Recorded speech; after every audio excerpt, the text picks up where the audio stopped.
I've been through it, ain't let none of it faze me. I spit fluent, boy, I'm one of the greatest. When you go to the bank, you don't see none of your haters. Never mind what they think, be one of the greatest. Yeah. See, I'ma get it right and get the money. How y'all doing, man? We're going live with a new episode, man. We're going live with a new episode. Y'all left off. I don't know what happened. We're going live though.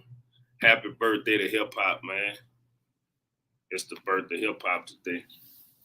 August 11th, 1973. Shout out to Kool Herc for putting that together, man. We just gonna talk. We're gonna do some live interviews. We're gonna bring some people through. I'm gonna be sending some links and stuff. So if y'all see a link, hit y'all, tap in and come through and see what's happening over here, man. It's just a lot of stuff we want to talk about, and we're gonna talk about just from how long it been around, how hip hop changed lives, how it changed my life, how it changed my homie's life. Just a lot of the stuff we went through to get here. You know what I'm saying? Like we need to talk about the radio, that situation, why we ain't get spins on there, why it's not happening. I'm gonna be dropping links where y'all can come up in the chat and come be part of what's going on. We doing all this. We need to make sure we get it right. So the first thing I'm gonna do, I'm gonna drop the link in the chat right here. So when y'all see the link in the chat, y'all know what's going on. So I want to start with some music, man. We gotta show somebody some love early up in here. Let's see. What we gonna spin? Shout out to OG Enoch. He about to drop the project. Living Landmark is coming soon, man. BLBW.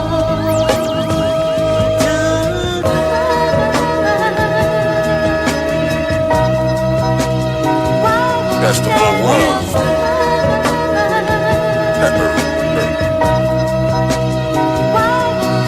Yeah.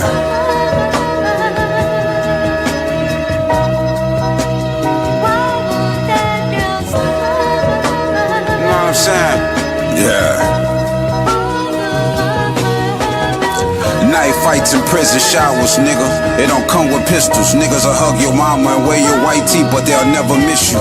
They'll never get caught slipping, boy, and let it go over your head. That bitch will cash that insurance check and your kids will never visit your grave. Deep enough to touch the dead, I'm big dealing. Got that Mitch feeling. You owe me money, you're looking funny, you a fucking dead. Man, 14 bricks, I'll get a whole family fed. Look, for 14 bricks, they'll leave that whole family dead. Nah, you probably right, so wherever they keep them, that's where heaven is. The only cup we put on this blue magic was black excellence. They thinking stupid, but I go to bring back the food. They Frank Lucas, I think more Frank Matthews. Maserati interior alpaca. I sell packs of different a different way. That's up until my sentence day. Business way, relentless clay. On the app, big ratchets with the realest for real. Them niggas Brad Pitt acting, I'm Achilles for real. Got a fist full of bills, I could fix in the field. I'm a sixer for real. Leonidas, when I wrote this on the pill, niggas coming down here expecting of that drill. Foolish nigga, when will you learn vicious U-turns turn into a kill? For real, I took a deep dive, and if I'm ever looking your direction, I don't even see you, nigga. Book a Eli, you see why.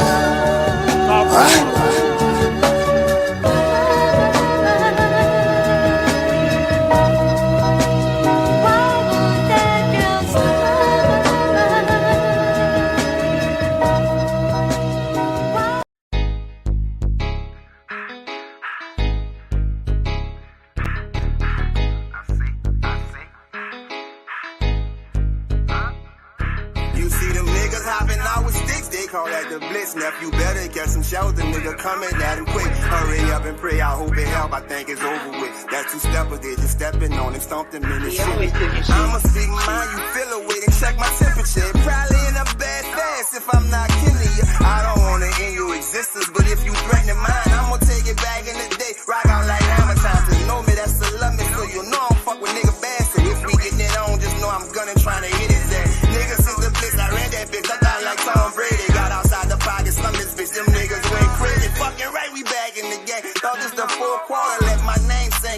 gang. Call me the dog father. Roscoe about to touch the danger. For a lot of y'all, your bitch, she in the freaky shit. I'm telling you, better talk her, dog. Pop out, blow the top off the summer. That blick is stand. You know me, it's to love me. You understand? I say you me. If you know me, then you love me. It's either over dig, understand? See two niggas hop out with sticks. They calling at the fix. Nephew better catch them some shelter. Them niggas coming quick. Hurry up and pray, hope it helping. My thing is over with. Two steppers, they just stepped on the stepper. His stepping over with. See two niggas hop out with sticks. They calling at the blitz. Nephew better catch them some shelter. Them niggas coming quick. Hurry up and pray, hope it helping. My thing is over with. Two steppers, they just stepped on the stepper. His stepping over with. All that stomping when you walking, you ain't step on nothing.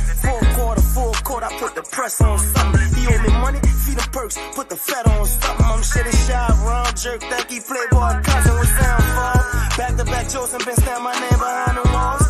Shut the fuck up, bitch, with my lawyer, that's protocol. Just an unwritten law. Hop out with that foot and play that bitch like a guitar. Bitch, I'm on my mind, gangster. Living life like anything could be my time, gangster. I'm lost and I'm anxious, but still focused, never worry. Can't let a bitch nigga spank me. Fuck your bitch and pay the bills. Tell a bitch nigga thank me. These two niggas hop out with sticks. They calling at the blitz. Niggas, how they catch them some shelter. Them niggas coming quick. Hurry up, pray, hope it helping. My thing is over with. Two steppers, they just stomped on the stepper. His stepping over with. You see two niggas hop out with sticks. They calling at the blitz. They better catch them some shelter. Them niggas coming quick. Hurry up, pray, hope it helping. My thing is over with. Two steppers, they just stomped on the stomper. His stomping He always do his shit.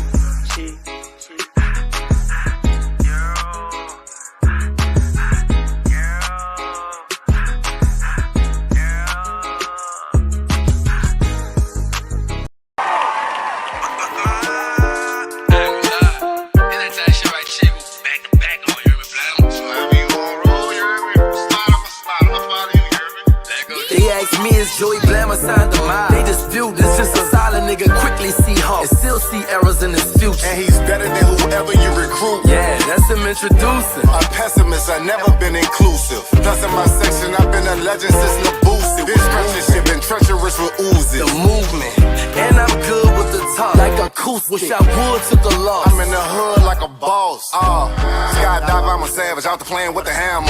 My entire mile got a bag on a plane with a hammer. Born and raised as a savage. Just for all the days I ain't have it. Now I'm calling plays in a foreign place with a foreign babe that ain't married. And I'm on your head like a captain. You got phony ways and you capping. I put up the bread on one of his head and my home is gon' snatch. You get thrown away in a lonely place for days, missing in action. Pop up in the roof, discovered by someone that's fit to really be trash. And that nigga be spaz. That nigga be flash. I really a gas. I'm willing to smash. I'm willing to match. I'm willing to bag. Give me a tag. Somebody give me some max. I got a stamp. Get it? I got a blammer. I got a whole lot of money. Yes, I got a whole lot of honey. Word anthem. Clap 'em. Church pastor. Work faster. Perk habit. Two of the niggas to do it. You niggas as full as you niggas. Welcome back. I still love hip hop, man. Shout out to Joey Blammer and Mike Arlene. That's a dope. That's one of them ones. I be trying to put y'all on what I'm on, man. I'll make sure y'all support the New Orleans platforms we got out here that's we bumping right now. There's a lot of people out here doing stuff that's just actively giving back to the culture. Shout out to No Rap Cap Mina over there, No Rap Cap Podcast. Shout out to No Rap Cap Podcast. Shout out to they got another one. Hey, beautiful. Hey, they got another one off the porch. Huh? What happened? You just got to eat. They got it off on the porch podcast, off the porch. I think it's on the porch.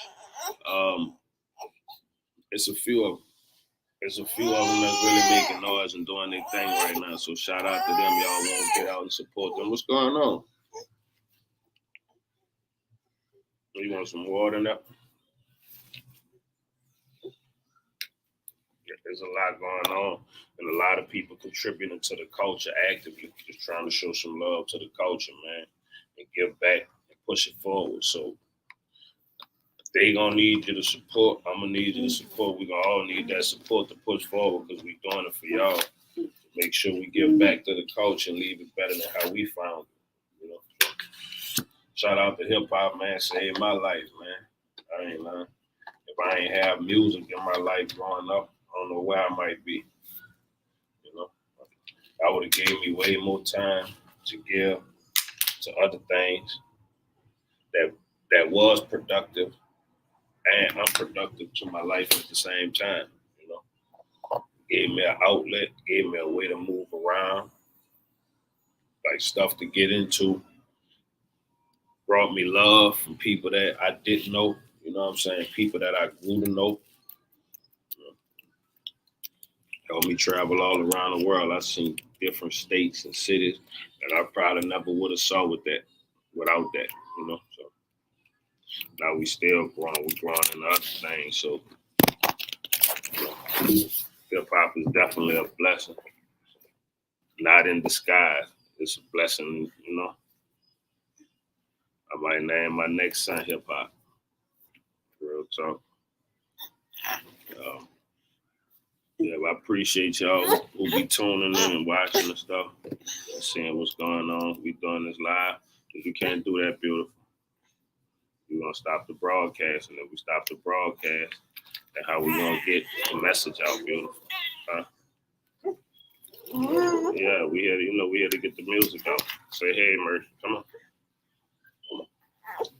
Say hey. Say what's up. Yeah, man. Appreciate just appreciate the blessing that, you know, that it actually brings, you know, to the world. Just the music though, it's the message, right? It started off as a message because the message was really how we moved our conversation around on what was going on in our neighborhoods. Like you can know what was going on in New York, Philly, DC, Detroit. You know what I'm saying? Without having to be there. You could actually be there in your own city, you know what I'm saying? And know you and your city wasn't going through whatever y'all was going through by yourself. You know what I'm saying? It was other people going through it too. You get that what made Pac so deep. Like Pac let you know you wasn't going through it by yourself because he was able to spread his feelings and his message to you where you was at. So when you was going through it, you looked around like, oh, it ain't just me, you know? So all music wasn't made for you to party and dance to. You know, some music was made for you as a feel good or a feeling to spread the feeling on what you was feeling and the things you was feeling as a person. You know what I'm saying? The person was able to express their feelings to you and you knew, oh, I ain't the only one going through it. And you use that music to get through. So some people use music to get through. You know, some people use music as therapy, like how some people use music for fun. As Ariana called you, she wants you to come see the baby. That's your sister calling you. Go check on your sister and the baby. Go check on baby. So, yeah, man, music is a blessing, man. So whoever out there, if you making music, man, and I stress this, if you making music, don't let nobody tell you how you should make music, when you should make music, what kind of music you should make, or the age requirement on music. You know, like music is music, you know, like, and whoever it comes from, if it's great and people enjoy it from you, man, do it, man. Like, we need that. We need more good music because there's so much watered down music that's promoted. Even the watered down music, those people probably have more solid music behind that. No. And that's not even the music that's being pushed from them. So, you know, like, shout out to underground hip hop for still giving us some raw, feel good music, because we need that too to go with everything else, you know. So yeah, definitely. I'm gonna give y'all some more music while I get situated. Shout out to Doug the Kid. Okay, you know what it is, gangster. K-I-double, believe that. Huh? Said I'm a soldier that'll strap in my boots and splatter your troops and make folks ask more truth. The word is KID is next up to battle the truth. Penthouse law, who the had a pad on the roof. 2 bitches, a G-Wagon in the lap of the coupe, so not a whole hood wanna be king. They promise some things like me and my brother got the city under the wing. Look, You can love me or hate me, run with me or snake me, but I never keep my gun on safety. And frankly, niggas just mad cause they ain't me. They hope a nigga catch me fat tripping and gank me. Nope, I'm more smart than you think. I push the pen to the paper, come a part of the ink. Listen, if you fools wanna war, I'm the right man. I sleep with a sawed off up on my nightstand, showing your lifespan. I mean deep in the street, I keep the heat a few feet from the right hand. More or less, more so I let the torch blow and separate your legs from your torsos. And we can meet at the crossroad, and Lord knows feds got the hood so hot. Niggas speaking in Morse code. Now that's cold, let's go. Said I'ma ride with my niggas, die with my niggas. Times get hard, I'ma side with my niggas. I don't give a fuck, I'ma body a nigga. Let them talk stupid, I'ma slide me a nigga. I'ma ride with my niggas, die with my niggas. Times get hard, I'ma side with my niggas. I don't give a fuck, I'ma body a nigga. Let them talk stupid, I'ma slide me a nigga. They say life is what you make it, but homie ain't make the right decision. Playing with the right one at the wrong time.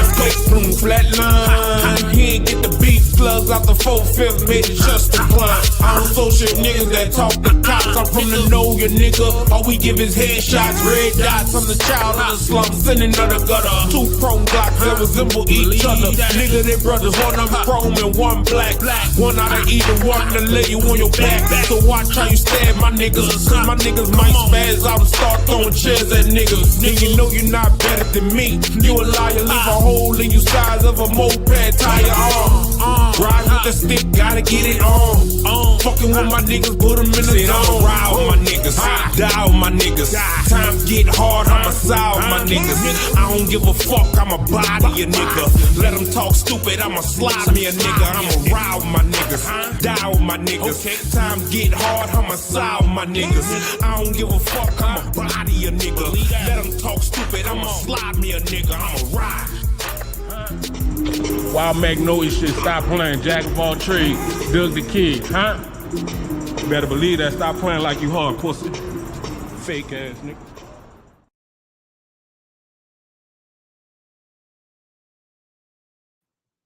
How you doing? I'm cool now. You come up here if you want to. I got a link right there at the bottom in the comments. You click that link, you go in the lab, and you can come up and we can jib, man.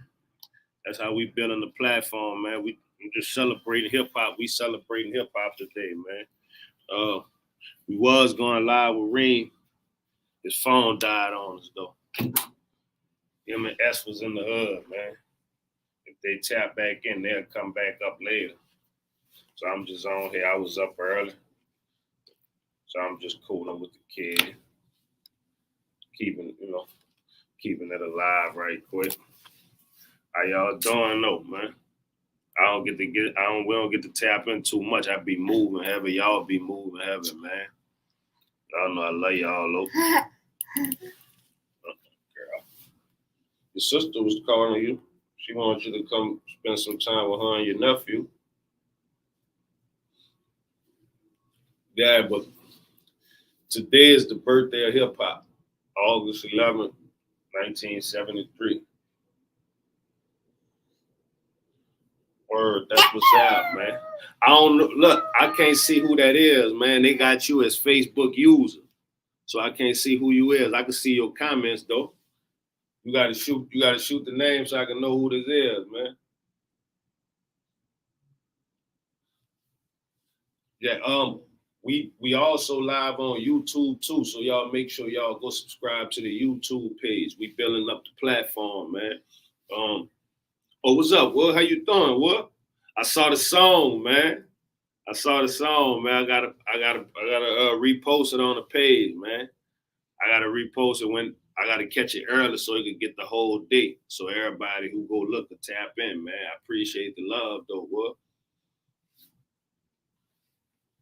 I got a link right there in the comments though. If you click the link, it'll bring you in what you call them on your phone, and you'll be like on the FaceTime. We'll be talking. No, that's how we building the platform. No, beautiful. You can't do that. Come on, man.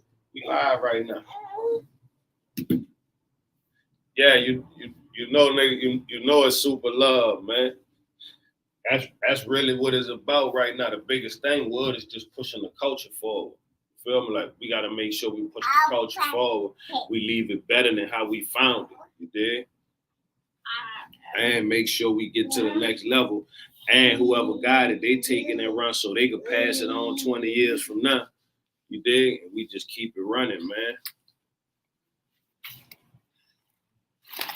For real, for real. So I love to see you making music. I love to hear you making music, dog. You know, like everybody's supposed to, if you can, like that's what it's about. It's about sharing that message on what you're going through and how you feeling. So the next person can take it and run with it, you dig?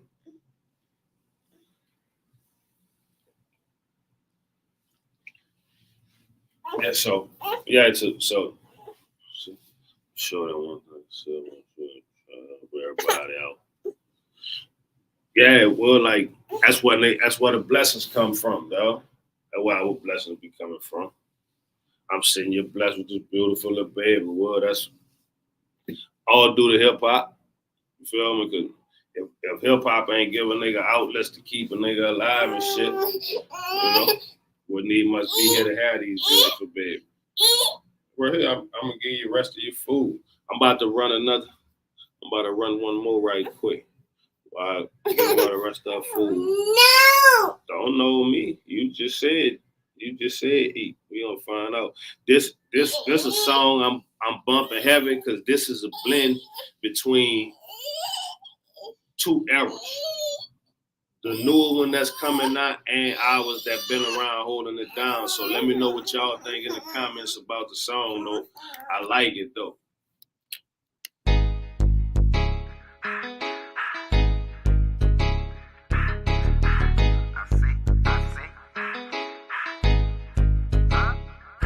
You see them niggas hopping out with six, they call that the blitz. Nephew better get some shelter, nigga coming at him quick. Hurry up and pray, I hope it help, I think it's over with. That two-stepper, they just stepping on him, stomped him in the shit. I'ma speak mine, you feel it, wait and check my temperature. Probably in a bad fast if I'm not kidding you. I don't wanna end your existence, but if you threaten mine, I'ma take it back in the day. Rock out like hammer time, to know me, that's the love me, so you know I don't fuck with nigga bad. So if we get it on, just know I'm gunning, trying to hit his ass. Niggas since the blitz, I ran that bitch, I got like Tom Brady. Got outside the pocket, slum this bitch, them niggas went crazy. Fucking right, we back in the game. Thought this the full quarter, let my name sink in your brain. Call me the downfall, the Roscoe about to touch, that's danger. For a lot of y'all, your bitch, she in the freaky shit. I'm telling you, better talk her, don't pop out, blow the top off the summer, that blick is staying. You know me, it's to love me, you understand, you understand? I say you me. If you know me, then you love me, it's either over there, you understand? See two niggas hop out with sticks, they calling at the fix. Nephew better catch them some shelter, them niggas coming quick. Hurry up and pray, hope it helping, my thing is over with. Two steppers, they just stepped on the stepper, his stepping over with. See two niggas hop out with sticks, they calling at the blitz. Nephew better catch them some shelter, them niggas coming quick. Hurry up and pray, hope it helping, my thing is over with. Two steppers, they just stepped on the stepper, his stepping over with. All that stomping when you walking, you ain't step on nothing. Full court, I put the press on something. He owe me money, feed him perks, put the fat on something. I'm shit and shy, round jerk, think he playboy cousin with downfall. Back to back jokes and been standing my name behind the walls. Shut the fuck up, bitch, with my lawyer, that's protocol. Just an unwritten law. Hop out with that foot and play that bitch like a guitar. Bitch, I'm on my mind, gangster. Living life like anything could be my time, gangster. I'm lost and I'm anxious, but still focused, never worry. Can't let a bitch nigga spank me. Fuck you, bitch, and pay the bills. Tell a bitch nigga thank me. These two niggas hop out with sticks, they calling at the blitz. Niggas, tell they catch them some shelter, them niggas coming quick. Hurry up, pray, hope it helping, my thing is over with. Two steppers, they just stomped on the stepper, his stepping over with. You see two niggas hop out with sticks, they calling at the blitz. They better catch them some shelter, them niggas coming quick. Hurry up, pray, hope it helping, my thing is over with. Two steppers, they just stomped on the stomper, his stomping over with.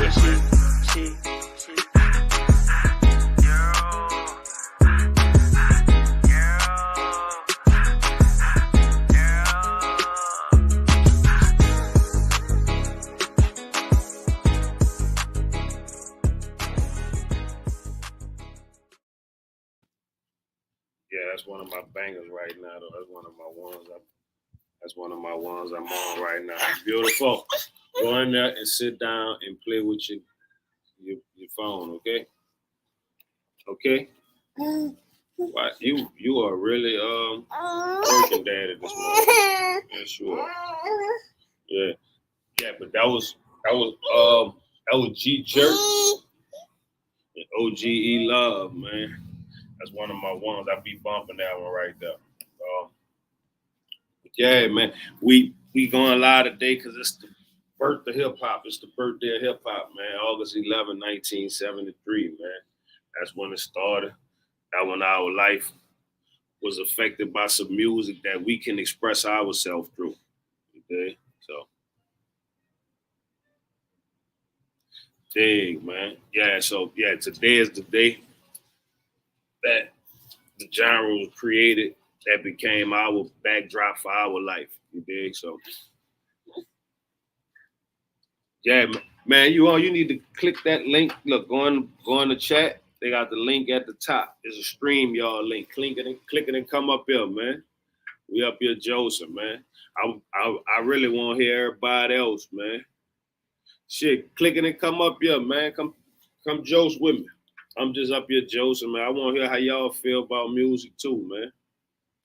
That's what the platform for too. We sharing, man. We not gonna have people up here that we gonna interview. We want to talk to the people who might rap or don't rap too. You dig?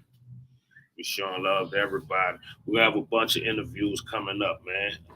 I got to get better because I'm in the process of just restructuring everything and juggling everything. So I got to find the right structure to make sure we lined up in order just to get the interviews coming in back to back at a consistent pace. You know? But I promise y'all we gonna get that done. Right now we interview Black Troy. We interview Skipper. We interview Reem. We interview L.A. Earhart. We interview the Black 00. All that's on YouTube. Y'all got to go to the YouTube page, Organized Thinkers. It's under I Still Love Hip Hop. That's the name of the platform. That's what we launching off. We got a bunch of people that we in the DM back and forth just trying to line it up right to actually pull it off and get this going. That's somebody I just thought about. I'm gonna see if he live today. If he live, we'll hit him. See if we can get him to come up. He got a bunch of history. He probably at work. I know school starting back. School in the process of starting back. My homie, he probably deep in the process of it. People here teaching, man. I might reach out to him to go live with him tonight, just so he could give some love. I remember him. He go way back to Odyssey. Like,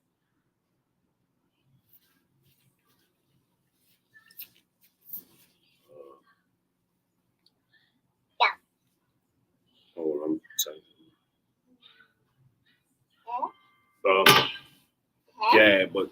yeah, homie go all the way back to Odyssey. If y'all don't know what Odyssey is a record store that was in the city of New Orleans. That back then, if you needed to get a tape or you needed to get a CD, you had to go to Odyssey. It was like Odyssey, Peaches, Brown Sugar, a few more. That's where you was going at to get like Ghetto Boy tapes, to get NWA tapes. Like you had to go to Odyssey, Peaches, Brown Sugar. I won't say they had two Odysseys. They had the one that was in the Carrington Shopping Center, and they had the one that was in on Canal Street. Brown Sugar was in the third wall by the Magnolia, and Peaches was downtown. Peaches was in Gentilly. Hey, let you join up. Let me drop the link one more time. Hold on.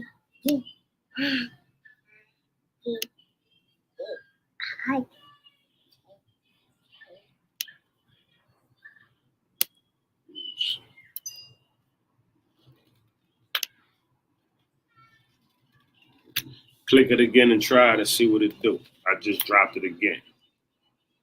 You got to click it. It's going to bring you to the studio. When you go in the studio, you go through and click.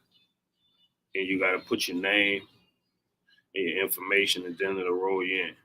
I'm gonna see you when you pop up at the bottom in the studio, and I bring you up. Peaches and shit. That was the spot where you go at to get the music and shit. Like that shit, that was legendary though.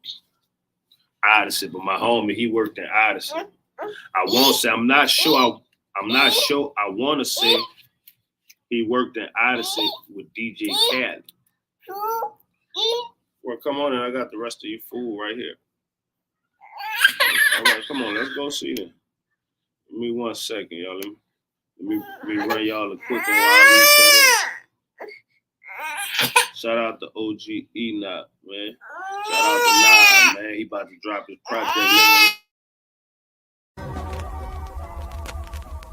BLBW.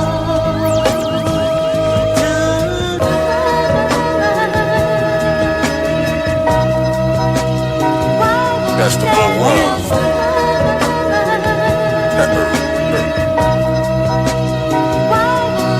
Yeah.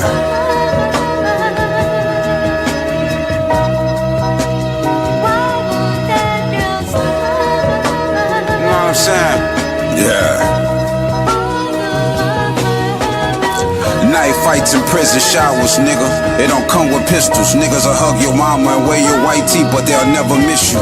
They'll never get caught slipping, boy, and let it go over your head. That bitch will catch that insurance check and your kids will never visit your grave. Deep enough to touch the dead, I'm big dealing. Got that Mitch feeling. You owe me money, you're looking funny, you a fucking dead. Man, 14 bricks, I'll get a whole family fed. Look, for 14 bricks, they'll leave that whole family dead. Nah, if you probably right, so wherever they keep them, that's where heaven is. The only cut we put on this blue magic was black excellence. They think stupid, but I go to bring back the food. They Frank Lucas, I think more Frank Matthews. Maserati interior alpaca. I sell packs of different a different way. That's up until my sentence date. Been this way, relentless clay. On the app, big ratchets with the realest for real.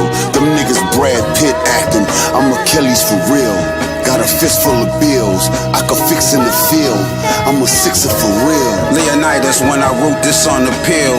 Niggas coming down here expecting of that drill. Foolish nigga, when will you learn vicious U-turns turn into a kill? For real, I took a deep dive, and if I'm ever looking your direction, I don't even see you, nigga.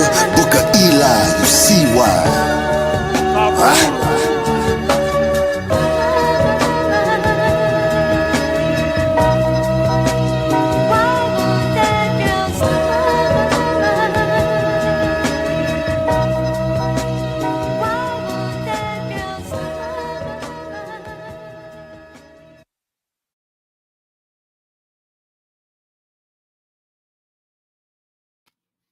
Shout out to Nav and OG Enoch, man.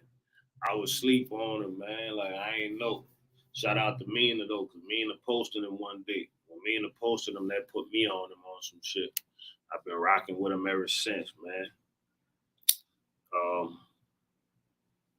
He been consistently dropping some shit, though, and I ain't had no about him, you know, the way the city was.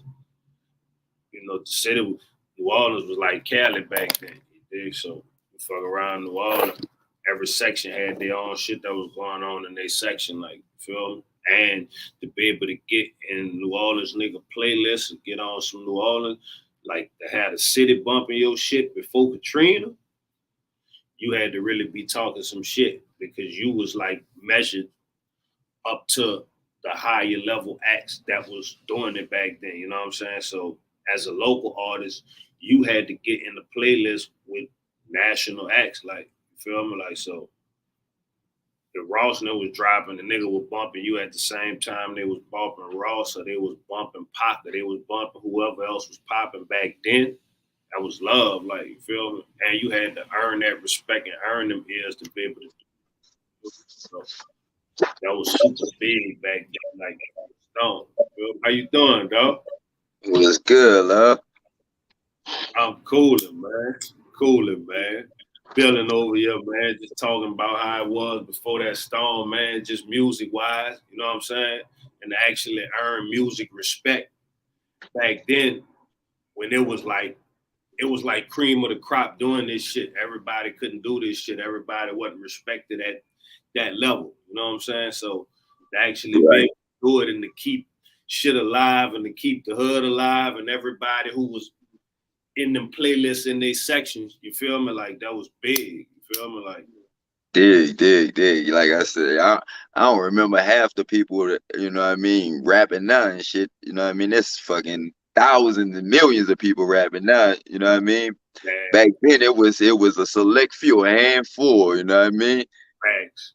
I remember you and Ray Ham shit at the Fort walking around with I will rap for 10 cent signs and shit. You know?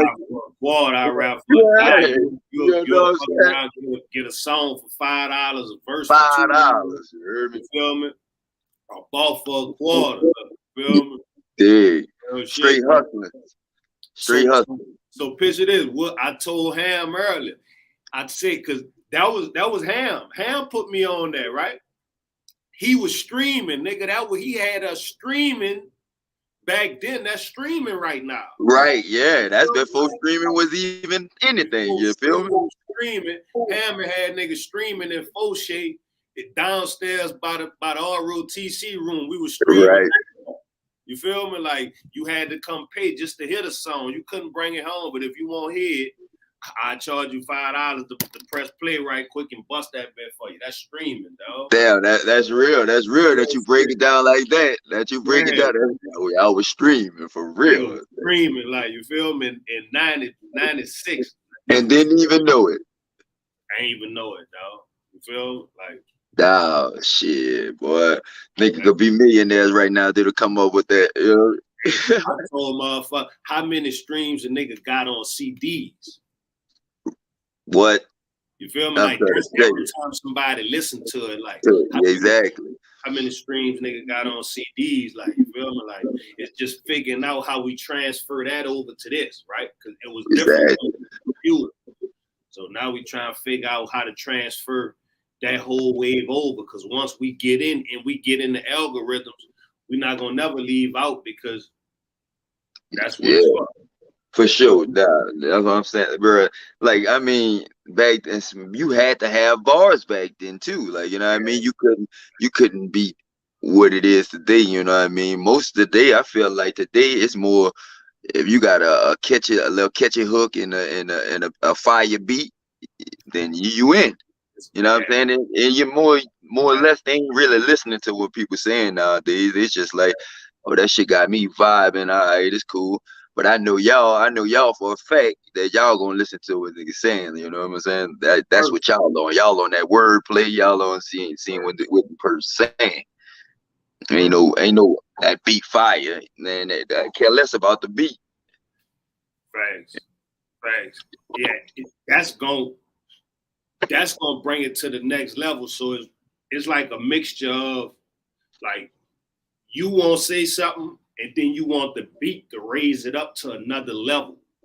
You feel me? Like, because sometimes if you get the wrong beat, it'll bring it down a level because a person can't really tap in on what you're saying because the beat not complimenting you the right way. Yeah. The expression. They all like meshing together. When that beat is hitting as hard as your rhymes, it take the music to another level. Right. Like, well, motherfucker feel it more, like, you dig? Like, so yeah, like. I tell man, when I first started rapping, I ain't even write my music. Like, you feel me? My cousin T that wrote my music, you know what I'm saying? Because I was into the sports. I wanted to be a professional athlete, man. Rapping was way off my radar, you feel me? So it took me to get injured, hurt, set down and shit, and fucking I just picked up that fucking pen and was like, all right, let me see what I could do. When that was, I ain't know when that happened, man. Man, that shit happened. I got out of high school in '99, so fucking I won't say probably like 2001. Yeah, you know what I'm saying? Nigga hurt that knee, and had to go sit down and was like, man, let me see what this is, man. And gradually stuck with it, man. I felt like I got better as the years went on, you know. Big, man. And it's an outlet to express yourself. You know what I'm saying? Like it's like therapy almost. For sure. it's a definite event. It's a way you express. You know what I'm saying? And you grew up around the music. You feel what I'm saying? Right, So exactly. Yeah. I mean, it had to be in you, like, you feel me? Especially coming in the hood, coming in Hollywood Grove. Right. Yeah. Music everywhere. It's a Everywhere. music community. You feel me? Like, everywhere, talk. You know. You, Ham, Reem, Skip, Dooney. Shit. I was telling, man, Dooney one of the best kept secrets in the fucking hood. People don't even know because don't even know. That's why when I came, I came from a certain era of music and a certain structure of music, right? Like more uptown, boom. I got really heavily exposed to hip hop when I hit the hood. You feel me? So it like, whoa, boom. It was, you know what I'm saying? It was the Old Dirty Bastards and Wu-Tang mixed with some Juve, you know, nigga fuck around, be bumping Juve, then nigga leave Juve and be bumping, you feel me? Boom. BG nigga might be on fucking Wu-Tang, nigga be on Red and Method Man, right? But you're still on ODB, you on, you feel me? Like you on Capadonna, like it's a mixture of shit. You feel you on Outkast, like it's like a gumbo pot of great music. Great, yeah. Real talk though. Like I remember first time I heard DMX, right? Nigga standing in front Beanie House by Miss Seal and them standing around the car. We going walk to my meet, like everybody standing around the car. You walk up, they bumping that DMX. We ain't never heard X like. You feel me? Like it's like, whoa, right. You feel me? Like that's how you walk up and catch a motherfucker around the car listening to Dream them shit, or listening to Threat New shit. You know, everybody, you feel me? Like it's like that. You feel what I'm saying? And it's not like I'm just hearing it. I'm a fan of it, but it's also letting me know what level I need to bring the music to myself. Right. From like, not like a hating perspective, from like a competitive and appreciation of, okay, this where music going, this the level that you have to make music at to be relevant. Like, you know what I'm saying? Like to be respected by your peers as being one of the dopest who doing this or making the coldest shit you ever heard in your life. Right. Yeah. That's what it was. That was the expectation. It wasn't about following the wave and doing what everybody else was doing. It was about making the coldest shit nigga had ever heard ever. Like, you feel me? Like you had the top, you had the top of the top. Right. You feel me? Yeah. It's like figuring out how the fuck I'm about to be greater than the greatest shit I heard. Like, boom, I gotta put my pen. I gotta think outside the box that I'm already in. It pushed it so wide. You know what I'm saying? Like you had to love it. Like it kept you on your toes. Like, you feel me? Like, just growing up around everybody, man. Like, you know what I'm saying? Like you said, man, there's just so many people that's from the hood that did the music back in the day that was with it. Like, you know what I'm saying? The J-Dogs, the Threats, the Fiends, the Insanes, you know, Hashim, yourself, Ray Hams. Like I said, man, all y'all, man, y'all been in that. I mean, y'all inspired people to do that. Like, you feel me? Like, it wasn't thousands and thousands of rappers in the city like it is now. You know what I'm saying? It was a select few, bro. And to see y'all still doing it, that's amazing, bro. That's amazing. Literally. That's why I get my feelings sometimes when I be hearing people speak on music and age ranges and shit. You know what I'm saying? Be like, music don't have no fucking age, man. You say that right there, dog. I kid you not. I kid you not, dog. You that saying right there is part of the reason I'm still doing music, because I was on the verge of giving that shit up, bro.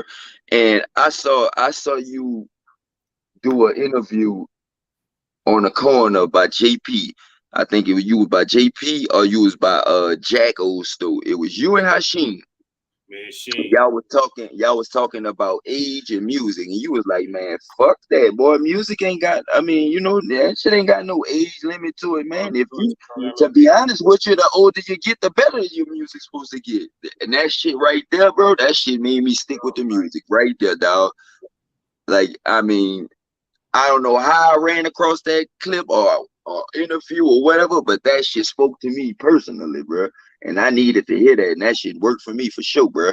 Like, so I appreciate you, and I thank you for even putting that clip, or you know what I mean, even expressing that, because like I said, I was on the verge of giving it up because it's stuck in your head already. They got it. So many people that get that shit stuck in your head that you too old to be rapping. You too old. Like rapping is a young man sport. Like, you feel me? But it ain't. It ain't. It's a sport, right? It's a sport, period. And it's a new sport, right? We own uncharted territories because nobody before us never really reached this point of it, right? Right. Like I was fucked up the other day. Like, I'm in the hood. I'm in the hood. I'm on the corner. I'm by the stove. Jolly pull up. You feel me? Me, Jolly, one of his homies from his era. He said they was I always heard of the Junior Outlaws, right? I was before me, right? But I heard of the Junior Outlaws, so he was telling me they was the Junior Outlaws back then. So that brought a lot of shit back in perspective of the hood of who was the Junior Outlaws and shit. You feel me? So as we running it, he put me on. Boom, I'm looking at them, right? I'm checking out how they dress, right? They dress hip hoppers. They dress like us, right? Even though they may be older than us by some years, they dress like us, right? But that was how the fuck we expect them to dress. They not gonna dress like our uncles and our grandpas because that was different era. We created right here. You feel what I'm saying? Like, this what we gave birth to and started and made it cool to do this. So how would we not look like this? We have to, because we started it. We made it cool for everybody to do it right now. So we getting to a point that never been to before by our era, because they didn't understand us when we was doing this, and we rock our hat like this with the thing, and they looking like, man, turn y'all hat around and shit. We made this like this. Right. You feel me? Like, so how we gonna change it and do something different? They want us to stop doing this and go to being like people who we wasn't like. We didn't understand. Right. Yeah, you can't do that. It's an evolvement of life and everything that's happening. You feel what I'm saying? And they got people who walking up new to it, right? Instead of just being happy to be here and happy to be involved and appreciate being involved in this, they won't come in and tell you how it's supposed to be. Yeah. Feel me? And you found it. You are invited to be a part of this, and you won't walk in like it's yours and tell the people you found here how it's supposed to go. Are they supposed to go? Because it's supposed to be for me now because I'm a kid. Hey, get the fuck out here, man. You better learn what's going on and learn the rules of the land that you come and inherit before you just saying I inherited, because you acting like Christopher Columbus when he found America. Exactly. You acting like it started when you got here. No, it was already going on when you got here. So you need to be people who was here before you and what they laid to make it easy for you to come through and get a few dollars out this bitch and do your thing. You feel me? Because nigga wasn't doing it for a few dollars. We was doing it for the love. For the love, right? You feel for me? the love. Nigga was doing it for $1.25 in the head at school. Exactly. You feel me? Like, to make it work, to make it monetizable, to make a motherfucker won't give you money for it. You feel me? That was too, right? Well, like, back then, we was getting money to rap though. Exactly. Rapping for free, like, nigga was fucking with a nigga. Nigga was coming, pop a nigga off and give a nigga money to come to the studio and lay this shit. They will find y'all like, hey man, I got $1. Nigga go, hey man, you got $0.25? Go round up 4 quarters and put in that bill. You heard me? I need to hear this. Real talk, like, you feel me? Like, what? I'm back doing this music. What? I wasn't doing music. Shout out to Zoe, right? Because Zoe them got on my ass because I was telling the story, right? And I didn't bring Zoe up, right? Lonzo, right? I ain't bring Griffin, right? It wasn't that. Griffin ain't part of the old story when I first started. He part of this part, right? Because I was Right. like, fuck it. When you ain't see me in the hood for a few years, I was like, fuck rap. I went back uptown. I was in the Project Hustling. Reg and Zoe came, got me, and like, man, come on, come rap. I'm like, man, fuck rap, man. I don't make no money off rap, man. I don't give, you feel me? Like, I pull my stash out and everything, man. Look, man, I'm making some money, man. I don't about no rap, man. Y'all playing with that rap, man. They like, no, dog, come rap, dog. Like, come back, dog. Like, come do it. Like, gave us. So shout out to Zoe. Zoe popped me off and everything. You feel me? Like, here, look, boom. Like, you feel me? Like, come on. And I've been back doing it ever since. You feel me? Like, I ain't walked away from the shit. Like, you feel me? Like, it was like, you know, Right. Like, you feel me? Like, fuck rap. But niggas seen that potential in you and knew what you had, though. You feel me? Sometimes we don't even see that potential in ourselves. Like, you feel me? Like, man, look, like you say, man, like, I don't see no potential in me making money in rap, man. I'm making money hustling. I'm making more money hustling than fucking rap. But nah, you know what I'm saying? Shit, niggas making more money in rap than hustling. Like, you know what I'm saying? But niggas and they don't have to put their life on the line. You feel me? Like, it changed, dog. Like, you feel me? It changed, right? But and when it changed, it still changed from a perspective of we still been getting beat with it, though. Because people who been signing the deals, they got beat. Yeah, they look like they popping, but they making a quarter.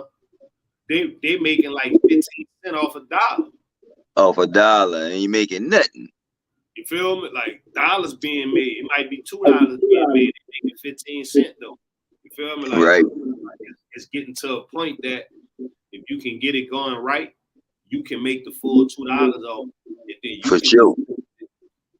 To make it start to make more money for you. You feel me? Like, it's just a process though. It's just a process of making that music and being consistent too, because you got to be consistent, right, to stay relevant though. You feel me? Like, real talk, man. Like, y'all love a nigga because nigga been consistent since Fauché, since them days. Like, right. Constantly making music and making music, putting that out. Bro, it took me so long to figure that out. Like, I was sitting there making music, but never put it out. Sit there, make music, but never put it out. They're like, nigga, how niggas supposed to know you make music if you ain't putting it out? Yeah. You know what I mean? I used to be so worried about what nigga was gonna say about the music, you know what I'm saying? And now it's just like, man, it is what it is. Like, you feel me? Some people gonna love it, some people gonna hate it. Everybody ain't gonna like what you're doing. You know what I'm saying? Some people just gonna hate just for the hate. And you know that. And it's the process of just doing it, right? Because as you doing it right, the more comfortable you do, it gets more and more fluent, and it keep going and it keep flowing. You feel what I'm saying? Like, and it get better. You feel what I'm saying? Because you tap in and you learn new ways to do it and affect it as you go. You feel me? Like, yeah, me too. I ain't afraid to sit there and ask a nigga, look, man, how you did this, bro? Like, you know what I'm saying? I don't care if I gotta come to everybody and ask, look, I ain't too prideful to ask a nigga. Look, straight up. And it's also about studying what you love, right? Because you know you're a fan of great music, right? So you study what it is that you love about great music, and you incorporate it in your style to build that sound. You feel like you as a fan of it, right? Before I knew you rap, I know you as a fan of music, right? And not any music, great music, right? Make great music, what? That's it. It's not hard. You feel me? Like, you know what, you don't got to do what everybody else do. You know what's great music because you listen to it. Right. Make great music. Nigga love to listen to great music. You feel me? Like, that's what else we'll lose. We'll forget, like, wait, it's still about the music. Right. Like, we motherfucker, it's like coming out with some whip shit and everybody got straight drop, right? Imagine they coming out with whip shit and they out selling straight drop. With music. with all this music you hear, right? You know what that shit is when you hear it, right? Right, exactly, yeah. And imagine you don't know where to go find that shit at. That you just take all this, whatever they out there with, knowing somewhere somebody got that shit. Got it. You feel me? Like, and once you find them, then you going back every time. And I'm going to get that, like, boom. When you gonna walk, you'll be like, look, I got this. Nah, I'm good. I'm going back in. Yeah, I'm going to see your boy, man. I'm going to see Wood right quick. Look, you know I got this. That's cool. That's what's up. I'm gonna come out at you. Now one day if I come out here and Wood not out here, then I might go ahead and fuck with you and check your shit out. Let me see what you got. Boom. But long as you got that shit that we had yesterday, well, I want that. Right. And now you talk about that too. I just seen on Skip page, like, you know what I'm saying, where he posted up a article and shit that was talking about what you just talking about, how he took the rap shit and drug dealing days and shit and incorporated how he moved in the drug dealing days to the rap days. Like, niggas ain't gonna sit there and wait for you if you ain't on time and all this extra shit, you know what I'm saying? Because everybody got the same shit. You know what I'm saying? Like, your shit, you gotta defer yourself from everybody. You know what I'm saying? You gotta make it some type of difference. Like, this nigga, at least I got the same shit, but I know this nigga gonna be here. You know what I'm saying? Something gotta be different for sure. Thanks, dog. Yeah. Feel me? Yeah, man. Man, but shit, man. I'm about to head back out here and get some work done, bro. It's good chopping it up with your bros. You know it. You already know, man. Hey, man, I'm gonna post it. I may post it today, man. I ain't posted yet. I saw it. I liked it. I commented. I might post it today, though. Today might be the day. Like, nah, that's love, though, man. Like I said, man, I mean, that was just, like I said, man, when that shit just was coming to my head, I'm like, man, these some niggas that's sitting there that did it before me, like, you know what I'm saying, that's still doing it, and these niggas inspired me, man. That shit just, I mean, it amazed me how that shit just came off the tongue, you know what I mean, and flowed like that, and it meant something, like, you know what I'm saying? It wasn't just some words that I was just saying. That shit meant something, like, literally, it was real. Yeah, real shit, man. But shit, man. Well, you know, where you at? You on that west? You on that west side? I'm on the west, man. I'm back on the west. Yeah, man. I'm gonna have to come fuck with you over there, man. Cause you know I'm over here on the northwest. I'm in the northwest right now. Yeah, y'all still out there? Yeah, I'm still out here. Yo. So good luck, man. Yeah, man. You know it's possible. You niggas like you, Soko, y'all let niggas know it's possible to go other places, man. Man, nigga need that, bro. Nigga need that. I'm kid you not, bro. Me and Big Bros, they talk, and like, I was like, bro, I was one of those dudes that was like, bro, I'm never leaving the hood. I don't give a fuck what nigga say. This is my hood. I ain't never leaving this bitch. And come to find out, that's what I needed. I needed to leave the city, period. Not the hood, the city. I needed to leave the city to evolve and see what else I could. I dropped the link, Wood. Click that link and come up, Wood. As Wood hollering at us, man. Big Woody, man. How you doing? Look, if you got time, click the link and come up and chop it with us for a minute, man. We just talking about the hood and hip hop, man. I know you got a little more insight than us, man. But yeah, you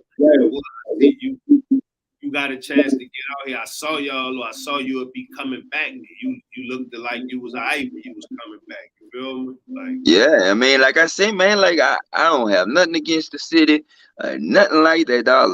I love the city, dog. But at the end of the day, dog, I would rather be a tourist now. You feel me? I'm in and out. I won't come visit. I won't come do the tourist shit. You feel me? That's what I want to do. Like, you feel me? I'm in the hood all the time. I want to do the tourist shit. I'm riding the streetcar and all that shit. You know what I'm saying? I'm doing all that shit that I took for granted when I was living there. You feel me? I wasn't doing all that French Quarter touring and you know, cemetery and all that touring and shit. I'm not doing all that, man. I never did it, but bro, just last year, I want to say last year. Yeah, last year was the first year ever going to the Zulu Ball, dog. Like, I was like, bro, I done been here my whole life, damn near, and never went to the Zulu Ball because, I mean, well, I don't know why I didn't, but shit, I always thought that was just, I was above that. That wasn't for me, bro. That wasn't for me. Nah, shit, I'm living. I ain't never been either, homie. Like, I ain't. Bro, like, I'm just saying, like, you know what I'm saying? It was my first time, and I was like, bro, this pretty cool right here. Like, you know what I'm saying? Because everybody dressed up looking nice. You know what I'm saying? They got some decent music in there. You know what I'm saying? It was nice. It wasn't what I was all expecting or thinking it was gonna be. You know what I'm saying? So like that just goes back into, you know, leaving the city and going other places and doing other things and not just being, you know, doing the repetitiveness every day. Going to work, coming home, chill in the hood, going to park, shoot some basketball, and repeat. You know what I'm saying? That's what it was. That's what it was. You know what I'm saying? And that was a nigga life. Not saying nothing wrong with that either, but I'm just saying, like, just to evolve. I feel like some of my, you know, homies didn't evolve for that reason. You know what I'm saying? Like, you know, we go back home, we see some of the same people doing the same shit. You know what I'm saying? And if it's good for you, it's good for you. But at the end of the day, like, you know what I'm saying? Something you got to change at a given point. Yeah, we be talking about it too, like, you know, like, and I have a lot of talk with my homies too, cause you know they'll see it, like how I saw you, they'll see me, they'll be like, I'll be like, yeah, dog, like, boom, like, you feel me? And I see it evolving. I see people moving now. You feel me? Like one of our homies out the hood, he out here right now. Look, we was together last night.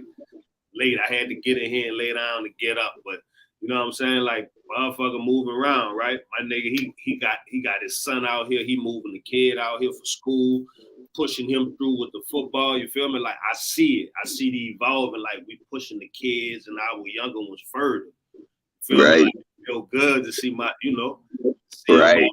Like, yeah, like, you feel me? Like, word, that's real. You feel me? Like, I be seeing, like, he out here. He be out here with his kids and shit. Putting his kids on shit to get further. Man, you feel me? Like, be like, yeah, seeing them, like, I respect that. You feel me? Like, and it be giving nigga motivation and know we need to get ours further. You feel me? So many different avenues. Like, I mean, just for instance, like the clothing stuff that you're doing, like, you feel me? All the clothing brand. You think that would have popped off if you didn't leave the city? Yeah, that was you wouldn't got connects like you got. Well, yeah, I had to leave to get around, and that was part of evolving too. Exactly. I was also that was like after having that store and investing in them other brands, and then if them brands don't sell, I'm stuck with that inventory. You feel me? It was like, nah, like the smarter route as a hustler would be to get your own. So you always hustling your own brands and it don't run out. All the time. I never stopped selling the hats or the shirts, or, you know what I'm saying? So that inventory never get old. Just wait till the next. You feel what I'm saying? Instead of investing in other brands and blowing their shit up and coming to you, convincing you that they shit hot when you probably never heard of it before. Never heard of it. And you making it hot because you promoting it and you one of the hot niggas. Like, what are we doing? What we talking about? You feel me? I might well promote my own stuff. You feel me? Yeah, man. Just from a smarter perspective. Yeah, man. Like I said, man, and I mean, even like I said, man, you doing the clothing. This right here, dog. Like, I never even knew you could do this. Like, you know what I'm saying? Until now, like this whole studio thing and all this. Bro, I never knew this was even possible, bro. This is some dope shit right here. You know what I'm saying? And that's what this for, right? And that's how we build up these platforms, right? We let them know we dope. We know what we talking about. You feel what I'm saying? Like, we get our own community shit going and our own way of what we doing the action this stuff to grow everything forward and get us to the next level. You feel Right. me? That's what this for. Like, it ain't for one person, it's for everybody. Like, Big Keith, you still ain't clicked that link and come up here yet, man. You know what I'm saying? That's what it's about, though. It's about having all us, we could get together and get to running it. You feel what I'm saying? And gymming and talking them stories and shit. You feel me? Like, we got to go back. We got to bring them back before Katrina. You feel me? Right. Like, bring them in the hood. And you feel me? Let them know they ain't know about Fauché with the hat and the. You feel me? Like, we brought them there just now. We brought them shit way back then. You feel me? Exactly, bro. That's what we got to do. You know what I'm saying? Like, we got to bring everybody back. We got to, because they not going to know. You feel me? And, like, the hood as we know it, that one gone. You feel me? Like, it's evolving with the New Orleans. You feel me? So, exactly. But motherfucker to know what was going on and how they was jumping out on us and how they was searching us. And exactly. They wouldn't know nothing about that. We got to bring them there, though. Now, exactly. The police back then, these niggas had nicknames. You know what I'm saying? You know what I'm saying? They had nicknames. I go Batman and Robin. Like, nigga, what? Stories about Batman and Robin and Jimmy. You feel me? Like, yeah. You feel me? Yeah. And the McNeil and the curly heads and the Sarges and you feel me? Like, yeah, for real. Like, niggas these days, they definitely wouldn't survive on them. Man, like, you they feel was me? Like, on niggas top too hard. And stop and frisk being gone changed the game because they can't be as aggressive as they was. You feel me? Like, running up trying to see what's up. Yeah. Right. Violate niggas' rights. You know what I'm saying? Straight up. They was definitely violating niggas' rights and we ain't even know it. Look, niggas say that bill was so real, nigga made a song on Tuesdays and Thursdays. Look, they violated their rights. Look. You better watch with us. You hear me? Look, they violate every Tuesday and Thursday. That's what they would do. Every Tuesday and Thursday, they do it. They violate. It ain't nothing we can do about it. Just stay out the way. That's all you can do. Stay out the way. I remember they come. I didn't saw them come up. I didn't saw them going a nigga ass before and shit. You feel me? Like I used to have to look them nigga in the eye like, homie, don't play with my ass. I don't stand you feel like what? Listen, I don't stash nothing in my ass. I don't searching my ass. Right. Like, we ain't going there. We ain't even going there. Even out of trip. I don't play with my ass because I don't want niggas searching there, so I don't stash nothing in there. Ain't doing that. You feel me? Like that, you know, fuck that. Fuck that one. Police was serious, nigga. You better they gonna violate you trying to find it, nigga. Real talk. They find it. You heard? Straight up, man. Man. I remember that boy Ham say dude used to take him every time he saw him just because he was my cousin and he couldn't catch me. Look, nigga, Ham say he used to take him every time he saw him. So I start running from him like, no, he like, hey, fuck it. Like at this point, you about to work for this catcher. You gotta catch me. Straight like that. Yeah, that was some ill days though. Everybody was hustling. Everybody was getting money. You feel me? Right. The hood was the hood. Like, you feel me? The hood was the hood, and niggas in the hood used to look out for niggas in the hood. It wasn't. It definitely wasn't like it is now, for sure. It's definitely changed. I mean, half the people in the hood, I don't even know.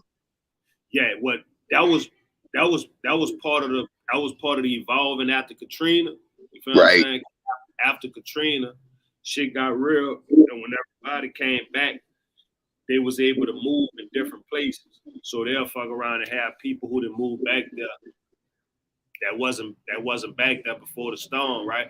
And they gonna come out, they gonna see how it is now.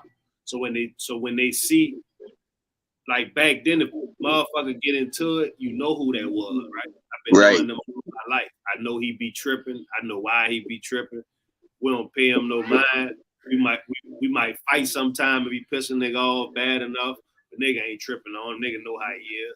But somebody who not from back there or haven't been back there long enough to be family or know everybody, they not gonna take it like that. So they gonna trip and take it to the furthest extent. Might kill a nigga or something because they don't know him like that, like everybody else would. You feel what I'm saying? You know, like that's like back in the G. Everybody know Red was gonna be fighting in the hood every 2 days. Red was gonna have a fight. Right. You feel me? Red probably get beat up, but Red gonna have a fight. He ain't scared. He gonna have a fight. You already know that. Have a fight. Like, regardless. Like with Red today. You feel me? Like nigga know Red get drunk, he be tripping. They gonna wind up beating him up. Nigga already know that, right? But imagine somebody move back there who don't know Red and they get into a Red and kill Red. Exactly. You feel? Like you know, it's that part. You know, like so that what happened. Katrina mixed the city up, dog, and it put so many different neighborhoods.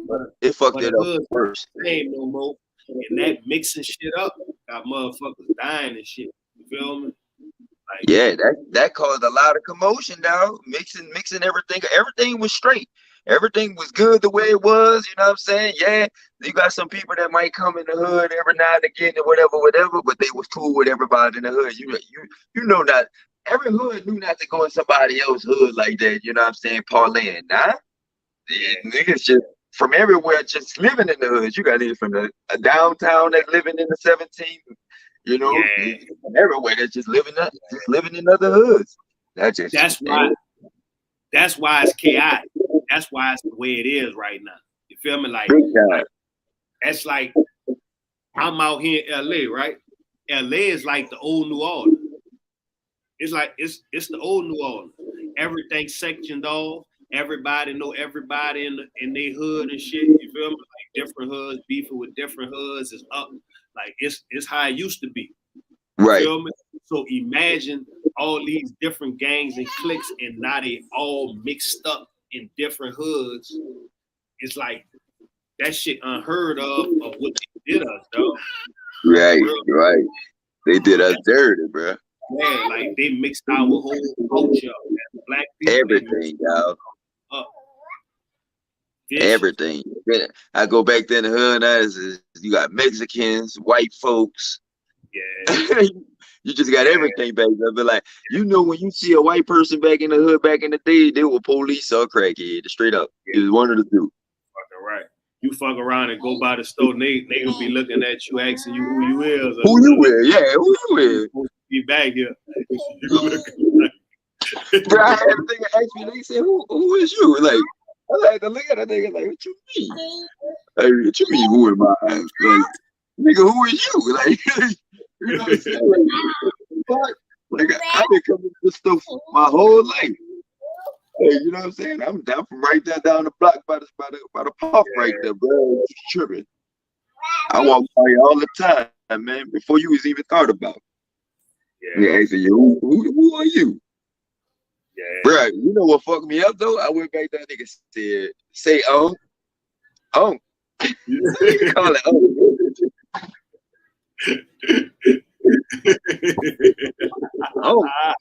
nigga. Fuck me up. Straight up. Nigga trying to rush your turn, huh?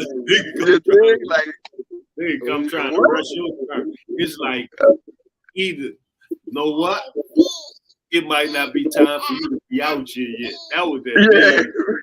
You out here too early, bro. Too early, bro. Right now, come back outside later on, man. It's too early, bro.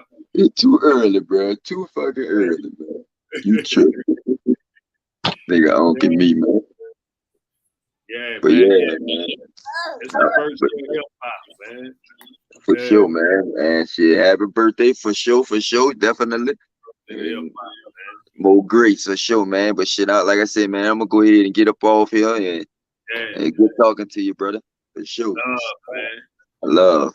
What? All right. Shout out Bet. to Wolf, man. Shout out to Wolf for stopping through, man. Yes, I appreciate you. No, shit. Look, I'm gonna drop the link again. I've been dropping the link, man. If y'all in here, y'all won't come up, man. Y'all can come up. We can chill, man. It's the day of birthday of hip hop, so we just on here doing a special show, showing love. You know what I'm saying? We just had Wood up. Wood came talk. He ran it with us. I had Big Keith up in here for a minute, man. If Big Keith still up in here, man, click that link. Come through the studio, put your name and stuff, and come up, man. We just jibbing, man. We just going through the history of hip hop. You know what I'm saying? We just ran through a little bit of Holly Grove history, a little Holly Grove love. You know, always got to show love to Grove. Grove helped raise me, man. I was a little young wild kid with no dad, man. Moving through though, man. I had music though. I had hip hop though. Hip hop was like my big brother. I ain't had no big brothers either. So hip hop was like my big brother. Hip hop raised me, guided me, and got me here though. You know what I'm saying? Like all my learning,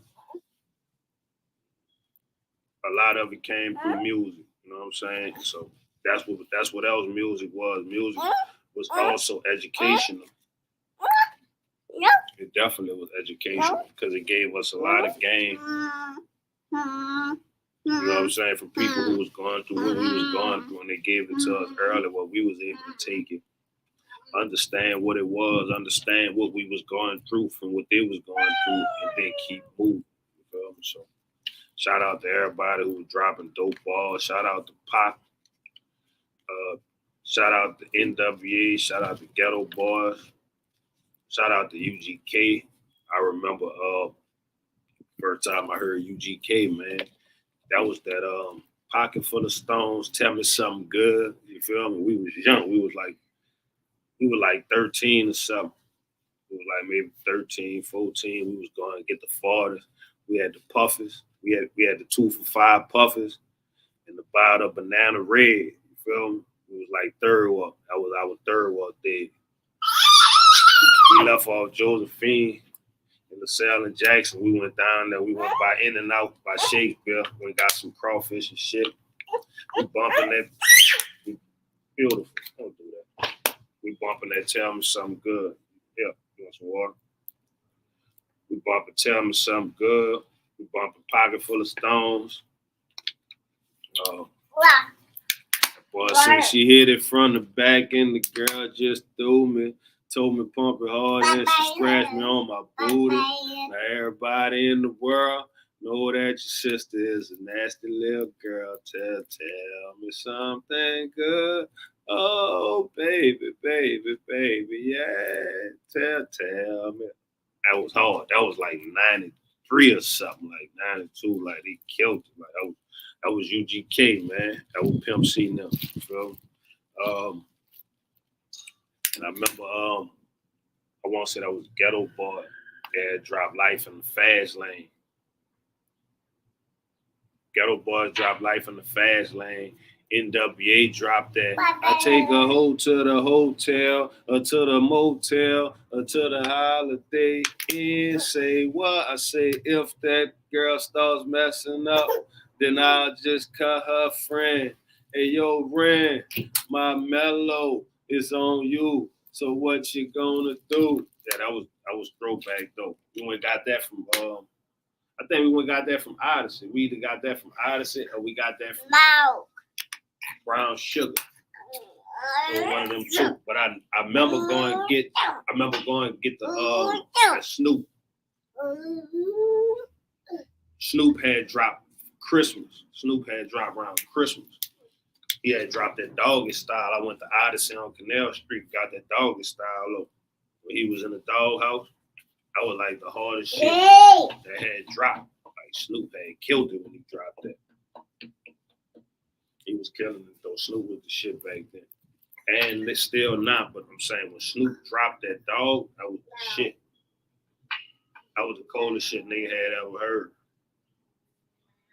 And that what it was about. That Lordy, party. We don't cause trouble and we don't bother nobody. Beautiful. What's going on? Hey, you want your seat? God bless you. Yeah, definitely, man. But you know, we just was going through different little hip hop stuff. You know what I'm saying? Like today is the birthday of hip hop, August 11, 1973. So we just want to show love to the genre that birthed us, that showed us love, that got us this far. Hey, man. Appreciate y'all tuning in, man. Let me give y'all, so I gotta give y'all something else, man. Y'all make sure, man. Y'all click that link at the bottom. I dropped the link in the comments. If y'all want to come up and run it a little bit, we can run it. We can chill. I'm about to give y'all a song or something to check out.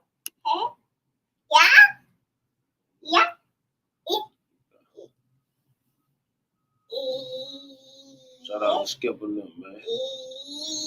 No fouling, I got thousands on top of thousands. Yeah, I came up in public housing. Is y'all bout it or y'all bout it? She said, gimme, gimme, gimme, gimme, gimme, gimme, gimme, gimme, gimme, gimme, gimme, gimme, gimme. She fucked me for my stimmy, stimmy, stimmy, stimmy, stimmy, stimmy, stimmy, stimmy, stimmy, stimmy, stimmy, stimmy, stimmy. She said, gimme, gimme, gimme, gimme, gimme, gimme, gimme, gimme, gimme, gimme, gimme, gimme, gimme. She fucked me for my stimmy, stimmy, stimmy, stimmy, stimmy, stimmy, stimmy, stimmy, stimmy, stimmy, stimmy, stimmy, stimmy. You can't knock a bitch, gotta do it for the kids, making sure they have a roof and some food in the fridge. Now you know what to do, I'm the dude with the paper. Like DJ Jimmy, shake it like a salt shaker. Might show love, but the bitch a heartbreaker. I don't want much, I just need a little favor. They got my dick hard, cause that ass real major. Let a nigga fuck if it's cool, I'ma pay ya. I got 350s, 820s, and some ones. You rockin' with. Shout out to Skipper, Dizzy, and Black and Mild for that Uptown, Downtown. They got the new one out, right? So if y'all ain't streaming it, y'all go stream that and check that out, man. Uptown, Downtown 4, man. Long live Cook, man. Long live Cook, man. How you doing, man? Shout out to Mob Nation for stopping through and showing some love, man. If y'all ain't got one yet, the organized thinker had the Uptown, that Purple Monkey face slap, man. 3400 Claiborne. It's right next to Chicken and Watermelon. The Jazz Daiquiri is in the same strip mall. We showing love over there, man. They got a lot of different smoke products and a lot of stuff over there that you may need for all your smoking accessories and things of that nature. They over there, man. So smoking apparatuses and all those type of devices. So yeah, stop through there and just check it out, man. Even if you don't get a hat, get some smoking apparatuses. If you don't get no smoking apparatuses, get a hat or something. It's all the same thing. They got chicken next door if y'all want some food. They got liquor next door to that if y'all want to drink. And they got a Cricket in the same strip mall, so if you need to pay your phone bill, you can do that too. Yeah. Shout out to Mob Nation, man, for stopping through and showing some love again, man. I don't know if I got the link in the description over there. I'm streaming live on Facebook also, so you can come through, hit the link, and you can come through and check it out, man. Come show some love. You can come up and talk the shit if you want to. It's the birthday of hip hop, man. So we just showing love to hip hop and just sharing our hip hop story. We had Wood came through. We jibbed a little bit about hip hop, about the old days and the new days, mixing all that together. I was talking earlier, Mel. I gotta bring my home up. Somebody in the comments said he did. I know he did though. A lot of people don't know DJ Khaled used to work in Odyssey though, back in the Jeep. I won't bring my homie up later. I might go live again later on and bring my homie up because I won't say he was in there with DJ Khaled when they was working at Odyssey in the Carrollton Shopping Center back then. That's where, if you don't know, that's where Costco at right now. When you get off the bridge, it's Costco. It used to be the Carrollton Shopping Center though. They used to have an Odyssey up in there. And then Odyssey, DJ Khaled used to work up in there. That was way before another one. That was they was selling. I want to say that was before CDs and shit. They was selling tapes. Man. We used to have to get the tape and put the paper in the ends of the tape, put it in the, so you can tape over and tape what you want to on there. There you can make your own versions on some shit. Hip hop evolved a long way, beautiful. Hip hop evolved a long way before you, girl. Yeah. That's what you see. You want the sea or the water? Want you see? Yeah. Want the water? Yeah. Yeah, but I was showing love. I'm showing love to hip hop today, man. I appreciate everybody who helped us get this far. Everybody who was supporting us when we was young kids in the hood, just giving our life and what we was going through. Right. Appreciate y'all just supporting us, listening to us, letting us know we was dope, letting us know what was hot, letting us know what wasn't hot, and just, contributing to us evolving, man. We evolved a long way, man. Shout out to all our fans who didn't make it. Feel me? Like, shout out to all our fans who got smoked, who didn't make it. Feel me? Shout out to all our fans who locked up. Shout out to everybody who bumped Ghetto Slave growing up, who locked up. Shout out to everybody who bumped Congo growing up, who locked up. Shout out to y'all, man. I'm about to start working on getting this music on JPay so y'all can have it in jail too. I gotta get it in there because that's how it go. A lot of the newer artists, make sure y'all understand that the people who bumping y'all want them to be here bumping y'all forever. So make sure y'all give them game how to survive and stay out here and stay alive. You feel me? A lot of fans don't make it, like, you feel me? Like, so shout out to everybody who made it through there. You feel what I'm saying? Because for y'all, I feel like we've been on this journey together. You feel me? Because we started this journey together. We was kids, and nigga was rapping and making music of the struggle and what we was going through, trying to get out, and how we was trying to make it and survive to this point in life. You feel me? So one of the reasons that I still make music and I'm going to still keep dropping music, even though we having other things going on because we all grew up, is we got to have a soundtrack to remember how we got here, what we was doing to get to this point, and to celebrate just surviving, dog. Like, we really survived. We survived through a lot of shit. Like, you feel me? For as long as hip hop been evolving and surviving, we've been evolving and surviving with it and sharing our stories on how we surviving and getting through the maze and the triangle to get to this point. You feel me? So for everybody who's been making music, for everybody who survived this far, man, salute to y'all, man. Shout out to y'all for making it this far, bro. Like, it wasn't easy. You feel me? So don't let nobody discourage y'all or slow y'all down. Like, I respect y'all making it this far. It wasn't like this here. They was trying to get rid of us, as many of us as they can. We made it through here. It's like going through the tunnel, and we started thousands deep trying to get through the tunnel, and we getting to the end, and we look back, and there's only a few of us left that survived getting through that tunnel. You feel me? So when I rap, when I create shit, I'm keeping everybody alive who didn't make it this far. You feel me? So I'm keeping the ones who locked up, who we might forget about, that was on the journey with us coming here. I'm keeping them alive too. And you doing the same thing if you make music. You feel me? So we just at a weird space. We don't have CDs. We got streaming now. So we really trying to figure out, how do we get the music to y'all? Because everybody takes in music different. So the way that we consume the music is different. So now we have to learn how y'all consume music now, so we can figure out how to get it to y'all and it touch y'all wherever y'all at. Because there's so many different ways to take it in, and everybody takes it in individually now. Like, it's not being taken in as collectively as it was, like from just one source. So when they say streaming platforms, is with an S. It's not one streaming platform where we go, it's thousands. It's a new platform born every day, just like this one. You feel me? So just figuring out how we tap into each platform to make sure y'all can get the music. So this is definitely an outlet for y'all to come through and tap into. When y'all want to get to music, or y'all want to know what's popping or what's new, I'm creating this like the new corner. You feel me? So, you know, like when you got a store, a spot you go to that one because you know they're going to have that shit and you ain't got to worry about if it's going to be real, if it's going to be authentic, or the quality of it. You know you're going to get something of quality. So that's what this is, and that's what we working on creating, you feel me? So we can remind people of what they may have missed and let them know what's going on now currently.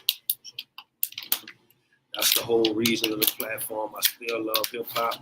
We've been doing some interviews. We have a lot more interviews coming. I won't just speak on the consistency of how it is because it's a work in progress and it's evolving. Like any corner, we got to work to make sure we got somebody out here 24 hours to catch whoever walk up trying to get something. You feel me? So just trying to make it show that we have it done right. And we don't want to do it any kind of way. We want to make sure it's done of quality, with quality, and with the respect that it needs. So, yeah. I'm back giving y'all another installment and working on that, making sure she can do these kind of things. So, y'all don't see me, we're making sure she can do this. Yeah. There go you see. Yeah, man. Today is the birthday of hip hop, so we just showing love to hip hop. We've been going live for a few hours, like an hour and a half right now. So we had Wood come up. We had some real ones stop through the chat and leave some comments and shit. Make sure y'all like, share, subscribe. We're going live on YouTube and Facebook at the same time. I got a link in the description if you want to hit the link and come up and just run it, give some of your hip hop stories, or just share some images. All love for that too. I be running. It be a lot going on. I be running like y'all be running. So we got some time, some free time. So we gave our morning to hip hop. It changed our life, so we got to show love back to it.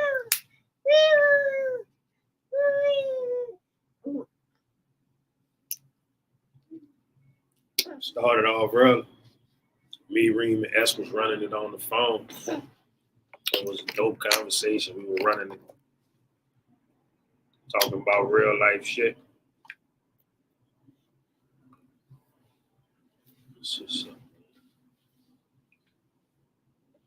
Yeah, we were running it though, talking about real life shit. We were talking about the radio and just rap.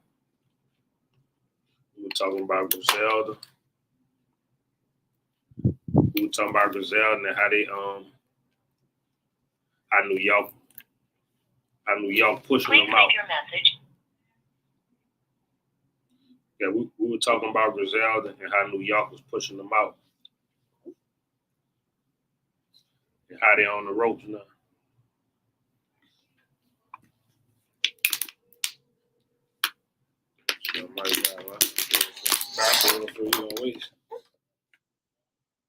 Wow, was that? That boy phone must have died or something, huh? He's still sitting in the same spot. Look. I got my bag on and shit there, my joint ain't on. Look, I've been live ever since. Look, we done been live on here. Look, I had Hollywood on here. Look, we live right now. I call y'all live, man, just to get some of that energy, man.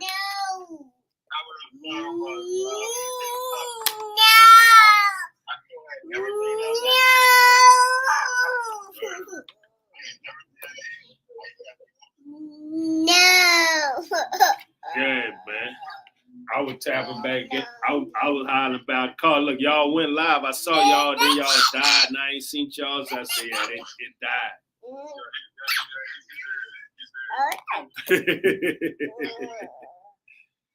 Yeah, not.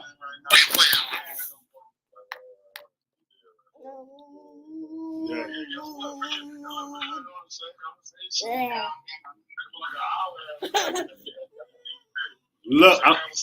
I've been having the same conversation with Wood on here. Look, it been running over here too. So that conversation definitely alive and well. You did?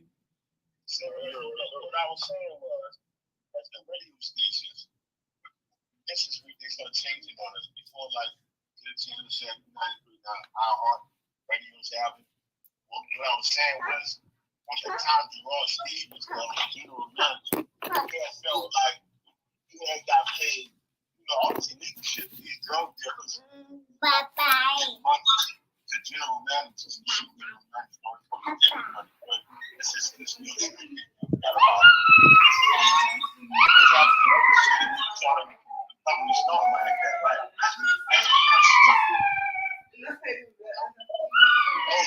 look, check this out. So by the time I got a South Coast Music Group, they went through a problem. Gerard Stevens won this crazy amount of fucking money in order for South Coast Music Group to actually be big like cash money and big for a record, the deals that came up to them. So we went through a whole battle with that. So let's speed that part right there, because he wouldn't allow the South Coast Music Group to get a big deal that would come from radio just blowing it up. You know what I'm saying? So from that point there, and you have, let's speed up the time, Gerard Stevens ended up flipping out for that same reason. I ain't gonna get to it. But Uptown Angela ended up taking that spot. That's general manager. So she maybe allegedly, I don't know, felt more guilty or she fell into that same shit too. So then you have the record labels that can't really get nothing going on because you got this motherfucker at the top that's saying that next time a motherfucker blow up from here, you gotta come from there. So what happens is motherfuckers don't blow up from y'all. You know what I'm saying? Yeah. So they start looking at it like, well, fuck, we'll do this deal with this fucking this new world order of music, iHeart, that's just took over all the radio stations. If you're popular and whatever, they give you more money than you even fucking thought of. And so now you cannot tell nobody that you'll play on their radio station. That shit gotta go through iHeart. iHeart is owned by the companies that actually own publishing, the largest publishing company. They gotta be like Universal and Interscope. So of course we just gonna keep playing the fuck what we own. Yeah, because that is generating money. Yeah, it's generating money. They got nothing to do with y'all trying to listen to. Yeah. I was talking to L.A. Earhart on an interview like a week or two ago, and I was telling him, I was like, before the storm, we ain't care about publishing because we couldn't get no radio spins to get no publishing check off it anyway. So that's why we were more hand-to-hand CDs where we saw all our dollars. Yep. It wasn't even relevant even in the radio station and still with a playback. Yeah. Because the only thing we got to do is talk to Jerome and see how he gonna work it out in our pockets. That's how Take Four and all this stuff in this shit play. Oh, see, I ain't okay. You know what? Take Four was on the radio. Yeah, I don't know where wrong records and all that. It was on the radio. He was monetizing, so he would only be so far. Or if deals came through, it would never pop because Gerard Stevens that he didn't work with him. Yeah, I remember. I go back far enough to remember like Davey D and shit. Yeah, they did end up going to fucking California. Yeah, David. I remember David D came to California, but I go back far enough. Oh, that was the same era? Yeah, Ross Stevens had been over that thing for a while. He had it end up. I don't know his problem. I don't know his whatever, but he said, that's Ross Stevens. Yeah. I was on here telling them. I was telling them about the record stores. I was telling them about the Odysseys. I was telling them about the Brown Sugars. I was telling them about the Peaches. Just the record stores that they had back then, where you go get your cassette tapes and shit at, man. Look, listen. What's bringing me to the story? The story I want to tell you before you hung up. That's how far I go back. I go back being an executive to when Slam One told me the story. I forgot the story, right? I totally forgot about this. Back in the day, you know, they used to record artists when they perform and sell them mixed CDs, right? And mixtapes. Yeah. Right? Well, before the CDs, mixtapes. Yeah. Right? Yeah. I was in listen. What that? They was look, Slam One told me real story. Me and Ray told him forgot. Slam said, "Nigga, I remember when I first met you." I said, "He said, nigga, you almost beat me up." I said, "What you mean?" He said, "Listen, it's my first time on stage. Ray was performing, right? Yeah. And back then, like I said, they used to record artists, don't tell them, and sell their music and make money off it, right? Yeah. So I knew it was doing that. We didn't know, right? Yeah. Nigga, I walk on the stage. We went to AutoCraft. I walk on the stage. He said, "Nigga, you walked on the stage." Put the DJ, took the he said, this why the show going on. You walk on the stage, put the DJ up, took the music. No. You walk to the stage while I'm rapping. The whole crowd walk to the stage and grab me, boom, and tell my ear, they're recording you. I look at him like, I put the mic down. I said, he recording you? Yeah, they recording you. He said, Slam One said, I ain't recording. Then, what goes? I walk on the stage in the middle of the performance, put the DJ up, because DJ trying to stop me. You know what I'm saying? The Slam One said, man, I'm trying to stop you, trying to beat me up. He said, man, nigga, I want the fucking music.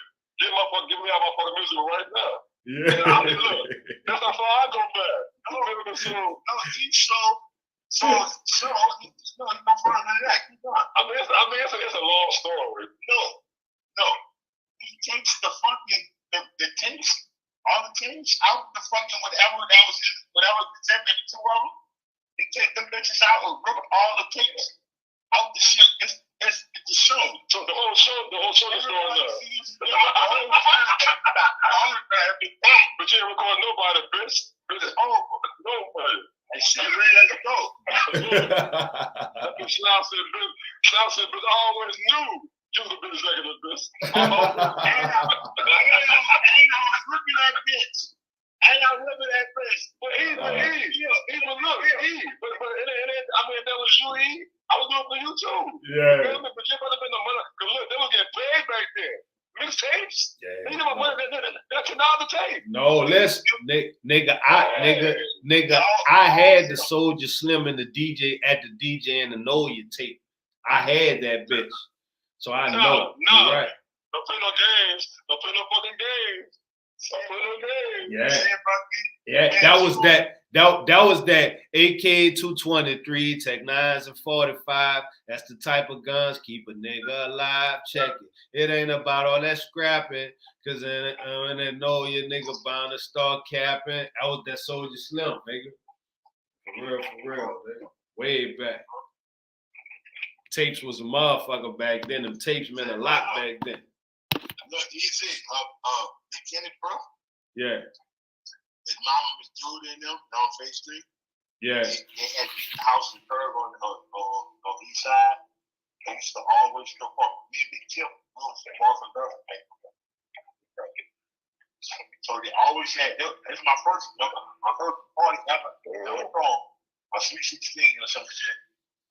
That's what it was, 16. At their house, they do it. And all the parties they used to throw, they used to throw a lot of parties. They're known for this shit. They're known for this shit. Like, you come to this house party, it's known by, them. Everybody knows this shit. They come to the morning. So, it was cool with Big Girl. Big Girl was out the sky side. She was not enough for me. So, she decided to bring everybody enough for me. But everybody enough for me, this is a whole nother part. everybody enough for me. Got one rapper they won't go to the stage and battle somebody. So of course everybody takes me to battle that person. So I'm battling the person battling me, and I felt like it was a cool battle. We battling. But the person started from the mouth, started tripping, like for something happened. I keep telling this nigga something you did, nigga. Something he did, and I punched him. I hit him. I was juvenile. Oh yeah. I was juvenile. I was texting, but yeah, I listen. I always had the story. So Cubby was in the fucking canal with the Uzi, and he hit the Uzi in the fucking. And after the shit was over, like you feel me? Yeah. And so Jules thought his story is nigga was shooting at him after the shit, but it was really Cubby shooting at him. Cause he surprised me so hard, I pulled out my finger. Remember, I'm the only person. Pop, pop, pop, pop, pop, pop. I'm at 25. I started hitting that Cubby. Later, the niggas trying to use it, but he was asshole. That's me. Let me shoot that. I popped at him. Niggas shoot at each other. Look, let the story keep going. Because I ran away and walked home. The gun jammed on me. I'm trying to unjam it. And I'm young and I'm done. So I'm trying to unjam it. But South Coast Charlotte, Denise, she walked in next side to me. Feel me? So me and her would walk in, and Issa on my right hand side, and we walk in, and I'm trying to unjam the gun. Oh, no, my bad, y'all, my bad. Denise is on my right hand side, and my trail is on my left hand side. The trail was there. So I named my trail because we just invested to coke. She going through her bad shit time. You're still alive. Don't forget you're alive. You're still alive. Yeah. She's right. So man, this is before my conversation. She was how to cook. I'm glad y'all can't see us right now. Right? So, but I'm trying to unjam the fucking gun. And this I wish she was right here. She fucking had this shit. You guys cannot fucking show me. She was dead right about it. But her next action was this. Damn near smacked me. Grabbed my fucking shirt like I had a brand new polo on, fresh as fuck. Oh, and she snapped the shit. I mean, I pistol whipped the fuck out of my child. I didn't put a pop, the gun she on, pow, everything. You know what I'm saying? Then she tripled that way and both came to the fucking party and got me too. Yeah. So tell me this. Why I got y'all here? I know y'all gonna give a nigga a lot of history. So I was telling Wood a little while ago, I was on the corner when I was down there. I'm standing out there with Jolly, right? Jolly tell me they used to be. Look, Jolly tell me they used to be part of they was the Junior Outlaws. Right. Back in the Jeep. Like, fuck me up, like, cause it brought, like, right? So that brought me back to an era that made me think, well, damn, now I got y'all here. I want to ask y'all about the Roderick Smith and the Hardhead Records back then. You feel me? Cause that's a lot of. But look, I'm gonna connect this tie with this. You see, when you say Junior Outlaw, right? Yeah. All right. So where was the Uzi War? Boom. The Uzi War was Holly Grove, right? What, the 17th, right? Yeah. I explain why. Because the United States government decided to start putting these fucking we buy train tracks, right? Conrad Park, it's in the back of Holly Grove. We buy train tracks. The United States government decided to start putting military, all the guns like on the trains, and the trains will come all the way up to us. They go no further. And then it just roll down. And it just keep doing that shit. It kept doing that shit until it's like Somalia is the whole fucking island, bro. Go hit the trains. It was all Uzi. Everybody had an Uzi before I go to Philly. The kids are playing Uzis. Shout out to my dog Uzi, man. His birthday was the other day too, man. Shout out to Uzi, man. Yeah, Uzi Weller used to take all his shirts back in the 11, and he hit it up with the 22 Uzi. Just putting all the shirts up. Shoot the shirts. Pop, pop, pop, pop, pop, pop, pop, pop. And he fucking, the Weller would do his designs on it, blood on it, and they were for the Uzi Award. And everybody from I go buy one of them bitches, especially if you ain't a Uzi. Why you should see Terry Farmville with 2 of them bitches and all these pictures. So all that was around the same time of the Hard Head Records and all that? Small league, nigga. And look how that tied. So look, man, Small League, we sitting out. And Roger pull up. Roger Smith pull up. We got we call flagships or some shit like that. They go beds like 600.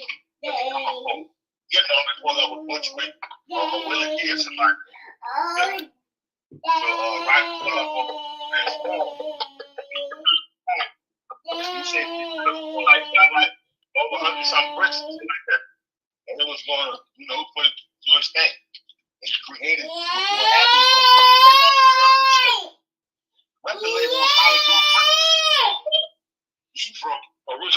Ephraim had owned it and was getting into that, but Ephraim really didn't want to fuck with music like that. So if Roger was going to take it, and Roger felt like it's Hollywood, he wanted to name it something else. Because the record label was on fucking Rampart right off of Canal Street. At one time, people will still stand there and still see the NSYNC part on it and say Hollywood Records. You feel me? So they took that same building, the same spot, and they just made it a Hard Head Record. Okay. Roger just, Roger focus was on music. Ephraim wasn't. You know how partners is. Yo. And so, just trying to get a whole bunch of Hollywood niggas. But how life goes, you ain't gonna get one little L or something, right? Yeah, that was look, you mean Lil Elk? You talking about Lil Elk? Get the Gat? Yeah, I think that's the name, right? For 7 War. Yeah, Get the Gat. Yeah. So they gave him a chance to they start calling the 7 War Hard Head. Oh, so that's where the Hard Head Records come from. Okay. Yeah, but Olive Grove, it ain't, we always put people on. You gotta understand, it's not no conceited thing. It's like way before us. Right. Like if you was born in that poverty shit and you was coming up and you want to get away, you want to know better, you go to Olive Grove. This shit was all talk. You know what I'm saying? So somebody, before you know it, we became the place where the plug is. How far we gonna go back to Sport 10 or we go back to Ninja Group? Because when Roger was Ivan. You gotta understand these are black Italians in our neighborhood. You know what I'm saying? These niggas black, Italian, black, all that type of shit. So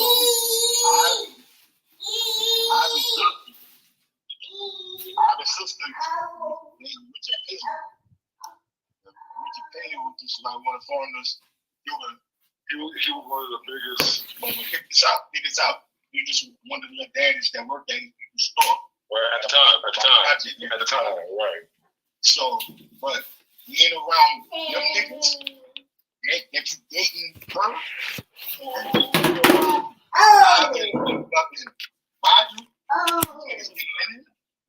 and you might slip up and say, bro, my people might be like, free rates for y'all. And you be like, nigga, what? Like that, I was not how you gonna get all that shit. When you make it happen, you be like, shit, I can go make that, but you make it happen. In time, the bigger became more greater than like the whole fucking time. You couldn't touch this nigga. Only Roger was wrong. And let me tell you this before this, Roger was a guard dog smashing and jacking. I knew Roger. Ivan was the hustler. He was like, no, like how Ansel is. No, Ivan more like that. But his partner more like Skip. You know what I'm saying? Mindset like that. Okay. So Roger was the one with I want to happy, you know, he gonna put the meat coat on. Nigga, what? You gonna have a fucking camera? You know, it might be from that shit. That was bulletproof. You know that. As you chill, you walk the streets, down the car, walk home. He's was paying was equivalent to, if we want to pay them for, he gonna be Ace. Yeah, he gonna be like a soft spoken where you only gonna know he's there. You know what I'm saying? Like that was easy. That was easy. I said, but the first time, man. Pause. Quick story. I gotta say this. What's a piece of my big home and you from Paris? I gotta say this. I gotta give him this. Boom. When me and Jim first came home with our first big loan, like maybe like a $10, he gave me the name. He said, "Man, nigga, you a black Mexican. I was gonna call you an essay. I was gonna call you essay. So you call me essay with Naeem because the original see, I don't know he said essay. That's how he said it. That's how he said it. So easy. You see, everybody calling me essay right now. Yeah, it's because of the game, but he the one gave me that name from way back there. This is before. This is when me and Jay came back. Like I said, when me and Jay really started get to the money. Say, bro, you know what I'm saying? Yeah. So it's a lot of history in the names, man. A lot of history in the names. God, honest witness, dog. Montreal. I just told you, Montreal. She in her life, like she gotta start selling drugs. So, but she, look, believe it or not, she don't like fuck these niggas corner like that. You gotta remember, it's the Island Bridge corner down there. Remember what corner they got popping, right?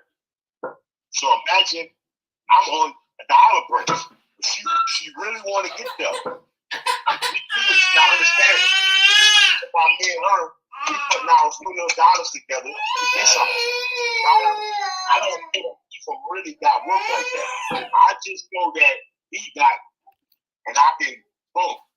Just, and my nigga was, he was under.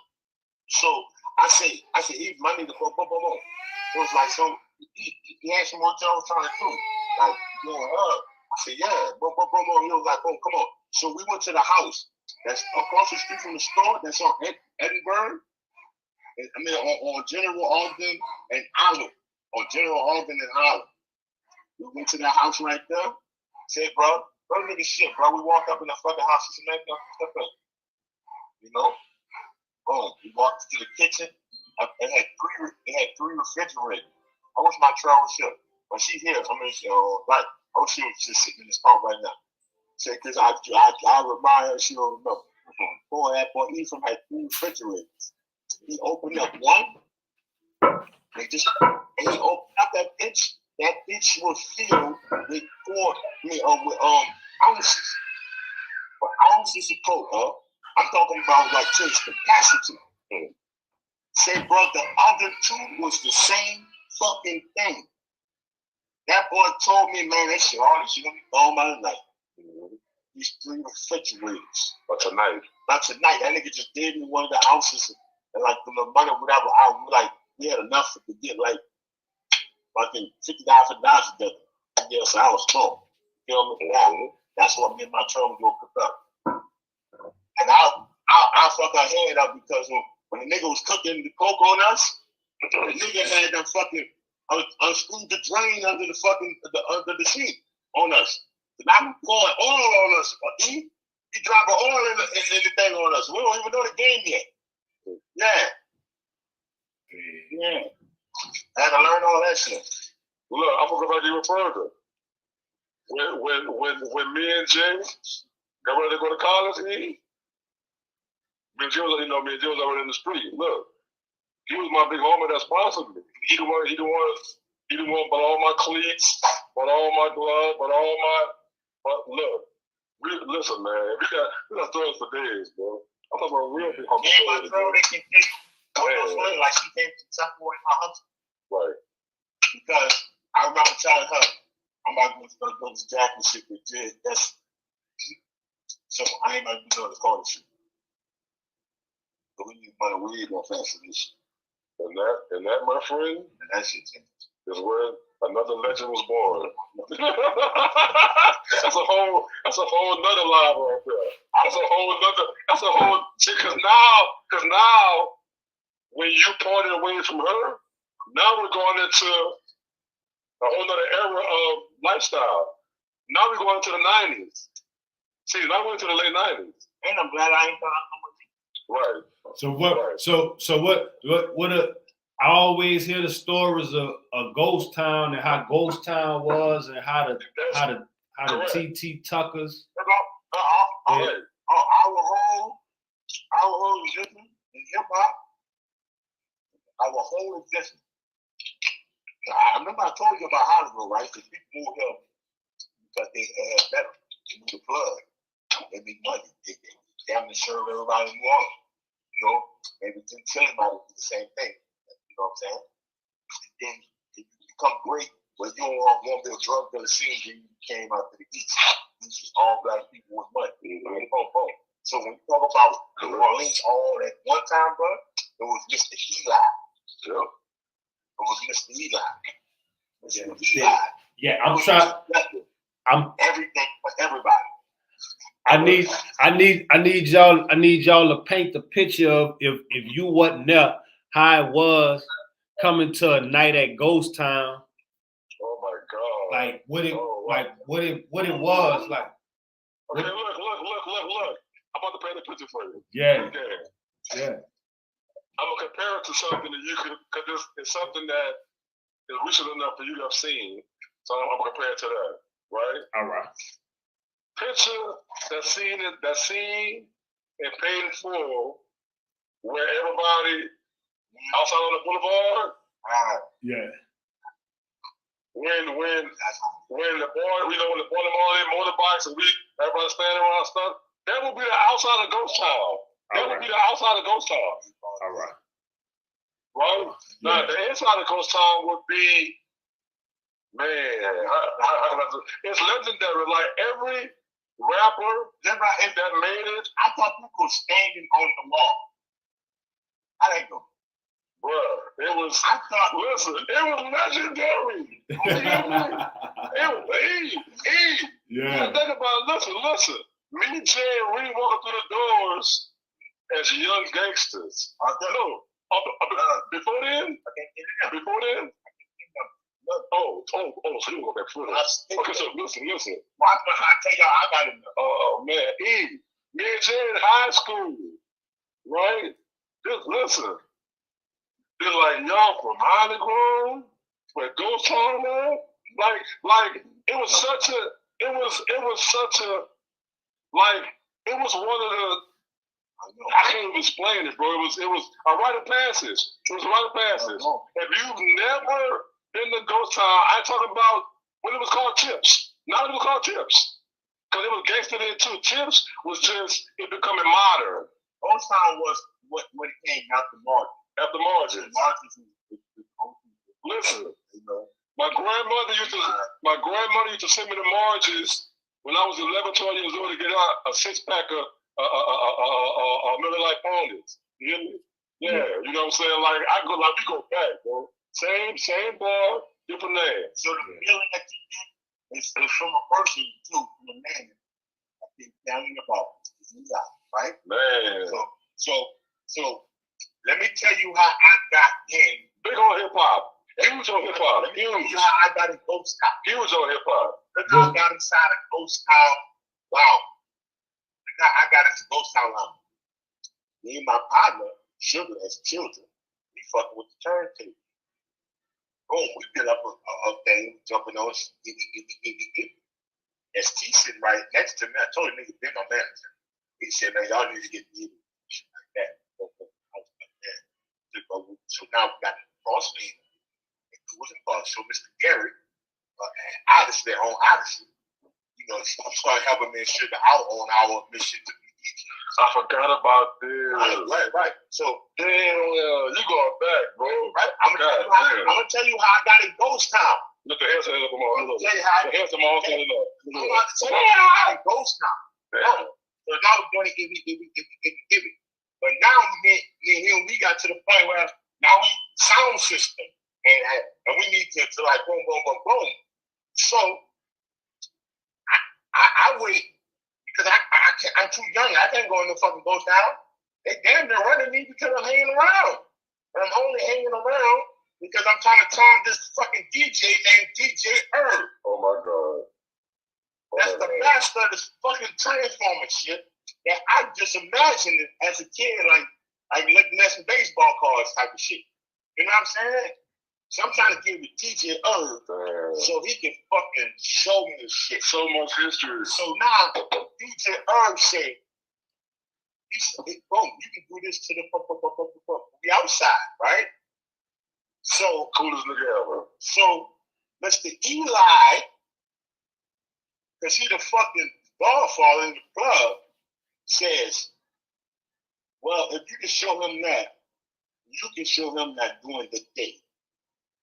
And he can come in there. And me and Sugar, we can come up with it. We can both practice. And Herb said, when times I can, I will. Boom.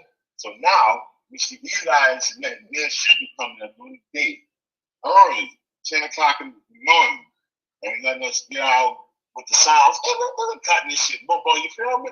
Yeah. And so this is not getting us out of Ghost Town just yet. What you talking about is popping. Yeah. All right. I'm trying. Look. Hold up. What was y'all there? I hear about a legendary fighter. Nigga got in. Something happened with Tucker and Limp. Yep. They had a fight with Tucker and Limp. I heard about or something. I can tell you how I was maybe there. I think so. So this is famous DJ Tucker, TT Tucker and DJ Herb. And picture this, how this go. I'm there late night, and when Herb getting there, and Herb said, with the gold to the mouth, oh, you want order that? I said, fucking right. Because it was getting Scarface. You know, Garrett, everybody's business, boom. You know, boom. But he like Dad Big Lips. You know, from Winston College. So I'm like this gopher.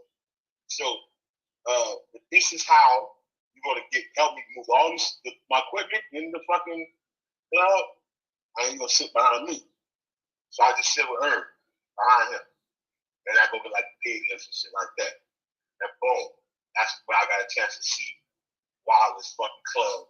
Hottest club, the hottest whatever. You know what I'm saying? And you gotta understand, that's back when they were screaming, fuck that side, in the club. God bless the game. God bless the game. God bless the game. Ron, family, biggest family in the fucking Magnolia Project, Savage and shit.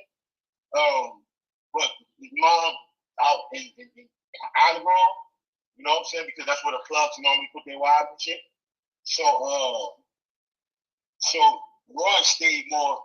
I mean, when he attached to Holly Grove, it's the same as he attached with the Magnolia. So Roy is known just as his nephews, his uncle Fool and Charlie Brown and all them, right? So I had to say that because Roy's in there the night when TT Tucker jumped on the stage.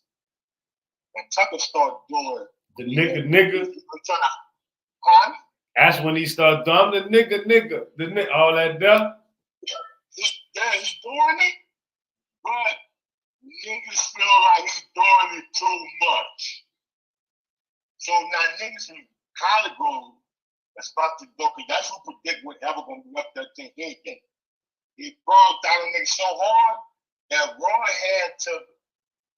know Tucker personally. Okay. And Ron was like, whoa. Now he can rap that and say whatever, you know. Fuck, you gonna make the boy get back up on stage and boom, you feel me? And Ron made that boy get back on the stage. I saw this shit like that.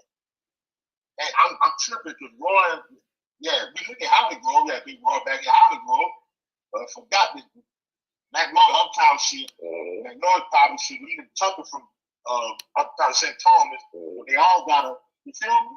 And Ron fucking with the niggas out the Thomas at the time. McLaurin fucking with out Thomas. You know what I'm saying? So I seen it too because he used to hide a lot of vehicles by me over the food Charlie and Roy and all that. So I seen him do that. Pop. And Tucker got back on the stage and he kept going with it. Like, bitch, you feel me? Nigga. You feel me? Just start going. You just start going. And it just happened like that.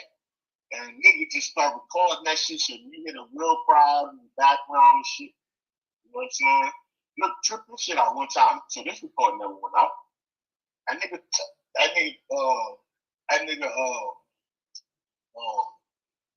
DJ Herb.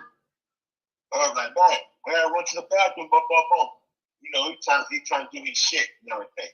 And I already know what time he on, but I'm not totally prepared for this. For this moment. I used to like, when the song go on, we boom. You jump off the stage, follow. There was a bunch of bras and all of them, they all going to the bathroom. I'm like, fuck.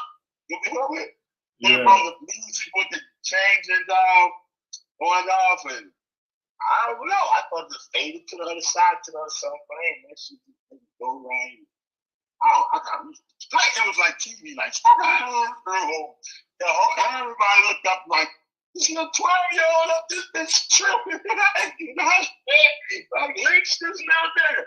Oh, everybody dying laughing. You know the biggest smoke, you know? And what the fuck is that doing? I just run out the bathroom, jump over people, like, you know, like, I can imagine it. You know, jumping on the phone. Everybody, and he bumped me that. And the whole crowd like, he just got crazy, like, you know what I'm saying? And he looked at me like, you fucked up your first time. I fucked up all of it. Rapper later with everything. Yeah. I remember it all. That's you. That's how I met her too. Boy, you talk about memories, boy. Nigga, some of the ghost house stories is crazy. And look, see, we ain't giving you the early history. He ain't even giving you before the ghost town when we was in ghost town yet. He giving you the early when I would be homeless now. No, when it ghost town. That's still another part. So I did that cool with Mr. Eli to what Mr. Eli wanted it to happen for me. Right? Well, how I get that cool with Mr. Eli that Mr. Eli wanted to happen for me? But beat this shit out. Mr. Eli threw every fucking concert in New Orleans, and they would have behind it another Ghost Town production. Right? Another Ghost Town production. This is way before the actual bar Ghost Town. Because correct. You feel me? He was throwing the largest ones. He was throwing Salt and Pepper. LL Cool J, Ice-T. All them, yeah. The biggest rappers you could think of, Slick Rick. Cool J. Yeah. All that. Cool. NWA. That tour that came in with NWA and all them, that was him. Easy. Yeah. You know why I told you all those names? Yeah. Because Mr. Eli was Hollywood to the fucking deck. So every fucking person I named, when he brought him here, he brought him to Conrad fucking Park. I was fucking allowed to see my favorite fucking rapper, or rapper I will never ever see in the fucking world. Unless Mr. Eli keep it 100. Like, I don't know what the fuck. Besides that, y'all gotta come to this Conrad Park. And he would bring all them bitches down. That's how I met you. That's how I shook Brick Head. That's how I zip LL Cool J Head. Salt and Pepper. 2 Live Crew came to Conrad Park. Man, them boys jumped out that door with the same bitches that I jumped off to. Like, oh, what the fuck is going on? Click that link and come up here, man. Whoever that is, come up here. I want to hear that. They got somebody in the chat say they got all the pictures, man. Click that link and come up here for a second, man. Whoever that is. I can't see who you is though. Click that link and come up so I can check it out. We can talk about it. Salt and Pepper. That's all salt and pepper in your park, Conrad. Look, like you said, this is before Ghost Town. What's Ghost Town? This is way before Ghost Town. This is just back in the late 80s, nigga, when crack and hip hop and money and shit was just, you feel me? Then look, these are people, these are all our big homies. I know. Imagine I ain't even jacking off yet. I'm tripping. Nigga, what? I still get to see 2 Live Crew jump out with the big old medallions on their back of their fucking jackets. They all with these hoes and shit. Like, oh my goodness. So, all right. So, I ain't want to talk about the in-between. All that, right? His nephew Poncho, who actually with Isaac Smith, right? Yeah. Right? We ain't going to talk about Poncho. All right, so I'm talking about Cassidy Eli brother. His Cassidy Eli, that's his uncle, right? Yeah. Yeah, me and Cash supposed to work on the doc, and I got to get back in touch with Cash. People go, so it's definitely what I'm talking about, right? So let's step in the in-between part. Let's get to the part where the 2 little dudes talking about DJing and all that. You got a nigga standing behind him. Look, Cass gonna need you though, because no shame. It's Cass' uncle, but Cass wasn't there. Right. They always wanted that, you know. Right, exactly. With all due respect, I love you, Cass. My brother. Cass, my brother. I'm just saying, he gonna for the documentary. He gonna need this info from you. He gonna need it. Same person. So imagine. Let's fast forward back to that time when I'm talking to DJ Herb, Mr. Eli standing behind me, smoking a cigarette, saying, "Well, look, this is what y'all gonna do." Feel me? That's where it came from since a kid. Niggas say Wood in the cup. He wanted me to see LL. We wanted all of y'all. And that's not me, it's all of us. Look. Inside that circle, all of us he wanted to go for. Look, Wood in the comments, Wood say he brought the Fat Boys and the Beastie Boys to Lafayette. Look.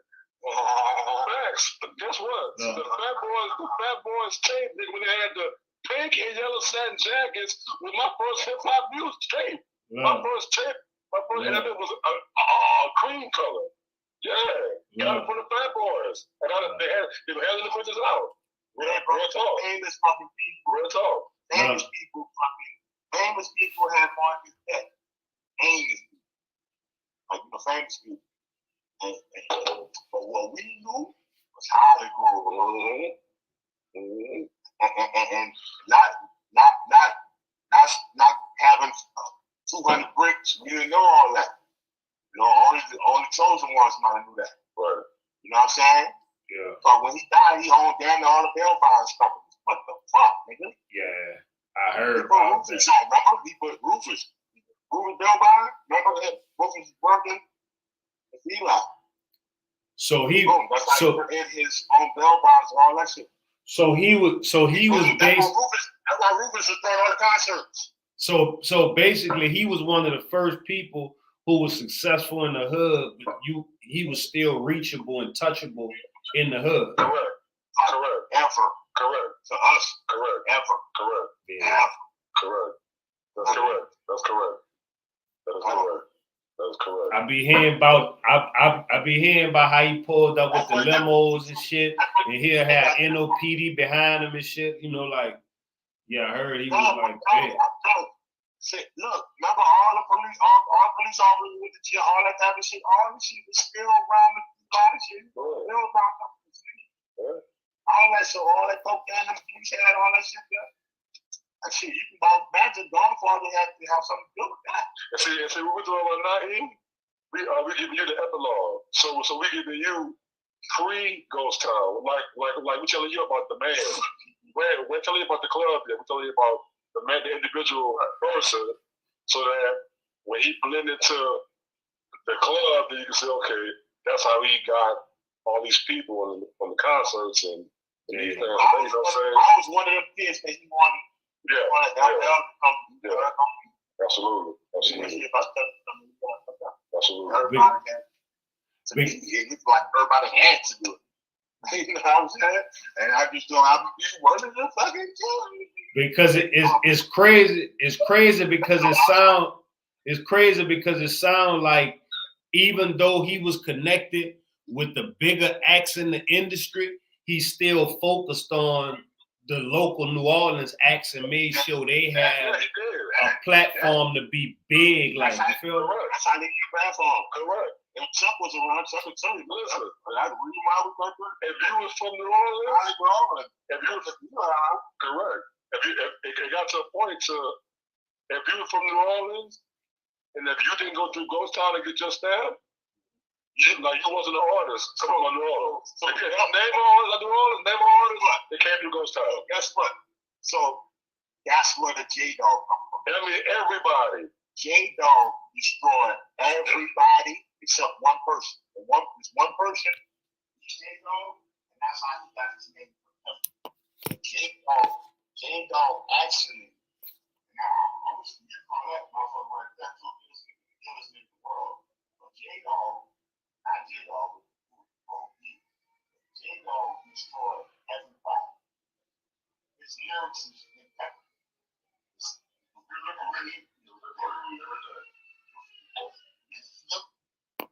How fast he would do it, and this was young.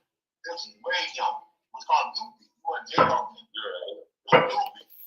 Until actually, we all be a rapper and then became JDMC. You know what I'm saying? But it was before the J came. So that was before Black Menace. That was pre-Black Menace. Yeah. That was pre-Black Menace. Yes. Yeah. That was just new by itself. Right. So the person that beat him and he picked up his name forever was Devious D. Okay. J-Dog was winning every battle. J-Dog kept on beating him. And then when he eventually beat him, I want you to tell a story. I'll be dying now. When he eventually beat J-Dog, that's when the hip hop. Today is the birthday of hip hop. So we showing love to hip hop today, and we just going through old legendary stories from hip hop and shit like that, just showing hip hop love, man. Hip hop was birthed August 11th, 1973. So we just showing love to it, man. I got Reem and ST on the phone right quick. We on the phone running it, and they just giving us some Highland Grove history, just on the history of Highland Grove and Gert Town. And when you go back and you hear T. Tucker saying, I'm the nigga, all that shit happened in Ghost Town. You feel me? That was the birth, the beginning of it. So, what about Slim? Y'all got any early Soldier Slim days in Ghost Town? He made it to Ghost Town? I don't think he did. I mean, he did not a lot. Rapping wise. I mean, rapping wise. I think me, Slim, and Juvenile, all of us too young to rap. Yeah. Okay. Yeah. So who?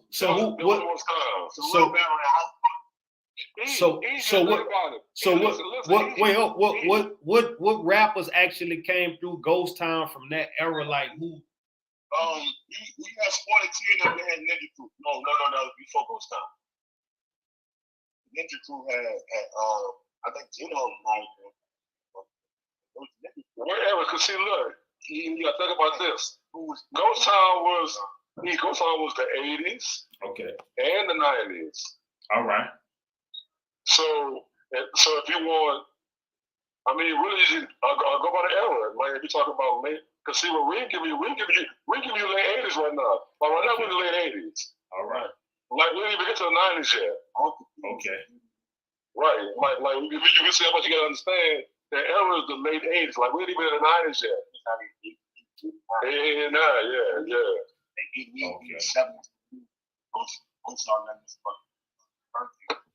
Because I mean, everybody been through that. Mystical been through that. I mean, if you mean local, Wayne been through that. Like I mean, but this is before they were big though. Like this before they was big.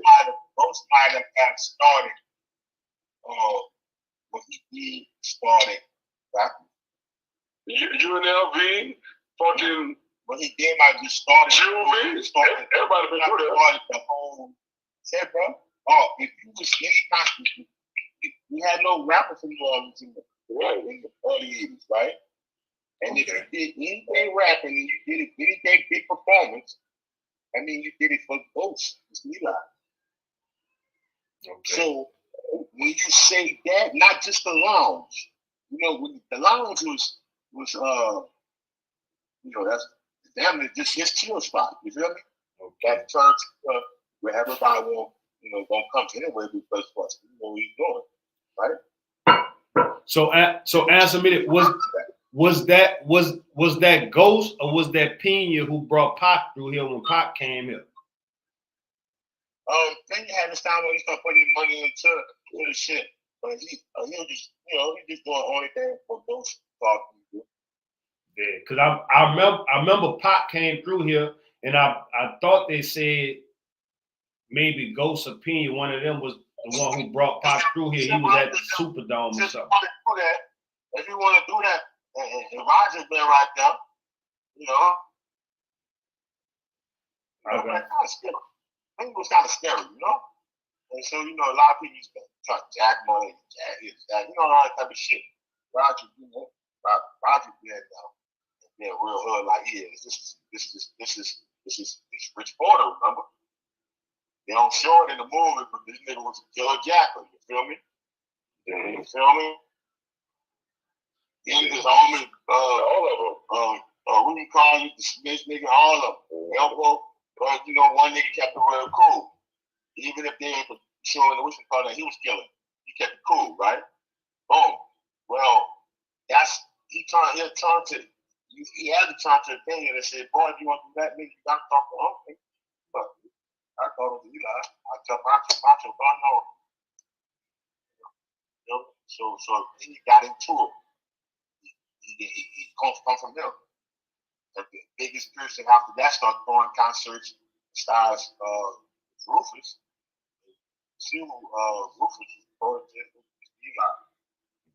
So if they stand enough to even Johnny, they start doing it because of Rufus, and they watch Rufus, they all just keep stemming down from Mr. Eli, even as he passed. Right. Because he left the blueprint. Yeah. But before him, we didn't have no rapper. Before him, we didn't have no rapper that would come to the city. He kept New Orleans relevant. Yeah. Right. He kept it relevant because, like I said, right, you got to think about it. In the late 80s, that's really when no, I take that back. Hip hop started in like 79, 80. But the late 80s is really when hip hop became like a superstar. Like the superstars came out of hip hop in the late 80s. L, Cool J, Run, C. You know what I'm saying? Like that when the money got to hip hop in the late 80s. Like you know what I'm saying? He kind of just started. Right. So he caught the new crack money in the late 80s. Yeah. With he meshed that with hip hop. He might have been showing us everything like right. He had a spot in New York, right. He kept bringing that shit to us. Right. He kept us relevant. He kept us up to date. And that's really, you know, I mean, if you want to say that ushered in hip hop to New Orleans, I mean, like nationally hip hop. I ain't talking about local, because he was a champion for local hip hop. If you name anybody local from the late 80s to the early 90s, they came through those times. I'll get for who it is. To the multi-platinum, I'll get for who it is. Cash Money, Big Boy, they all perform that. Goes to everybody. If you name it, there was there. Pimp Daddy, UNLV, you name it. You know what I'm saying? You name it. When we became of age, he performed there. You know what I'm saying? Like everybody. So that could be your 360 story. You started out at 12 years old with Irv. You would sneak in. The DJ saw it in you. He looked at you and said, "Okay, I'm gonna take you on." You know, and Chris okayed it. He okayed it, and from there, you became however you are hip hop today. That's what. And you want to perform on the same stage. I didn't think about like that. Do you want to perform on the same stage? It started on. Thanks. That's crazy. See, I've been stuck with the whole time. Everything I always knew right there. That's where it should start. Always.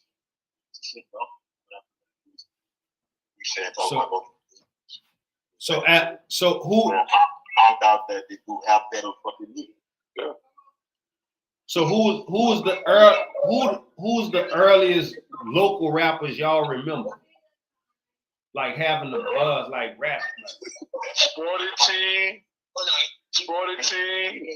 Baby T, Sporty T, the Ninja Crew, Black Menace.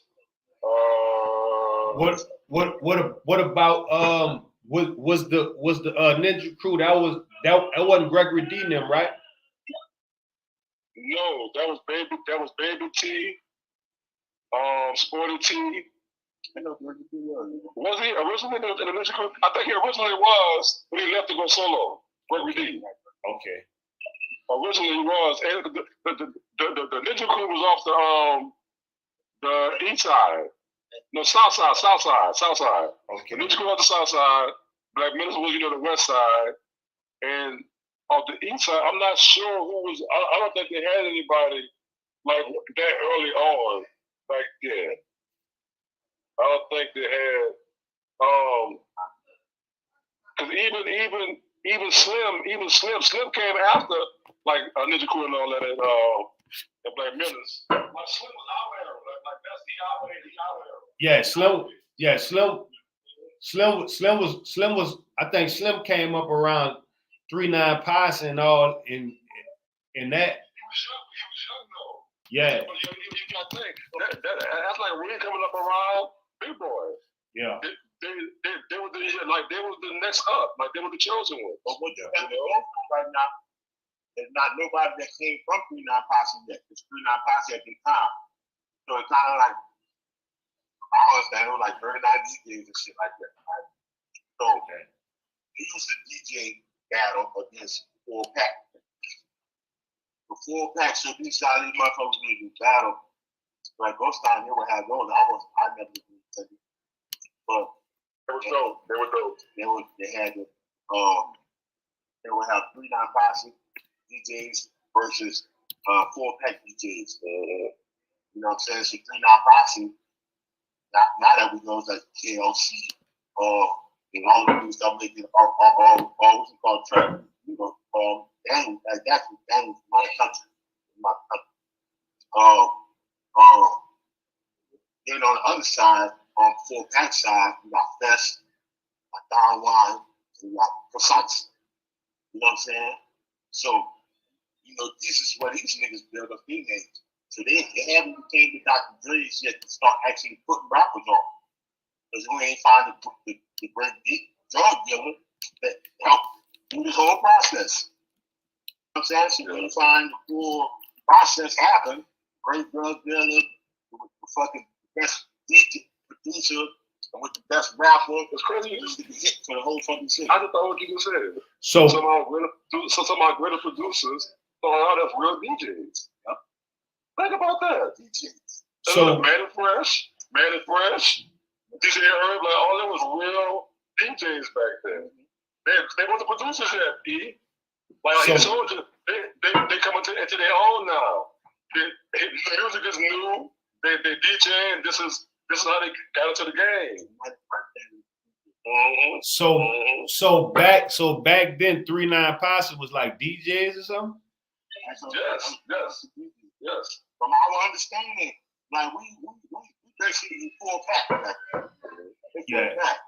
So battling them, that's like 39 fucking DJs. You know, different DJs battling every fucking week, and it's gonna be fast, downline, and precise. You know, battling, and then precise fucking drum mates and bullshit and KLC. You know, remember the drum mates and OT and shit with them. So everybody know each other. You know what I'm saying? And they became, now it's all cool. Them shit ever. They all know each other. This ain't never no violence. It's just all DJs is not known, but rocking shit. Yeah, you just give them the history of how some of our greatest producers started. Well, that's what you did. So before that, well, you see what you know about it, man. You know, they together everybody operates and shit. So these niggas like the project, you got fucking Six Shot and all them, huh? Six Shot. You know what I'm saying? Niggas go to pop out there and think it's somebody else too. You know, like damn.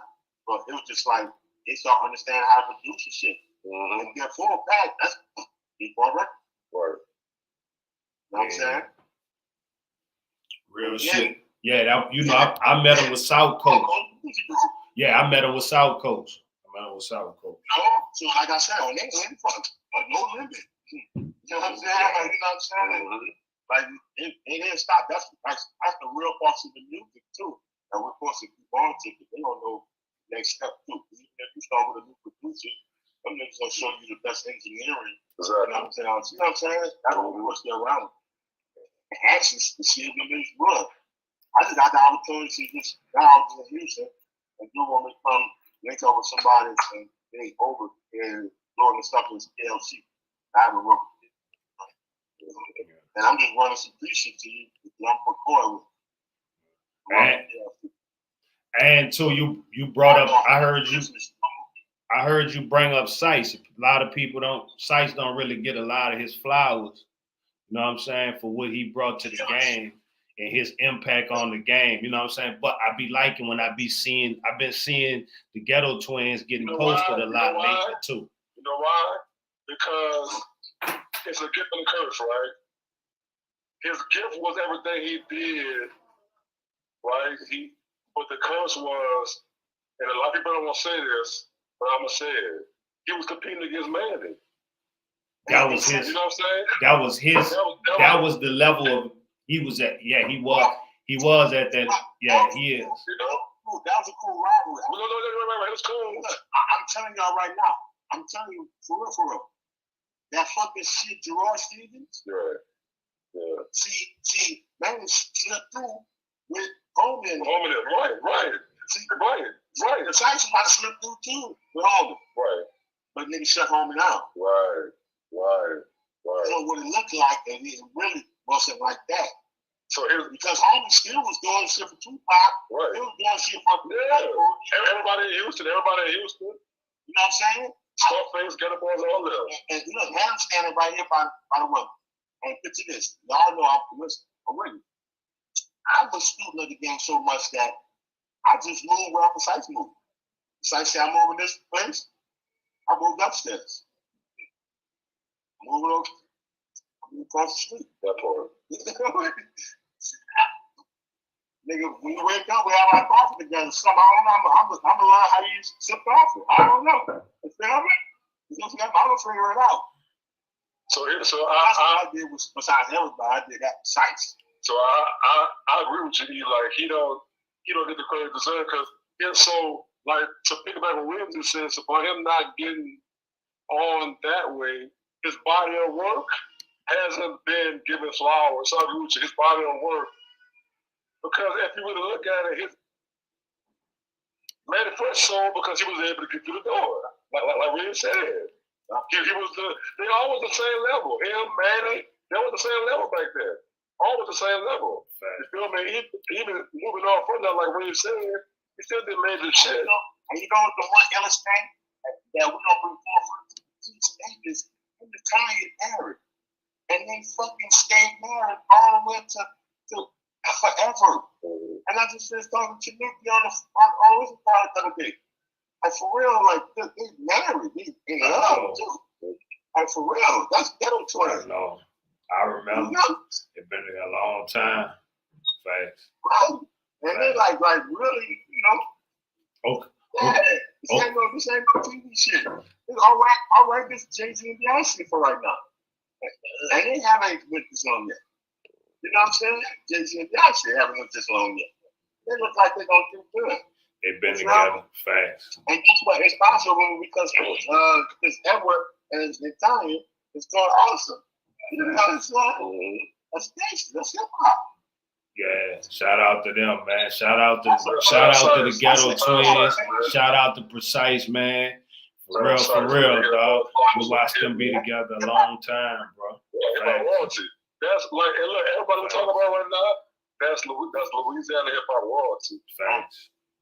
So that's the reason why I'm coming to get you, Sice. They ain't come get you. I'm coming to get you, Sice. We gonna get you on here. We gonna talk, real talk. Yeah. I'm gonna give you a flower. We can get the letters on here, man. Yeah, I'm gonna hit it. I gotta hit it. I already. Somebody got to speak up a pump band because he ain't here. Yeah, I'm also on Lil Slim Trail. So if y'all know how to find Slim, tell Slim I'm looking for him. Check his DM. I'm looking for him. I call Slim right now, nigga. All game. Yeah, I gotta find Slim. I'm looking for Slim. No, I won't sit down.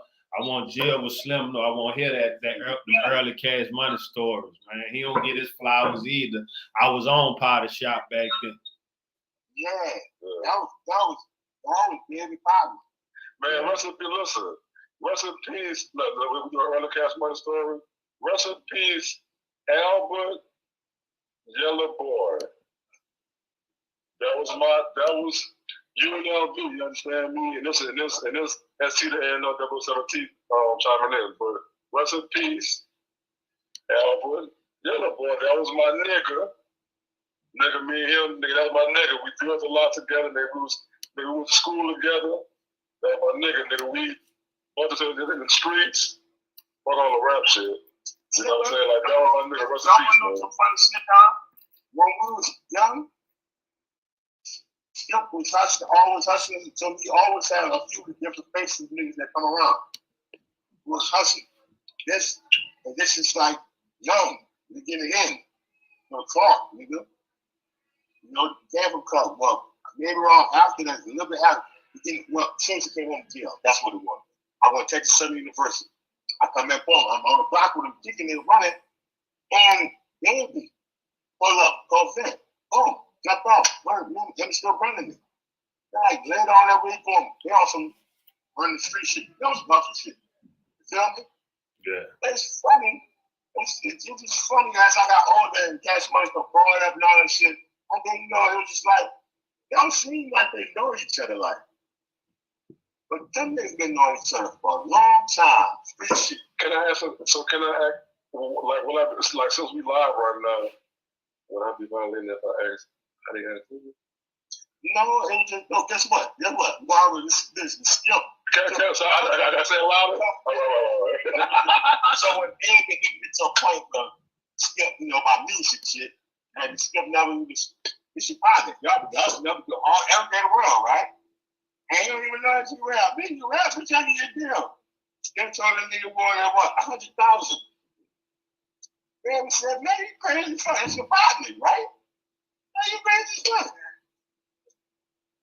No, I mean, it was Skip. I think whatever was Skip acting crazy too much, y'all. But I'm with Skip. And it's my partner. I didn't have to leave rap either. I didn't leave rap either. How about you like what? Look at that boom. You feel me? He didn't want to get this stuff. He wanted to see, he didn't know I should have some balls about leaving. Thanks. So I know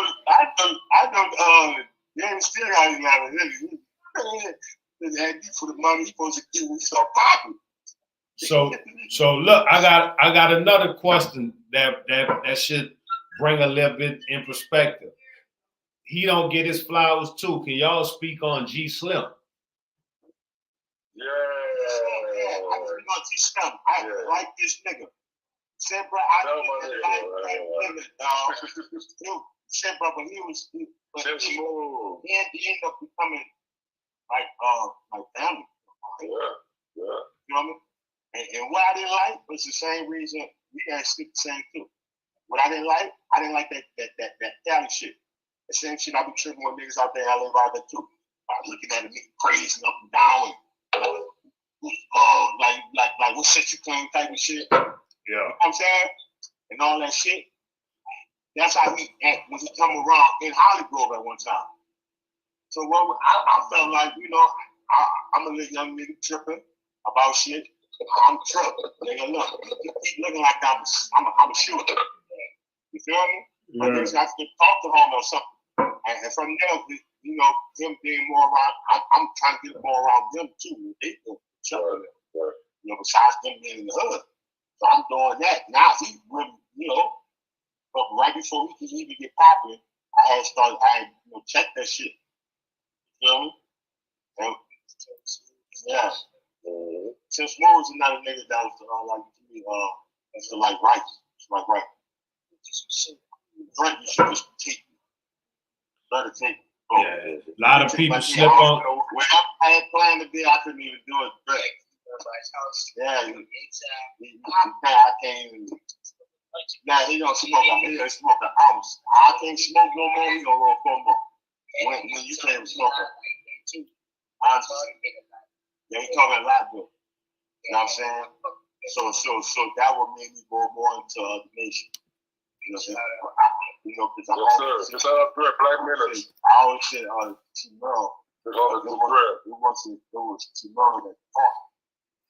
It was spread that push. You know what I'm saying? T-Merle, they used to talk about that 14 night. T-Merle used to sit me on the back porch with me. I remember that. Yeah. He used to talk to us on the front. Yeah. You know, I was like 12 then. That's when I first got around. Oh boy, you know, that's not bad. Like that.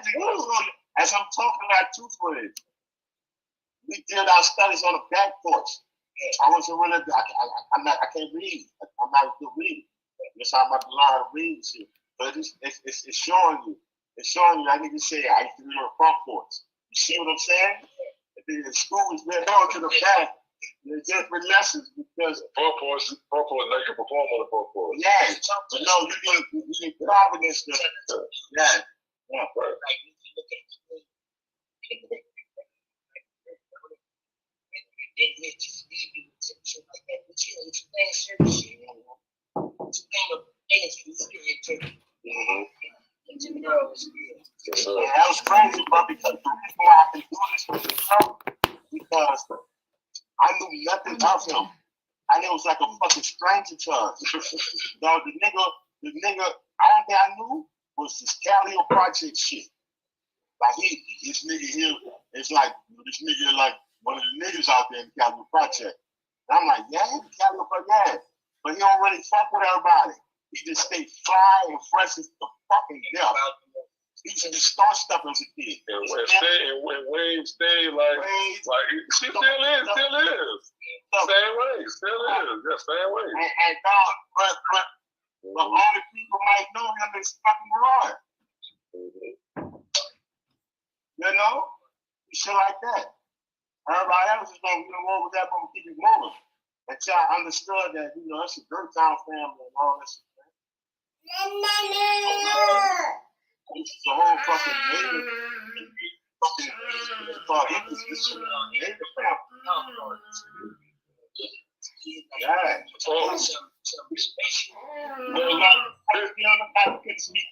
Yeah. Put you out. And then stop. Put you out.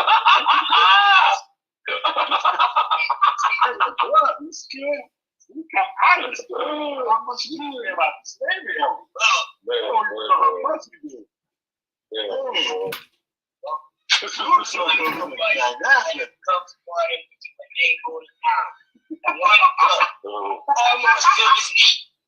Come all the way to this shit.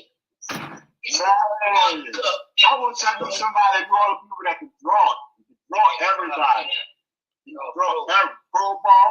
People say, look, boy, but look, they would have had that back then with us.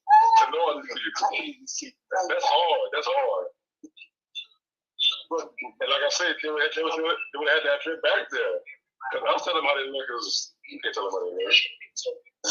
Right. All fiction. Drawing up a nigga like that, drawing me, drawing. I'm standing right there. I was there, about to say, standing right there. I say pro ball. Make the push. Oh. One of that bitch say itchy. Niggas stand there, I buck the eye wide up and say itchy. Niggas like that. Phone cat. Looking like a cat. Phone cat. No, you done created the whole fucking anime on it. You know, time somebody. They say, got phone cat. You know what I'm saying? Phone cat. What am I used to be like? The tall cat. The tall cat? Yeah, the tall cat. What's up? Yeah. I need to get the boss to come up and smooth crack with them. And then when they get as they get high, they them take the clothes off and put all their clothes in the rain and on the roof so they can eat and shit. Yeah, so all the way to me like this is fun that. So many a nights ballers while we selling hustling, we gonna show a butt naked fucking bro.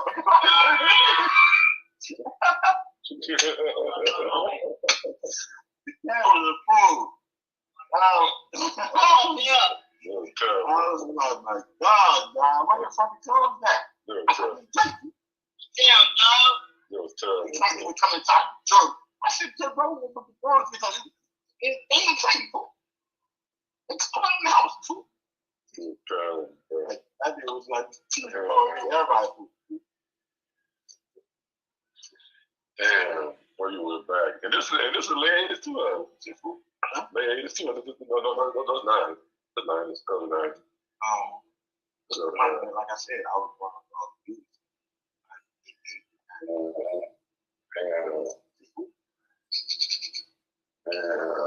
Remember, he used to get full of that fucking CERN,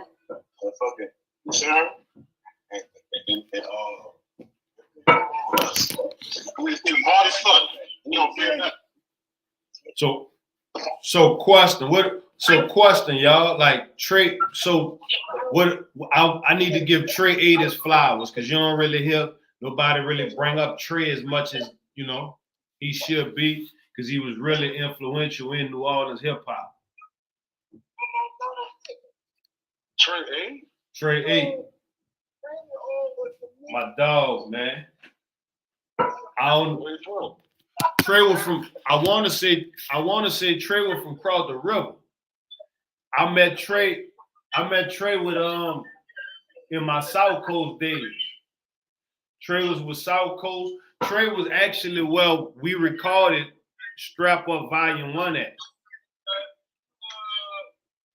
Trey was doing a lot for new. I won't say Trey was with No Limit for a minute. Trey was with Big Boy.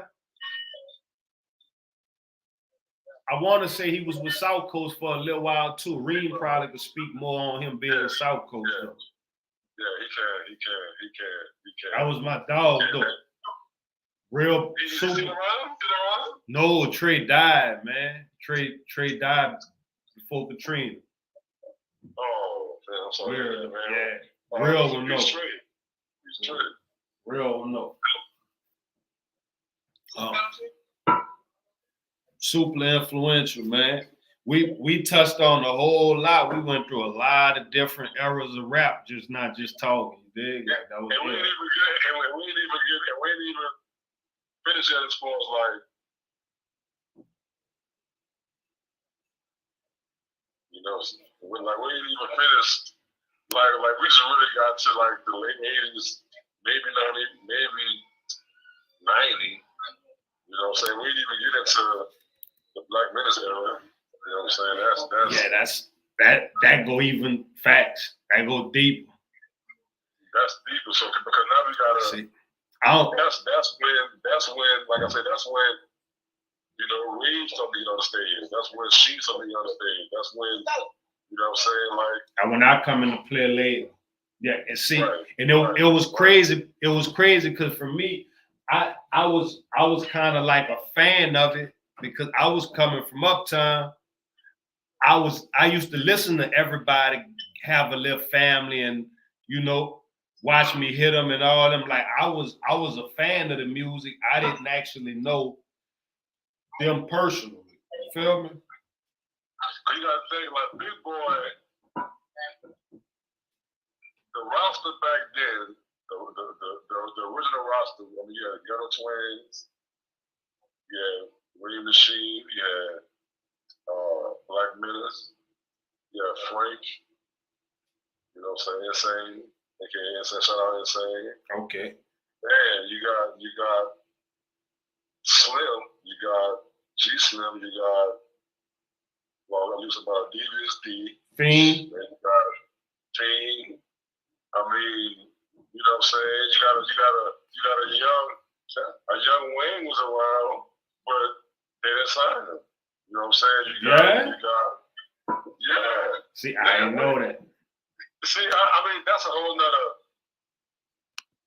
Like he had to start rapping from somewhere.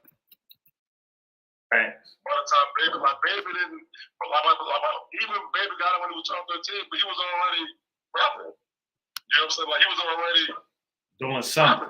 Yeah, he was already doing something. So on his side, you got the Sporty Tees, rest in peace Sporty Tees, you know, Gregory D's, you got your Devious D's. So you can see everybody I'm naming, there was rappers. You know what I'm saying? So, you know, you got, you know, Slim from that side. You know what I'm saying? Over here, you know what I'm saying? You got Fiend, you got Reem, you got Sheen, you got Skip. You got Black Menace, you know what I'm saying? You got Jay, you know, Miss. You got you know what I'm saying? So, when I say I want to do a project called The Mecca, and it's going to be meaning, you know, like 17 or just Hollywood. I mean, I could actually back that up if I want to say, okay, here's the history, here's the artists that came through the very same place. Channels, right? You know, like we can reach out and check these same artists right now. Like these artists came from the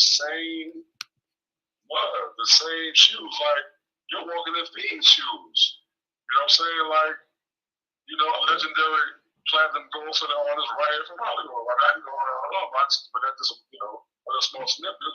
I can go on and on. You know what I'm saying? But you know, I would challenge any other area as far as like, and I, you know, don't get me wrong, I mean, using certain people out of Hollywood would be unfair because they will be considered the biggest rappers, maybe in Louisiana, possibly the fucking game. But I'm strictly saying,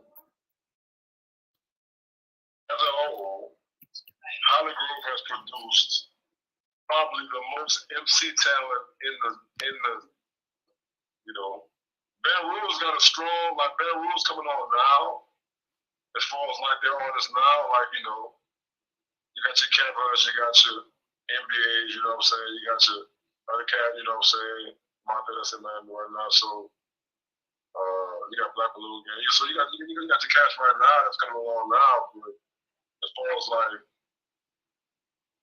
historically throughout the years, like up to y'all right now, like, I mean, and I'm executive. I'm not, you know, I'm executive. I'm not rapping, but I'm a historian as well. You know what I'm saying? So I would say Hollywood probably is one, if not the biggest, is one of the biggest of Louisiana music, rap, hip hop. Yeah, I said that rapping for sure. And I didn't name you. I didn't name Reem. I didn't name Phipps. I didn't name a lot of people I could have named that's successful now in the game. You know what I'm saying? I'm just saying the history. The history like we have. I mean, it's phenomenal. Yeah, I can't. It's a lot. It's deep. It's deep, right? It's deep.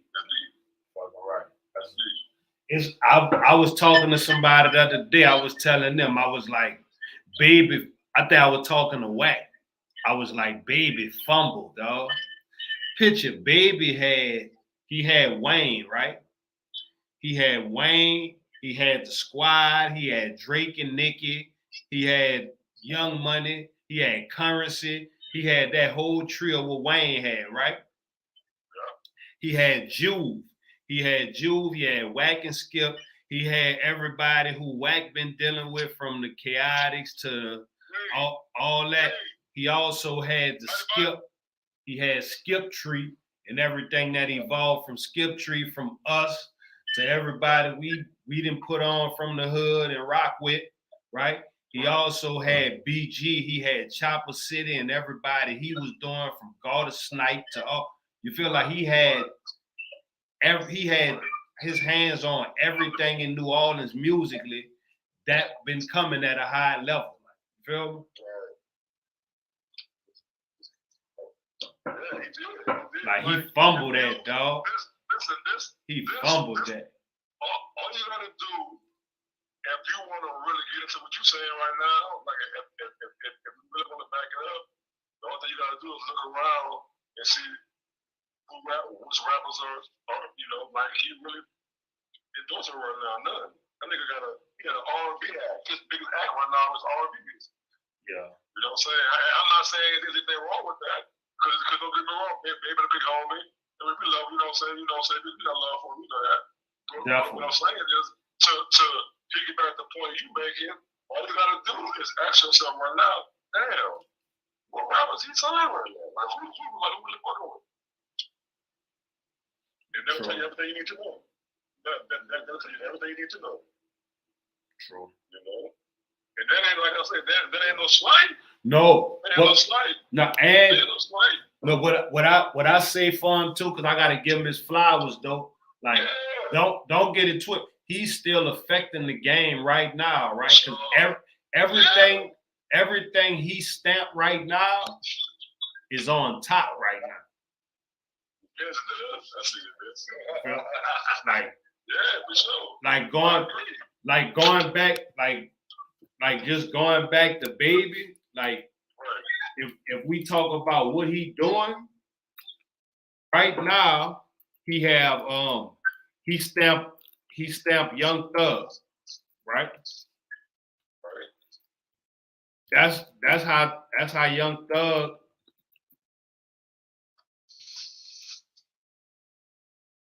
That's where Young Thug get his stamp from, right? That's where you know him from, right? Rich Gang. Right? He's the first time. So we giving him Young Thug. He stamped Young Thug. He had stamped Youngin and had Youngin with a buzz about to be out of here, right?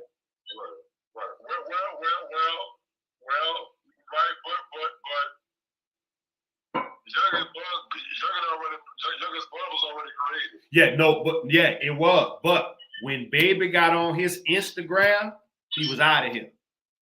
Baby was just gonna sign him. Well, yeah. I mean, that's what he's supposed to do. Yeah, no, I mean, but I just mean when he stamped him out of here. Like just getting on his Instagram, out of here. Okay.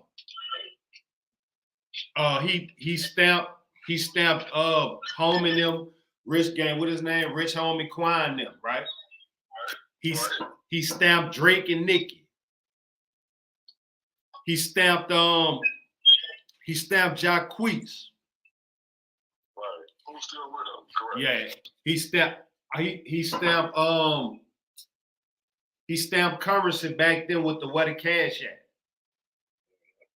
That cranked his career up and got him going. He stamped who else he stamped? Somebody else. He stamped Yo Gotti. That's the first time I ever heard Yo Gotti.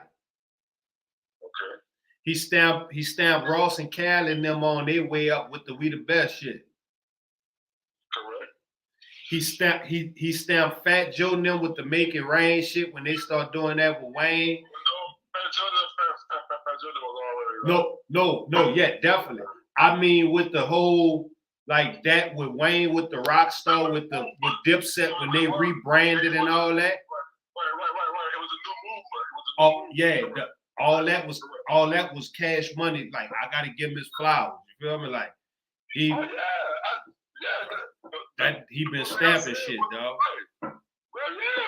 He did. I give him his flowers, dog. Everything he still have the power to stamp shit. Like you don't really see like you don't like no and no disrespect to Pete. But Pete can't stamp niggas like that no more. It don't seem like. No, I ain't gonna say that. Well, what's going on? Like what's I ain't gonna say that.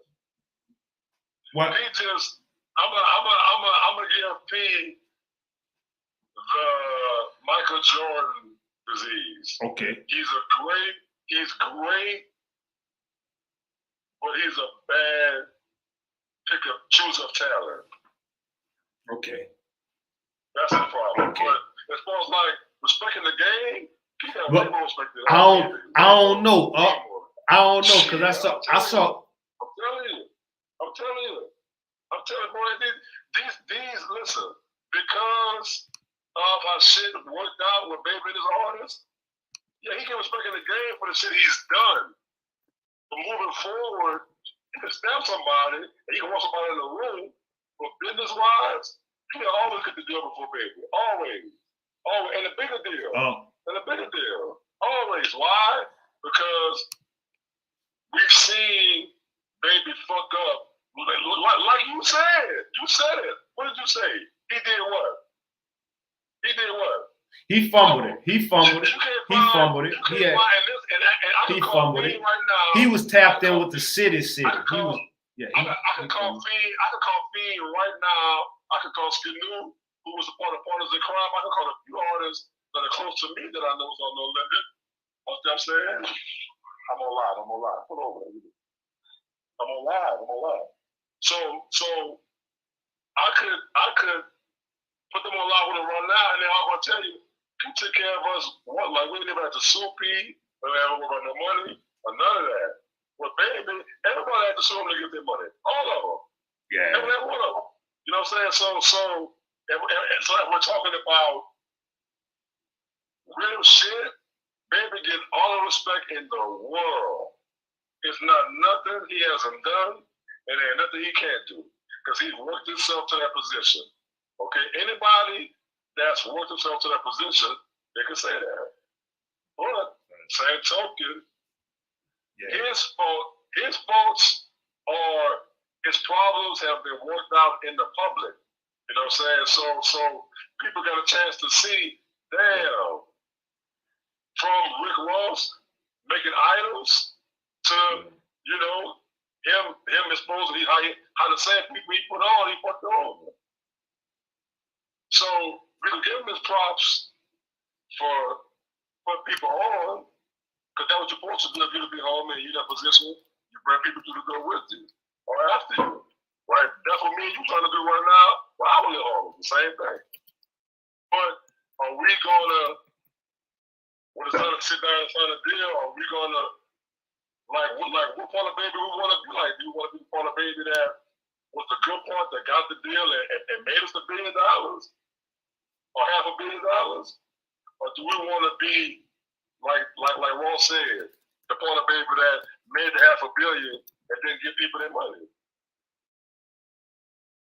You know what I'm saying? It's two sides to the story. It's two sides. Yeah. But it's three sides. It's three sides. It's one side, the other side, the truth. Well, like I said, the truth is playing itself out in public through the courts. Like people get a chance to see, like, the side that we didn't think would ever come, which is motherfuckers suing people and this and that, and like we never think that shit. Like we never think that shit happen. Yeah. But now so like I said, I'm talking about, you know, I'm not. And look, you know, like what's out of Baby you want to be? You want to be the good side? No, Are you gonna be the side that I'm gonna have to sue to get my 90 million? Now I can see when I go back and I look back at it, right? And I done checked out interviews. I done heard some people say, even though they had to sue Baby, it wasn't like I want to say that was Lil Yachty. Lil Yachty said it wasn't Baby and them fault because Baby and them was learning the business at that time when it was going on. So it wasn't necessarily their fault that the paperwork was bad because their paperwork wasn't right either. You feel me? But they're still getting all the money though. Yeah, well, it was. There's no excuse to saying, okay, I'm about to give y'all what y'all deserve. It's no, even if I listen. You saying after this. Even if I'm ignorant to the contract, I still touch a half a beat. Yeah, you saying like after. They couldn't. You saying you can always make it right. You saying you can always make it right. Right. You could listen. I want to piggyback off of your point when you said he fumbled. I want to say and he still could have made it right though. After he fumbled, he still could have made it right. You feel me? But it took him. Like I don't know why he just didn't want to. But see, here's the thing, right? Like for example, right? I'm just give you an example, right? All right. And it's only because this is public knowledge, like anybody who knows, you know. When Wayne, like okay, let me. I'm gonna go from now, and I'm gonna work backwards. As of now, Wayne owns all his cash money. Every last thing he did for cash money, he owns all that publishing and masters and everything ever, all your money, all Nicki Minaj and all Drake, he owns all that now. All right? Okay, cool. So I'm working backwards. Now, how did he get there? Okay, he got there because, like you said, originally, Baby had all that, right? Baby had all that. So some of the stipulations. I ain't talking about he got 90 million. Like in the case of Baby, he got 90 million. But Baby was found liable, but Universal Sony wrote that check. You feel me? So like what you saying, that's how you know, okay, Baby was at fault, but he wasn't all the way at fault. Okay? All right, number two. Stipulations was that man get back all his masters and now he owned all this shit. So you say to yourself, okay, how do we get to that point? I mean, like why we gotta all these years, everything I did, Cash Money I kept Cash Money afloat. He did. You know what I'm saying? And you mean to tell me, nigga, you touching all this and he can't even, and that 90 million ain't even, you know, and with Juvie sued for what, 12 million? They got 12, 13 million. And BG like 7 million. Like these numbers, they're good. These people set for life, I get it. But these are not, this is, man, the first gotta see me too. Like, it's too much. It's too much. Like, I don't want to be the guy that, you know, like he don't go down to where the greatest they ever did. I'm gonna give him his flowers, you know that. And I'm all about New Orleans. Anything out of New Orleans, if it's righteous, I'm supporting it.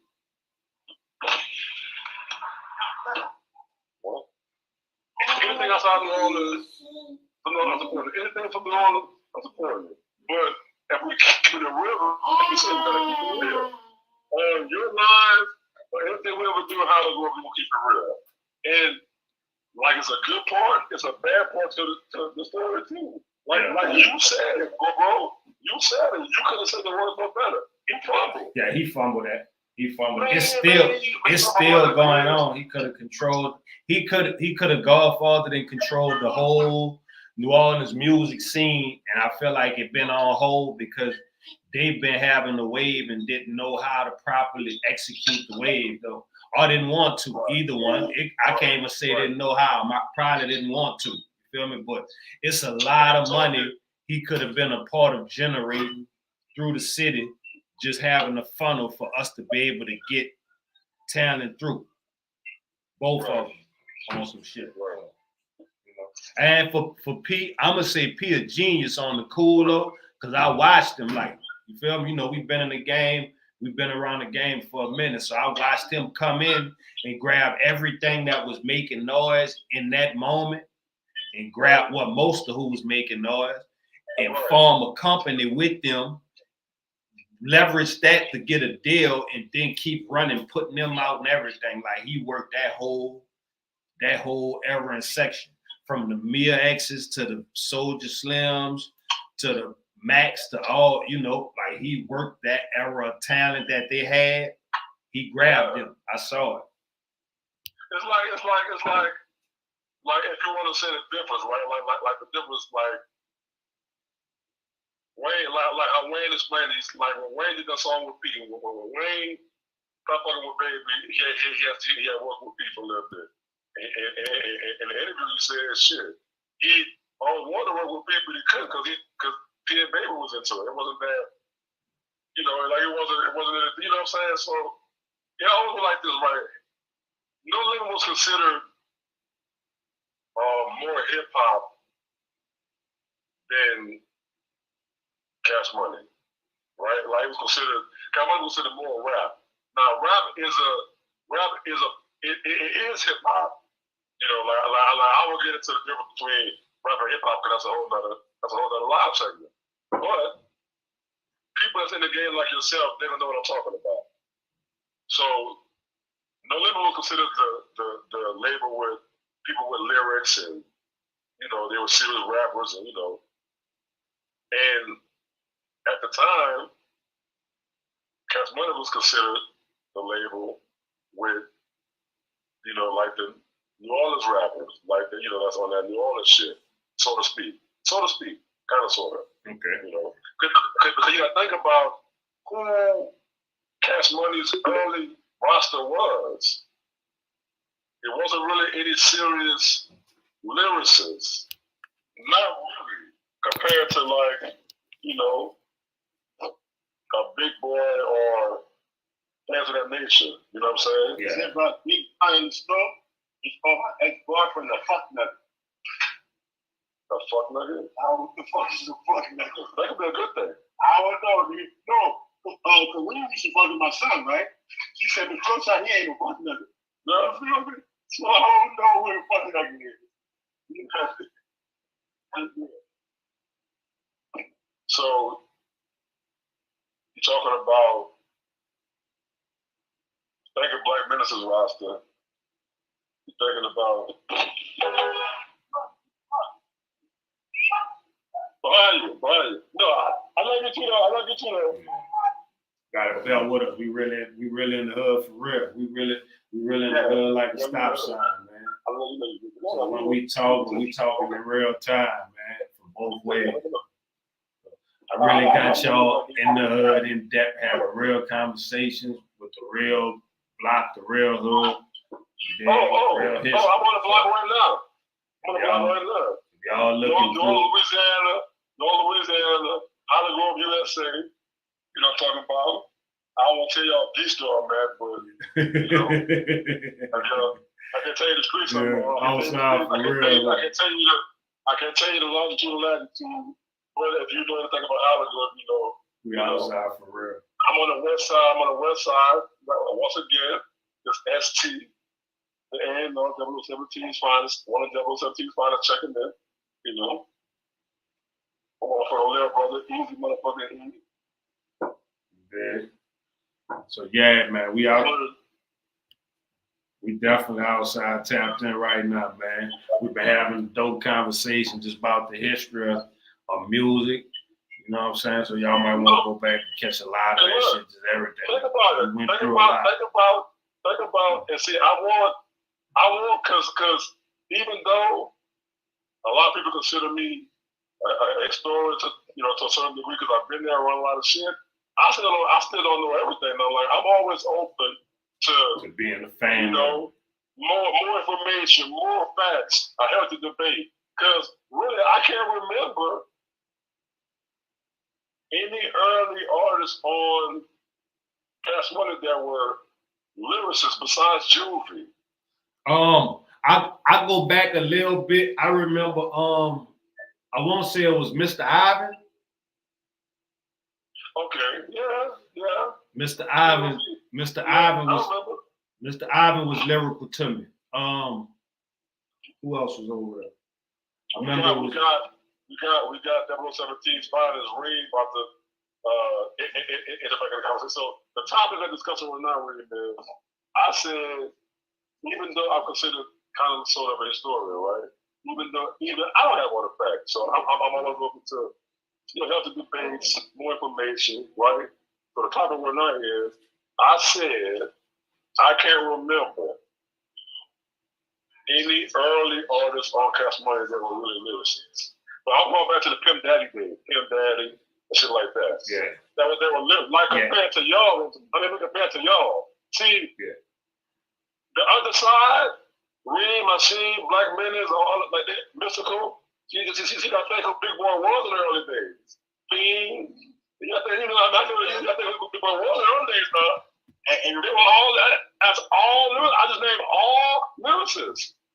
No bounce music, no bounce rap. I named all lyricists. Yeah. Okay, so I mean, I gave him Mr. Ivan. I said Mr. Ivan because I remember Mr. Ivan. I think he had the hockey mask back then. Yeah, but you don't got money. Yeah. And then allegedly, Mr. Persistence, by him being the devil, allegedly the structure of blood. All right. But Chuck, Tom Temple or Big Boy owner, remember what I told you he come up from under the guy, So his whole mindset is, when he out with money, I'm putting my partner on, his partner in Tito. That's his whole purpose in the music. It's not even to fuck with music. Hello? And he act like he even like it. This is my partner.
And we laugh and shit. I came to me like, Chuck came like, you feel me? And I laughed it off because he didn't know that. I'm like, dog, I would love to because you know more. I think it was great. That'd be like how you did with Coach A. Is this all around? Like, so back to me. Oh, man. Then Chuck was like, yeah, what did Chuck say? What happened? I do. So I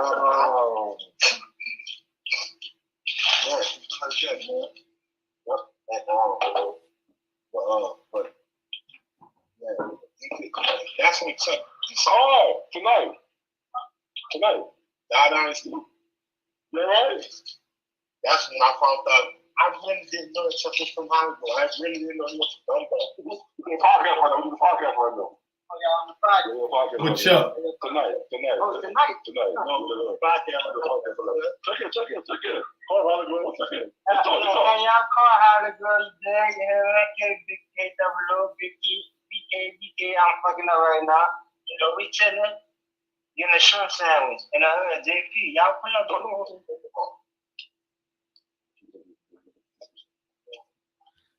Dig? Live from the block, man. We live from the block. Live from the block, man.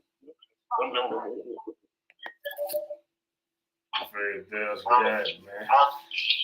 Ivan was really with the horror rap shit too. Yeah. Like, he was like kind of on a do not posse kick. Like as far as like I mean not do not posse. The boy from Memphis. The boy from Memphis. 3-6 Mafia. 3-6 Mafia. Like he was that style of rap. Okay. He was the horror rap with the horror beats. He wasn't. I don't really consider that really lyrics like the people I'm talking about right now. Like they really like I said. All our listeners right now, y'all can chime in with the comments. Chime in with who were the earliest real lyricists on Cash Money Records. We get to know. Like that's the early real lyricist. I said Mr. Ivan because I remember Mr. Ivan back then. I go back to Mr. Ivan. I remember when it was B32. They used to call him Baby with the 32 goals. That's why he was B32. I remember Lil Slim came. He dropped Powder Shop. I remember Pimp Daddy. Pimp came through with a different style nobody ain't have. Pimp Daddy came out. Pimp Daddy was before BB. Yeah. This is when Goldfingers and all them was shit. This was Baby, no Big Idea was in the and that time kind of faded out for them at the time. And Manny Fresh was this new little drummer boy type of shit that we gonna use. So that made the King House out. So anybody else on Cash Money, everybody out there. He just do that just not recently. That was the first time. Everybody. And it's also just saying you do it. That's it. Oh, so Baby been wiping it. Cause matter of fact, Baby, I didn't know. I just found out that PMW was on Cash Money too. You know what I'm saying? You remember when they had that? They got some red SS with some big old bud, and I keep a little skunk stashed under my rug. 20 bag 20 dimes and keys, rolling like a motherfucker, making them G cut. Ain't no nigga like a That was that shit, man. Say, look, you know what's crazy?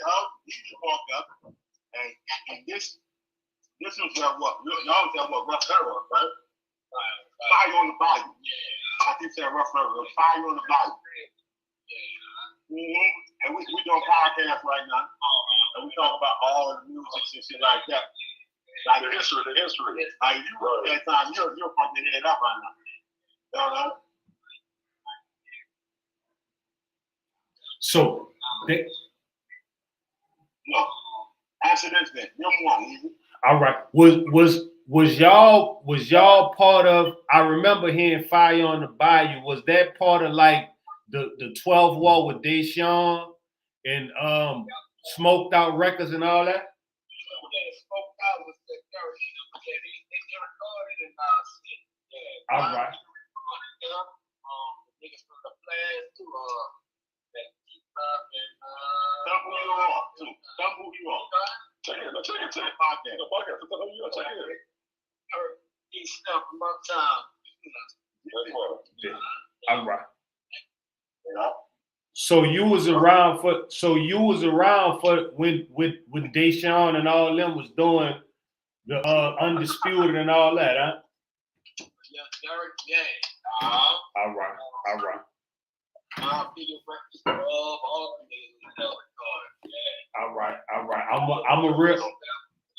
I'm a real fan of the music, so I remember everybody.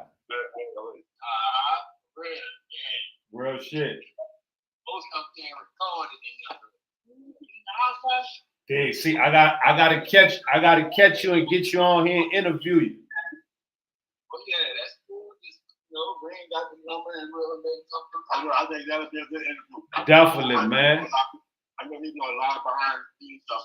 Yeah.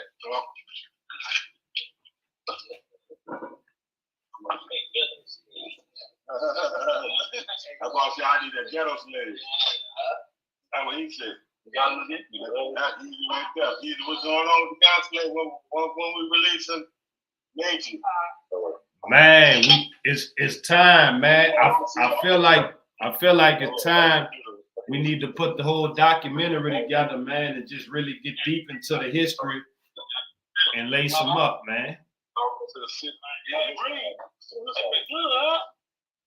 Crazy.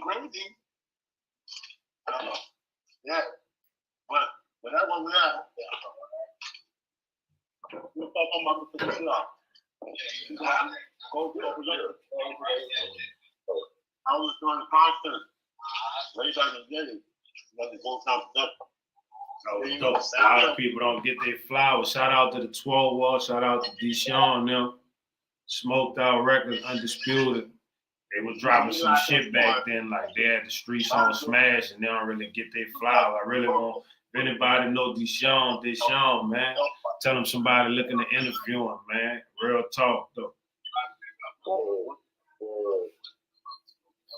Yeah, that's man. I'm going back nuts, boy. Yeah, it was a lot of we like 89, 90, 91, 92. 94. Okay. That was 94. Now we're in the 90s. Yeah, that was 94.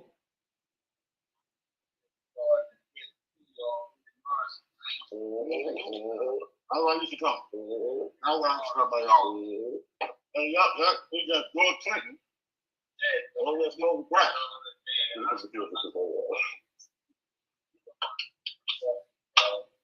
All right.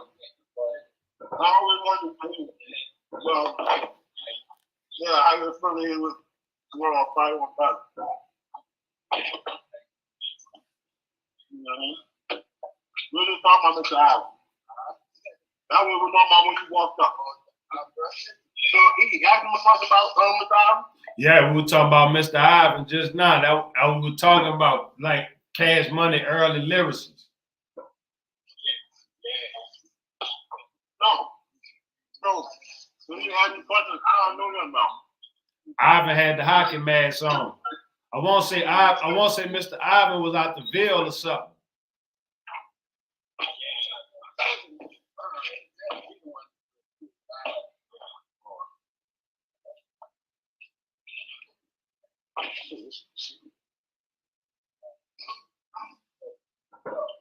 Much as I know about, see, I grew up with big boy enough. So when they got Mexico, it's like that's a rivalry, you know? Yeah. Money got, He picture every morning at school.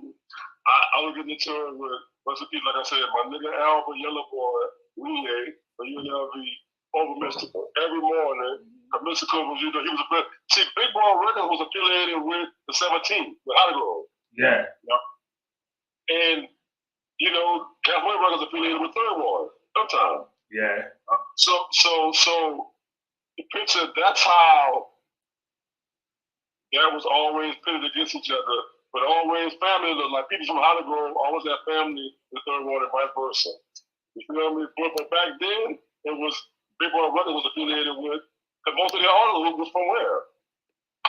Hollywood. You know what I'm saying? And like I said, back then, to me, I could be wrong. So I need all the listeners and all of you, that everybody chiming in right now, everybody watching live right now, to chime in, give me your comments. You know, send comments from all you page, you know what I'm saying? No problem about. I need to know who on the early Cash Money, real, who I consider real lyricists, not bounce music, not New Orleans bounce, not none of that. Who did you consider? You know, was Juvie the first lyricist on Cash Money? Or was it Wayne, a 12-year-old Wayne? 13-year-old Wayne? You know, like who was it? Was it a young BG? Yeah, it was. That was.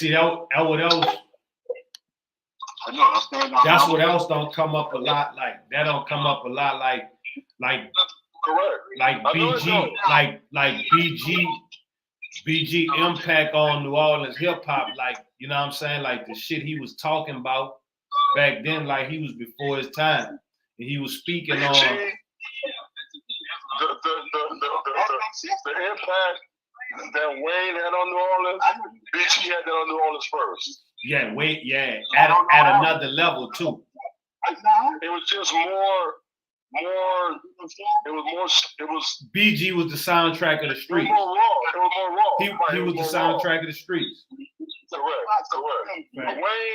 Wayne is more polished street. He's more polished street. Wayne was more hip hop. I'm gonna say that. Okay. I'm gonna say Wayne was the difference was BG was the street of New Orleans. Wayne was the rap of New Orleans. You feel? Wayne was a rapper, but BG was a street nigga. That was different lanes. Right. You feel? So the stuff BG was giving us is what we really was living. Right. That's why where he at right now. But pause for a second. You gotta understand that BG came way before Wayne. Yeah, definitely. What? Well, look, yeah and no. No. They came by a few years. How many albums BG had up? How many albums BG had up before Wayne came along? No, I'm gonna take from what I remember, right? Look, from what I remember, right? Look, yeah, BG came when Pimp got killed. BG came when Pimp got killed, right? Pimp got killed, and they had the Pimpin' Ain't Easy tape came out, and BG was all over the Pimpin' Ain't Easy tape, right? Then after that, I want to say BG and Wayne came with the BG's tape. That's when they was on there, and Wayne was saying, real soldier, gangsta out to 17, real niggas, they be chilling on Eagle Street. And then BG dropped Chopper City after that. Right. How about the O is for the L is for when you put the olive branch? I wasn't on now. I missed out. I got to hear my phone, man. My name played up there, had everything social media just recently. But they were showing like going back to some old Lil Wayne. Right. Yeah. And you're like, the O was for the L was for, you know what I'm saying? He just rapping the whole shit. I gotta find that. I'm with my phone. I need that. I'm about to put that on my screen set or something. I need that. I might sample that. I might say Wayne. Listen, don't get mad at me on sample. I might sample it now. I'm letting you know ahead of time. Shawty said 1 block away from all of you. Yeah, it wasn't on this side. No, my room. No, it was over here. My room Island. Yes. Yeah. Listen, I don't want you to listen. We got to listen. You got 2 pause. You got 3 real historians of this rap shit out of New Orleans. Check it in right now. My mama used to babysit. Over there when you said something, that my auntie mama used to babysit one. Yeah, we had to go all the way back. I said, man, my dream was I wanted the finest apartments on Monroe because that's where a lot of people grew up at. Man, they talking about Roger Smith, Ronnie, who was talking about earlier, rest in peace. Fucking date my big cousin. I'm in the back room, nigga, trying to pick his brain. You know what I'm saying? I mean, I can go on and on and on. You know what I'm saying? Like, but the Mexicans got to it first. The Mexicans got it. I remember him. I always trying to his mom.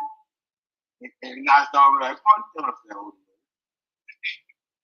Jesus always trying to remember her. And see, that's a part of history that people need to maybe didn't know. Yeah, all you supporters of Wayne, he didn't do it on your side, it happened on our side. Sorry. I know y'all want that credit, but you know, sorry. No. He. You know, Yeah. Mac Main, house, you know what I'm saying, something like that. So, you know, when you go to the side, I explain it. Please explain it. You know what I'm saying? But imagine on this side here, I'm going to breed rappers for the whole city. You know what I'm saying? So, I mean, man, easy as conversation. He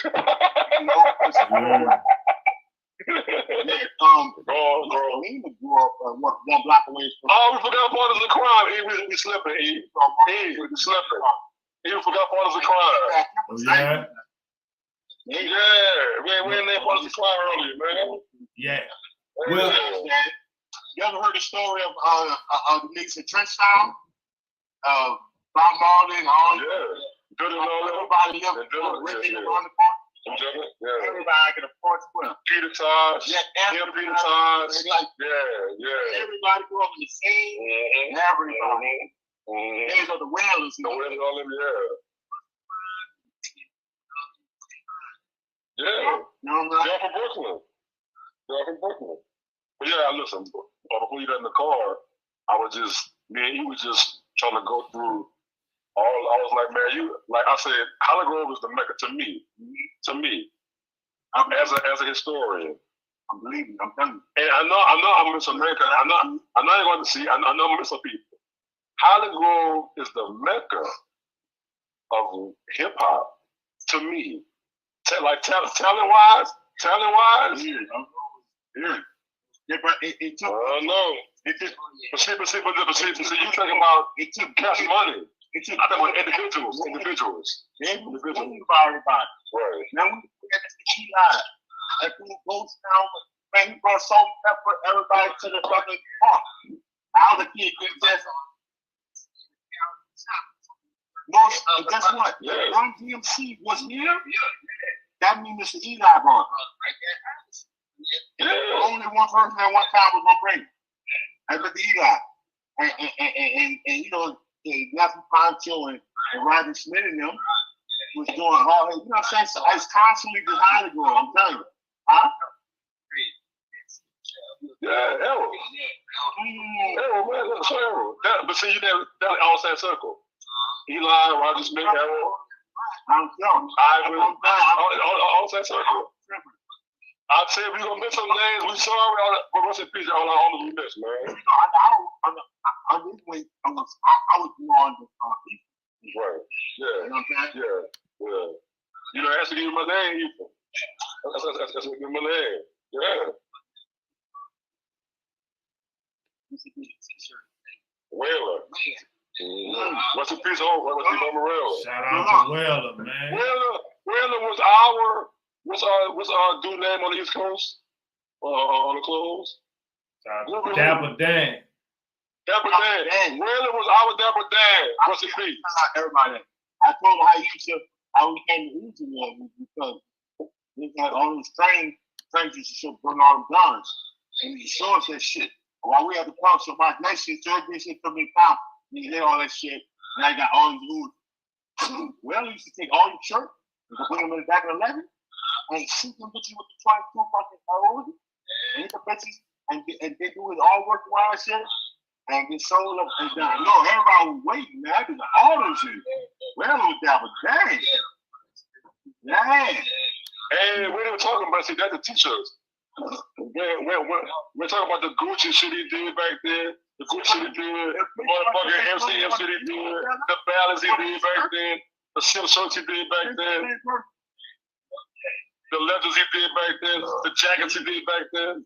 Man. Look, boy, you know about Pimpin' Coast, man? Because from back then, all y'all blew them up. Nigga, they charging the arm of the legs, boy. Jay Brooks had brought Beneficial and Southwest distribution. Because I was playing football for Texas Southern. I used to always meet up with J-Dog and everybody, big boys. So, just a part of... We always go meet up at Southwest. Just a part of the distribution. I was across the street from remember the mall? Well, the mall is in Houston? Charlestown? Right there on the other side of the feeder, that's what Southwest distribution was. I think the picture was like down there in the same building, the same thing. You know, we always use the Gonzalez distribution. That's out right here. But, you know what I'm saying? So, I don't see why Gene Fresh had any reason to buy the two cups out all these fucking time. So, but what he did was he bought all the distribution coming out in Texas. So, if you go through even as a small person time, you try to put out some distribution, you still, but dog, it's not a bad thing. Jay Prince protected them niggas. He made sure they didn't get killed by the culture ball. He protected them, even if y'all didn't want me to. That's hip hop. That's hip hop. I'm out here protecting them. So that's hip hop, ladies and gentlemen. That's hip hop. You know what I'm saying? Oh look, here's another fun how to go back. Big Mike, who's part of the Ghetto Boys here. Yeah. You know, he originally, you know, he from the Ninth Ward, right? All right. His group originally was called the Convicts, right? Big Mike was a part of a group called the Convicts. They recorded their first album at a studio in Holly Grove. And I know because I was there, I was 13, and that my first taste of the side I love was the music side of the game. You know what I'm saying? So we got like Holly Grove, you know, and everybody know Big Mike went on to be in the Ghetto Boys. So like Holly Grove got a lot of connections as far as like people have to get through this motherfucker, man. So Big Mike recorded one of his first early projects in Holly Grove. Correct. As a matter of fact, he recorded it on General Austin and Belfast. My cousin got a house right there in the back of the house. He had a studio. He was an engineer. You know what I'm saying? The Big Mike who brought me. Like I said, his Big Mike original group was called the Convicts. And he recorded one of the first albums back in Holly Grove and one of the studios back in Holly Grove. Okay. I was 13 years old. 13 years old, I'll never forget that. And this is, like I said, this is before he went on to become what he went on to become. You know what I'm saying? You know what I'm saying? Because we all know he went on to do great things. I mean, he a part of the Ghetto Boy. Hello? You know what I'm saying? But again, you know, yeah, I saw that, man. I think, I know. Rest in peace, Big Road, man. Rest in peace, Big Road, man. He was real heavy. He was real heavy and real influential in the hip hop game in New Orleans, man. Like a lot of things happened because of him. A lot of things happened. He helped a lot of people out, man. A lot. Like a lot. You know what I'm saying? I would probably say everybody we've talked about today so far, he's probably helped them in some form of capacity. Each and every one. All of them. From late 80s to all the 90s. Like all the Cash Money, all the No Limit, all the Hardhead, all the Take Phone, all the Parkway, all the Harvey Boys across the river. You know what I'm saying? Harvey Royal, all that. You know what I'm saying? He's been a part of every era. And he was part of this era too. You know what I'm saying? So rest in peace, Big Road, man. He was a big part. I saw not only New Orleans, but Louisiana music.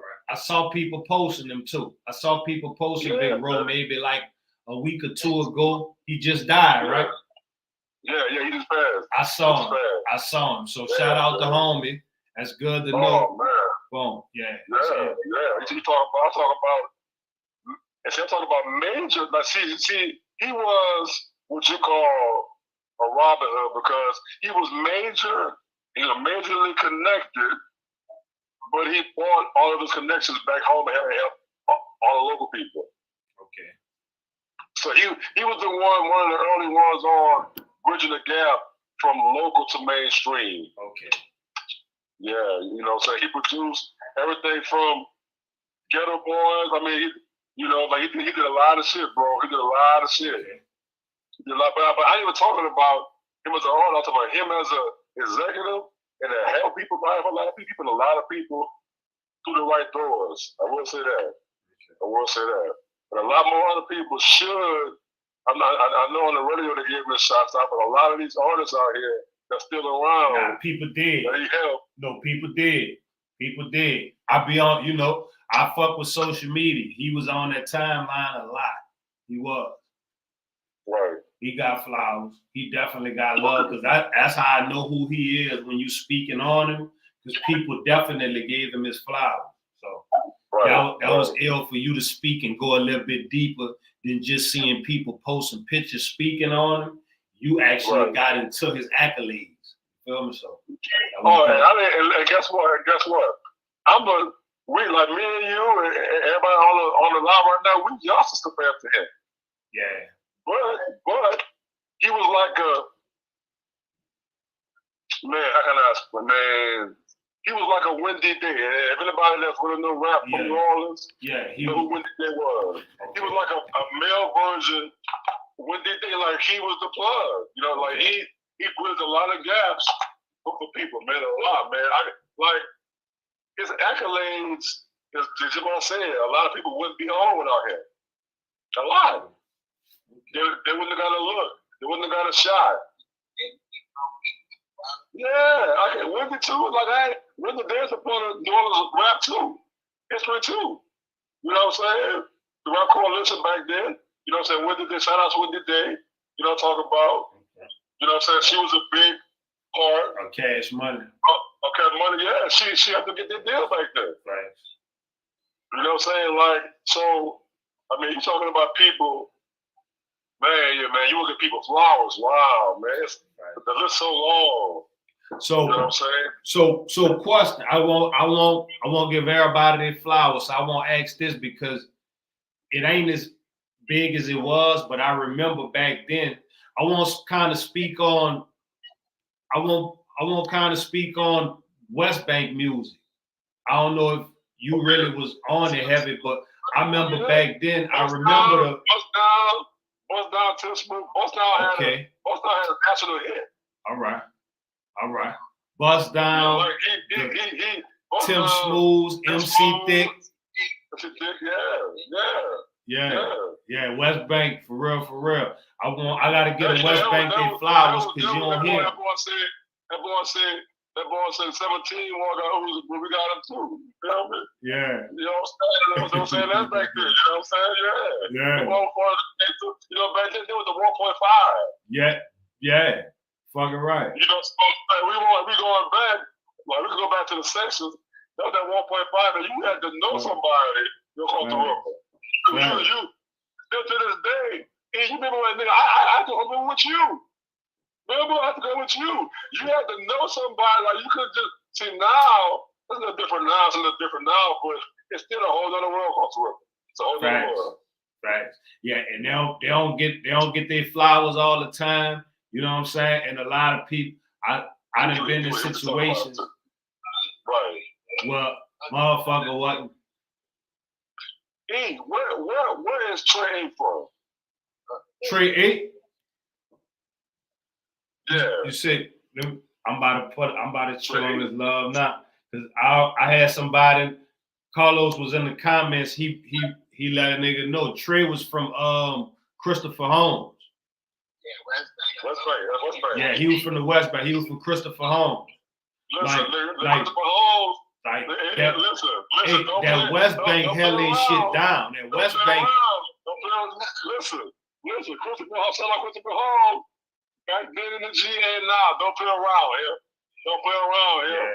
No. Listen, don't play around. Don't play around. I'm telling you now. That's why I be on my homies from across the river about repping that West Bank always held it down though. You feel me? Like, man, it was a difference between New Orleans and the West Bank, but that West Bank really held it down though. It's more ingratiated into the city now. Yeah. Back then it was a different world back then. Facts. Look. The overdose. I ain't saying it was the overdose. Man, nigga was a jerk girl back Yeah. there. Hey, I remember who that was. That was Most Wanted Posse made that. It was a West Bank thing, a West Bank thing, a West Bank thing. Huh? Yeah, man. See, I'm trying. I can't see. You should have called Moon for the West Bank history. All right. You're right. Because you know why I'm saying that. Yeah. You know what I'm saying? Right. I won't say that. I won't say that loud. Right. I won't say that. But we call him. Yeah. I would kill Smooth. Money Posse. Bust Down. Like I said, Bust Down had a. Bust Down was one of the rappers out of Louisiana with a fucking national hit. Yeah, oh, as a matter of fact, he signed with Luke. Who that? Bust Down. Back then. He had a song called Nasty Bitch. Yeah, Nasty Bitch. Nasty Bitch was his hit. I was cutting you fucker. I was on that. That was the hit. Yeah, boom, nasty bitch, boom, yeah. Don't come at me talking that shit, nasty bitch. You fucking right. Let me say this. You got some songs that changed the culture, right? Nasty Bitch changed New Orleans music. I'm gonna tell you why. Sonically, cause you know I'm an A&R, so I'm into the sound of music. How it's listened to, like what the sound like. You know how artists want to sound. What artists going what? Making the track, blah blah blah, right? So back then, sonically, what the production of that was way before its time. Yeah. Before its time. Facts. You know what I'm saying? Facts. So a Bust Down cover Nasty Bitch. That's a hit. That's a hit. But now there's a hit. The rapping is like now you got everybody mimicking that sound now. You know what I'm saying? So shout out to Bust Down for changing the game, man. For changing the game, man. Because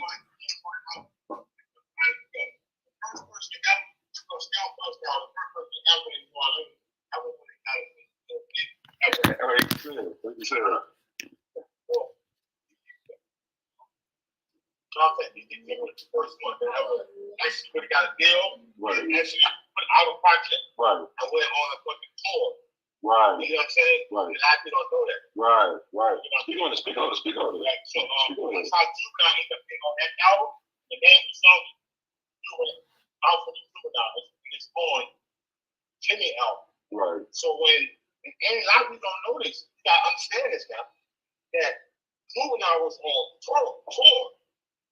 But trying to concentrate bigger tours. Right. When they became the vulture. Right. So the reason why I don't understand what y'all understand what Drew was tripping about was that Enemy and everybody looked like he just falls out the streets or something. Right. I was nationwide. I was going tours. Correct. I had to conduct a deal with him to say that I want to do tours. Yeah. And it was like, he said, it's just great because everybody kind of question. Drew, like David. Right.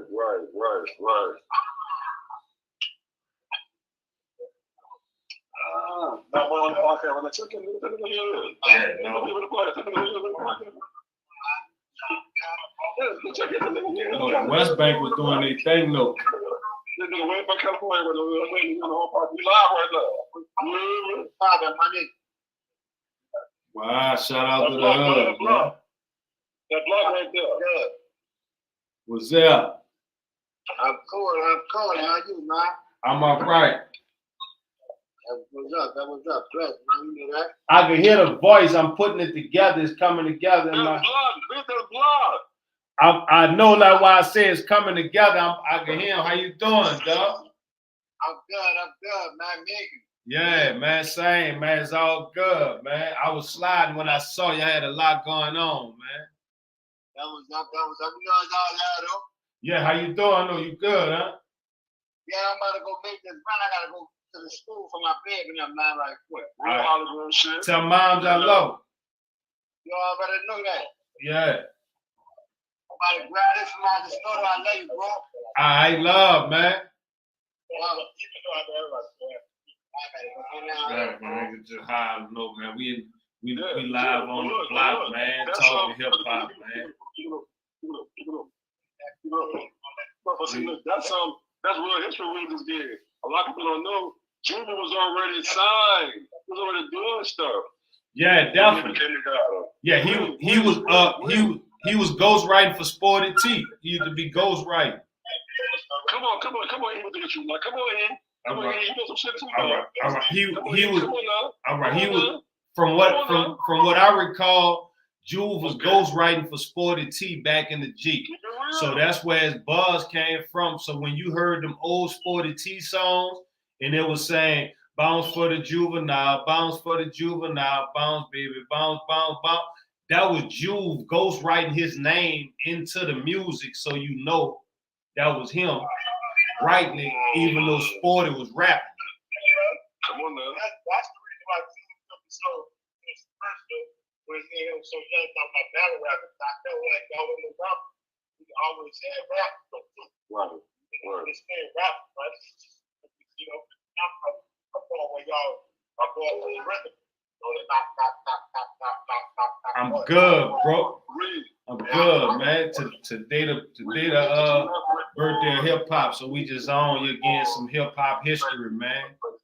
On what's going on out here, man. You know what I'm saying? Like, if you want to come up and share some stories about hip hop and some of the stuff you remember from the 90s and shit, you more than welcome to come out, man. Shout out my nigga C, man, stopping through, man.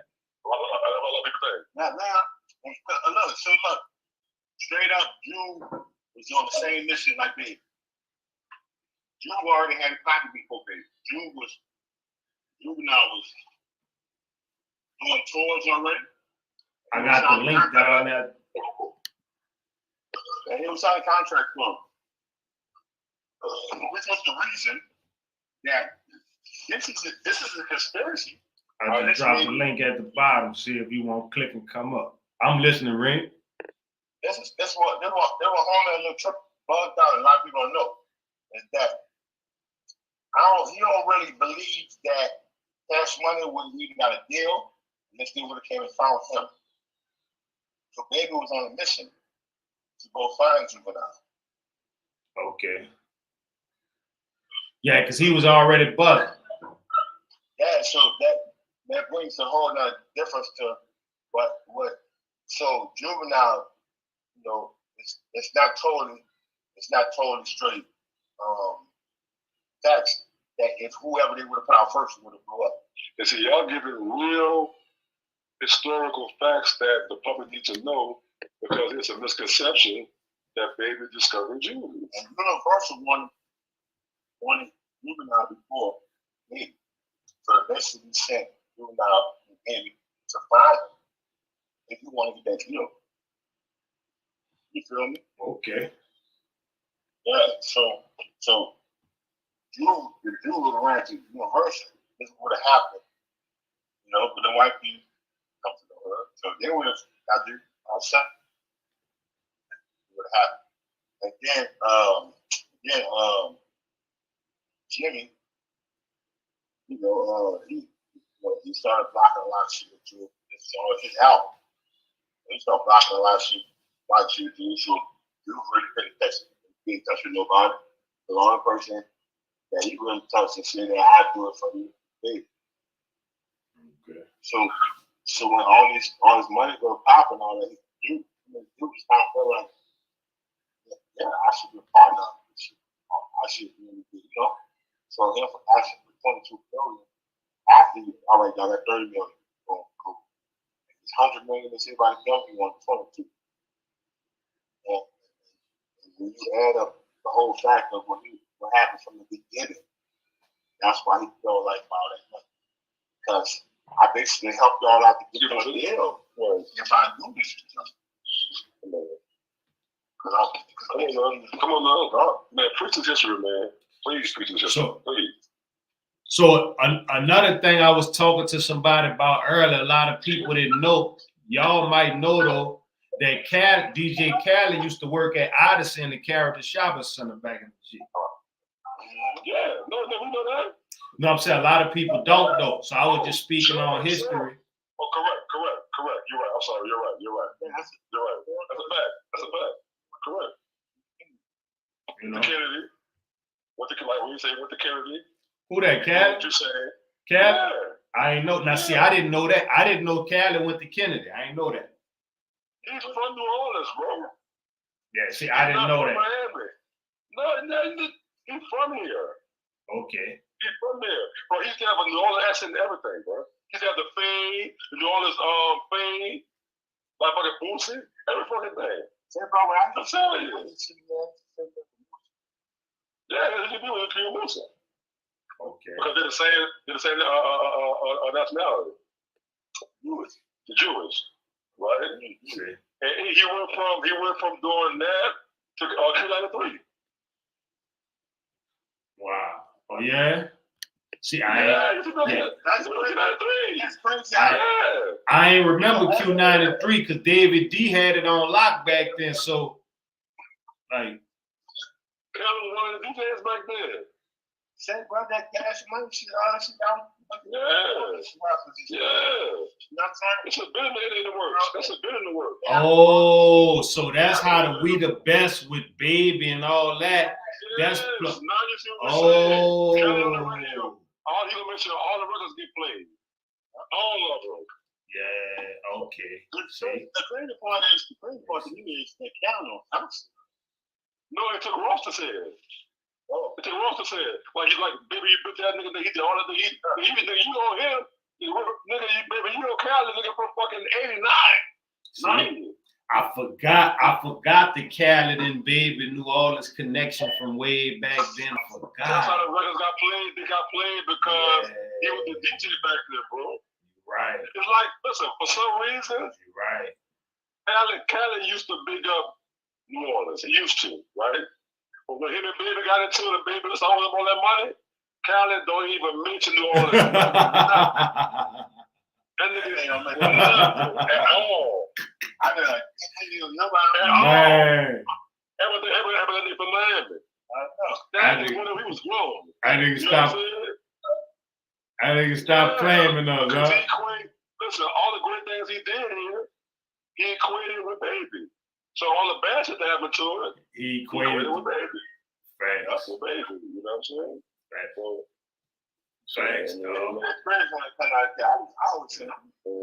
Shout out to DJ Khaled, man. So maybe y'all can tell me this, right?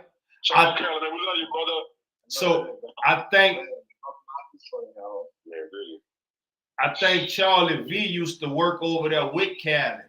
I gotta bring him up here later and interview him. I won't interview him today too, because I think he also worked over there with Khaled back then.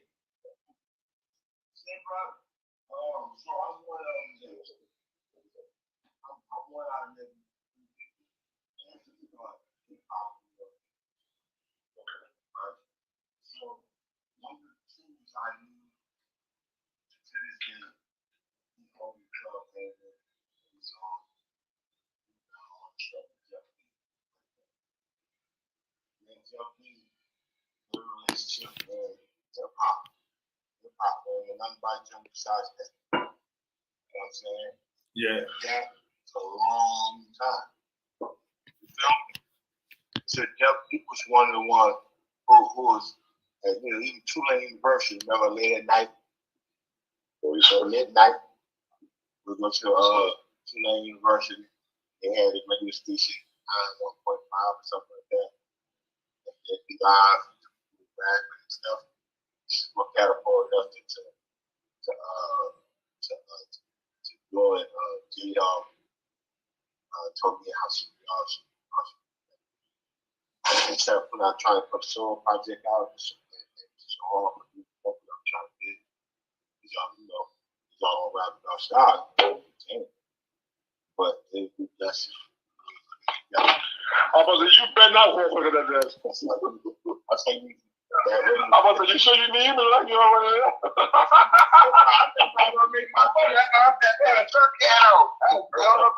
That point, brother. Good to see you. Yeah. We use that radio station so we person.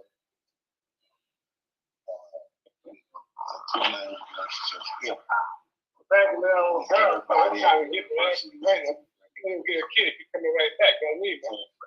So to do this, all right? Right. Yeah. Oh, you can get a kid. All right. So you can wipe me down too and everything? All right. So when did Black Menace get together? From y'all recollection? Oh Lord, 89, right? Oh, 88, 85, 86. Cause at a certain point they was like some before Cash Money, they was bigger. No, yeah, see, that I was telling you, that's the point I was making. Back then, Cash Money didn't have no lyricists to compare to what Big Boy was putting out. They didn't. Like, they didn't have a Black Menace. You know what I'm saying? They didn't have a Mystical. They didn't have all that. They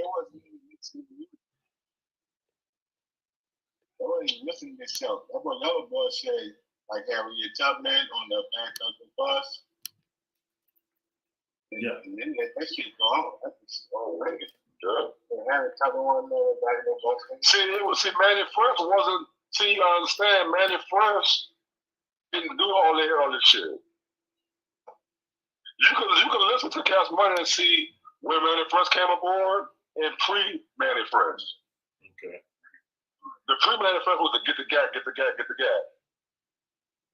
know what I'm saying? That was, because Cash Money was out. See, a lot of people understand, Cash Money was out way back then. Yeah. Way back then when the Get the Gap records, Cash Money had all those out way back then. Club 49, Club Adidas. I'm talking about. Was it 1108 too? 1108 was Canal. The teenage club. Mm-hmm. All right. Mm-hmm. All right. What y'all went to Battalion? Y'all went to Battalion? Yes, you used to own. Guess who was going at like 1108 and shit that was Rob Shaw. Right. So two clubs. When me and Rob talk, we used to sit down and talk. You know, two clubs. Rob Shaw owned. He owned the Sensation and he owned the Discovery. Okay. I heard about Discovery too. Discovery. See? You talking about Prime Time was in the East, right? Club Adidas, that was on Canal Street. Okay. Yeah, Ghost Town was everybody know. South Africa, that was back here. You had obviously Whispers. Okay. You had and these are all clubs where they played rap and hip hop.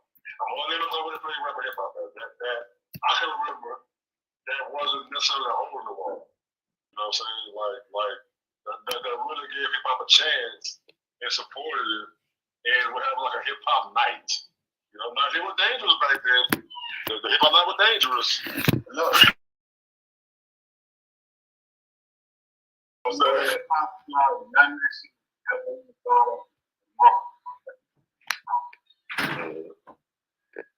dog probably stuff was hanging somewhere else. And when he saw hanging in the House of Blues, they thought that nigga was shit. He rolled out the Ray Comic for her. So they decided to start playing music that he wanted. So they ended up doing a fucking rap, all rap, right? Rap, fast, and all that. Right? So he get and now the DJ gonna play all this shit, he's gonna play it after 12 o'clock. And that became Sin Night. Sin Night was actually fucking at the House of Blues. The House of Blues. I was in Sin Night. I wasn't old enough to get in, but I was in there though. It was on it. It used to be white people shit, right? Right, correct. It's because when Lord came down, all these white people, and he got this fucking hair out and looking like a fucking rapper.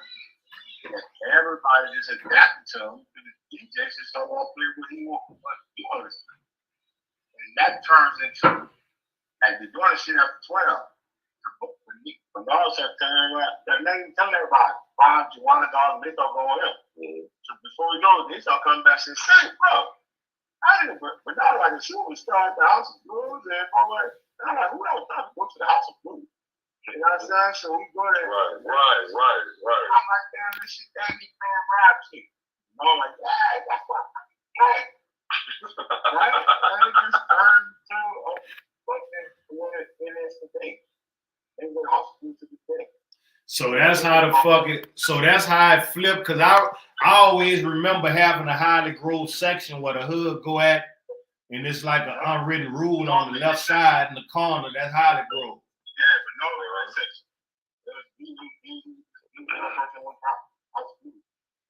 they just everybody, you know, slowly stuff all.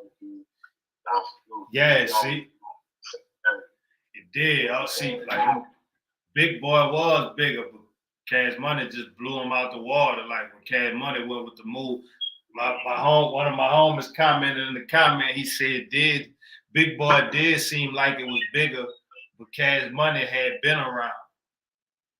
Right, that's what I said. But the thing with Cash Money is when they got certain people on their roster that they took off. Cause you gotta understand, it was a see, we talking about jump up and check everybody, check everybody. Right. Check everybody. Right. And it was like Big Shot in. So it's like Big Shot Kobe. And you don't think Coca-Cola been trying to buy them out? Imagine Coca-Cola might have canceled Big Shot and told them Big Shot haven't sold that shit yet. That's Chuck. Yeah. Chuck selling that shit, so what? It says, well. I know. They juke bait. And see, Chuck wouldn't allow everybody to get fucked like that. First of all, the reason why you're not gonna get fucked is because he scrambling through that shit so hard to see how much money he gonna. Chuck was a Damon Dance before Damon Dance. He wasn't letting nobody get paid. Let me sure everybody get paid. And if they did that right, we are fuckers. We was talking about the radio earlier. Chuck was one of the few people I knew that could walk up to the radio station and get a song in rotation whenever he felt like it. Yeah, that nigga done bought them off all this shit. And dead people shit, dog, I ain't searching. Get them off from 30. And then you know, he was arrogant with it too, so he was cursing them bitches out of everything. You're all of them.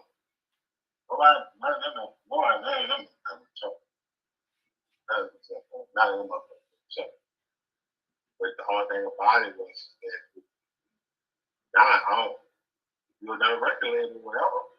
Chuck might say, I ain't paying shit. I ain't paying shit. I ain't how you enough to say, I don't like it. You know, fucking parents do that shit.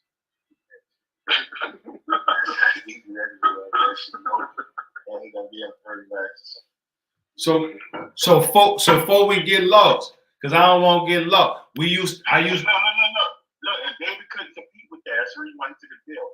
It's just too hard to fight this type of shit. You mean on a local level, right? No. Just dealing with, trying to keep up with Chucky. Chucky knows where he is. They don't bread, real for it. Hold that understand shit. And designer saw what it's gonna fix. None of them gonna jacket. Cause shit, he had G Slim, he had Black Menace, he had Ghetto Twins, he had Fiend. He had the biggest group. He had the biggest Mystical.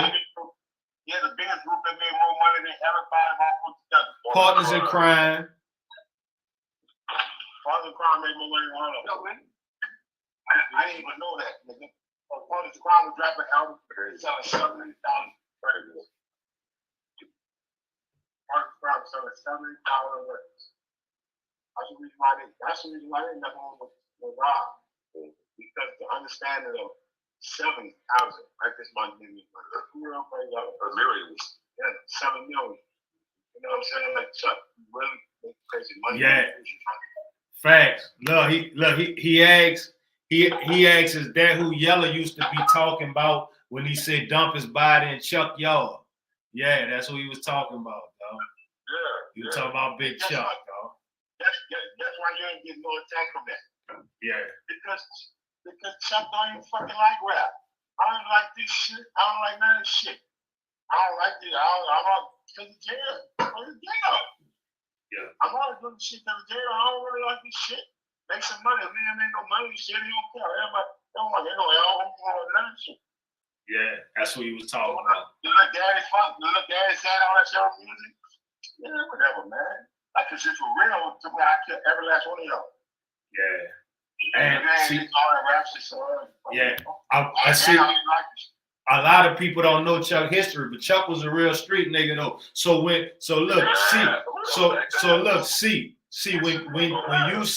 when you hear about a lot of the cripping and the blood and all that on the West Bank and stuff, that was Chuck and them came down here and brought that culture from Cali with them down here. Chuck did the same shit I did.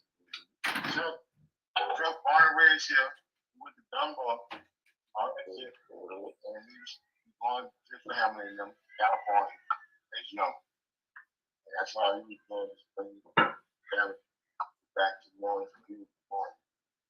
And everybody just thought he was from California. So wait, time out, wait. So Chuck wasn't from California? See, that's the same thing I had to talk to Chuck about back before he passed, bro. I'm not saying still because I was like, Chuck, I ain't gonna lie, bro. Wow. I didn't say, nigga, how I made this big wine, everybody. They said, man, yeah, dog, how we got cool. And fuck with this music shit. Dumbo. Yeah, you start rap, I'm start rap. I'm start taking this shit back in the cabinet, my people. Bring that shit out here. You know, if you look at it, see his influence, this is how you can tell. This is how you can tell that he from Hollywood and he went and got a little Cali influence. Yeah. Because Black Menace, their style, not their music. Their style, if you looked at them, if you didn't know them, if you looked at them, you would think they were from LA. You right. The flannels, the glasses, the lopes, the button-up shirt, you know. I think J Dog had it. I don't think you can like it. Yeah. So, right.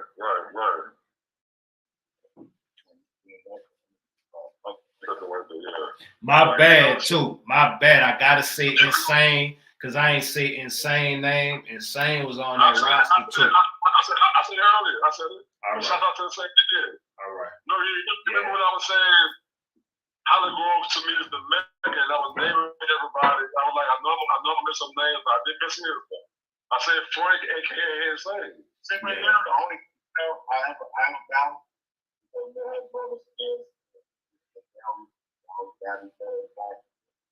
Michelle. That's true. What's the piece in this team, man? Are you still here? Yeah, no shit. Yeah, Sorry about that. I was sitting there from the heavens. Thank you. Yeah, definitely. It ain't time for it yet. I said, no. I spoke on that because, like, you wouldn't believe that she rap. Like, rap. It's just that, you know. She was the boss no more? No, I'm talking about when he was scared. Yeah. Oh, rap. Gotcha. Yeah, nah, she's still around. She's still around. She got a podcast or something, man. Yeah. It's just that when she took the next who got killed? I saw her like last week on the show or something. Which female rapper that was famous got killed? Go ahead. Magnolia Shorty. Oh, Shorty. Yeah, Shorty. Long live Shorty, man. Well, Shorty, okay. Yeah, Shorty would cash money out early too. Shorty would kill him. Shorty was hot when she left too. Yeah. She ain't came back with that Kiss Me remix and fucked them up. I also will say, we're not gonna say that they don't play local music. They don't play local hip hop music. They play local bounce music. Because that's our culture. It's like Atlanta. Shit, hip hop our culture too. You never heard of the nigga. You never heard of the nigga. But for some reason, they kind of play into with the big movement. Sure it does. Absolutely. Put a rotation of music. Because the face about music is it's freedom. I think that kind of helped him with the rotation. So I hear this Beyonce sing. That's why. And this is Freedom's second album, but he was on. That's the last album on South. Oh, now I want to ask y'all, listen, being fans of music, do y'all see him about to introduce house music to the world? No, it's not an introduction, it's a reintroduction, because you know that's the sound. That was the sound of the LGBT back then. But no, pause. Let me give some history. Black people created house music. Okay. Well, and house music originally was like our punk rock. Yeah. See, at a point, I remember the house music. I remember it being played in like our gay sections. They would play house music, so that's what I remember. House turned into disco. No, I'm sorry. Disco turned into house, and we created disco too. We created disco, and disco faded out, and turned into house. We created house too. All house is disco. That's what I'm the same thing. I'm feeling like you start rapping and stuff like that. I was feeling like that one that kind of pop. But as long as you got the power to people up there, you didn't want to put that. But look how evil intentions of us trying to take this new rap style, you realize you can't say that. Like you just rapping to rhythm. You can't put no fucking like messages in it.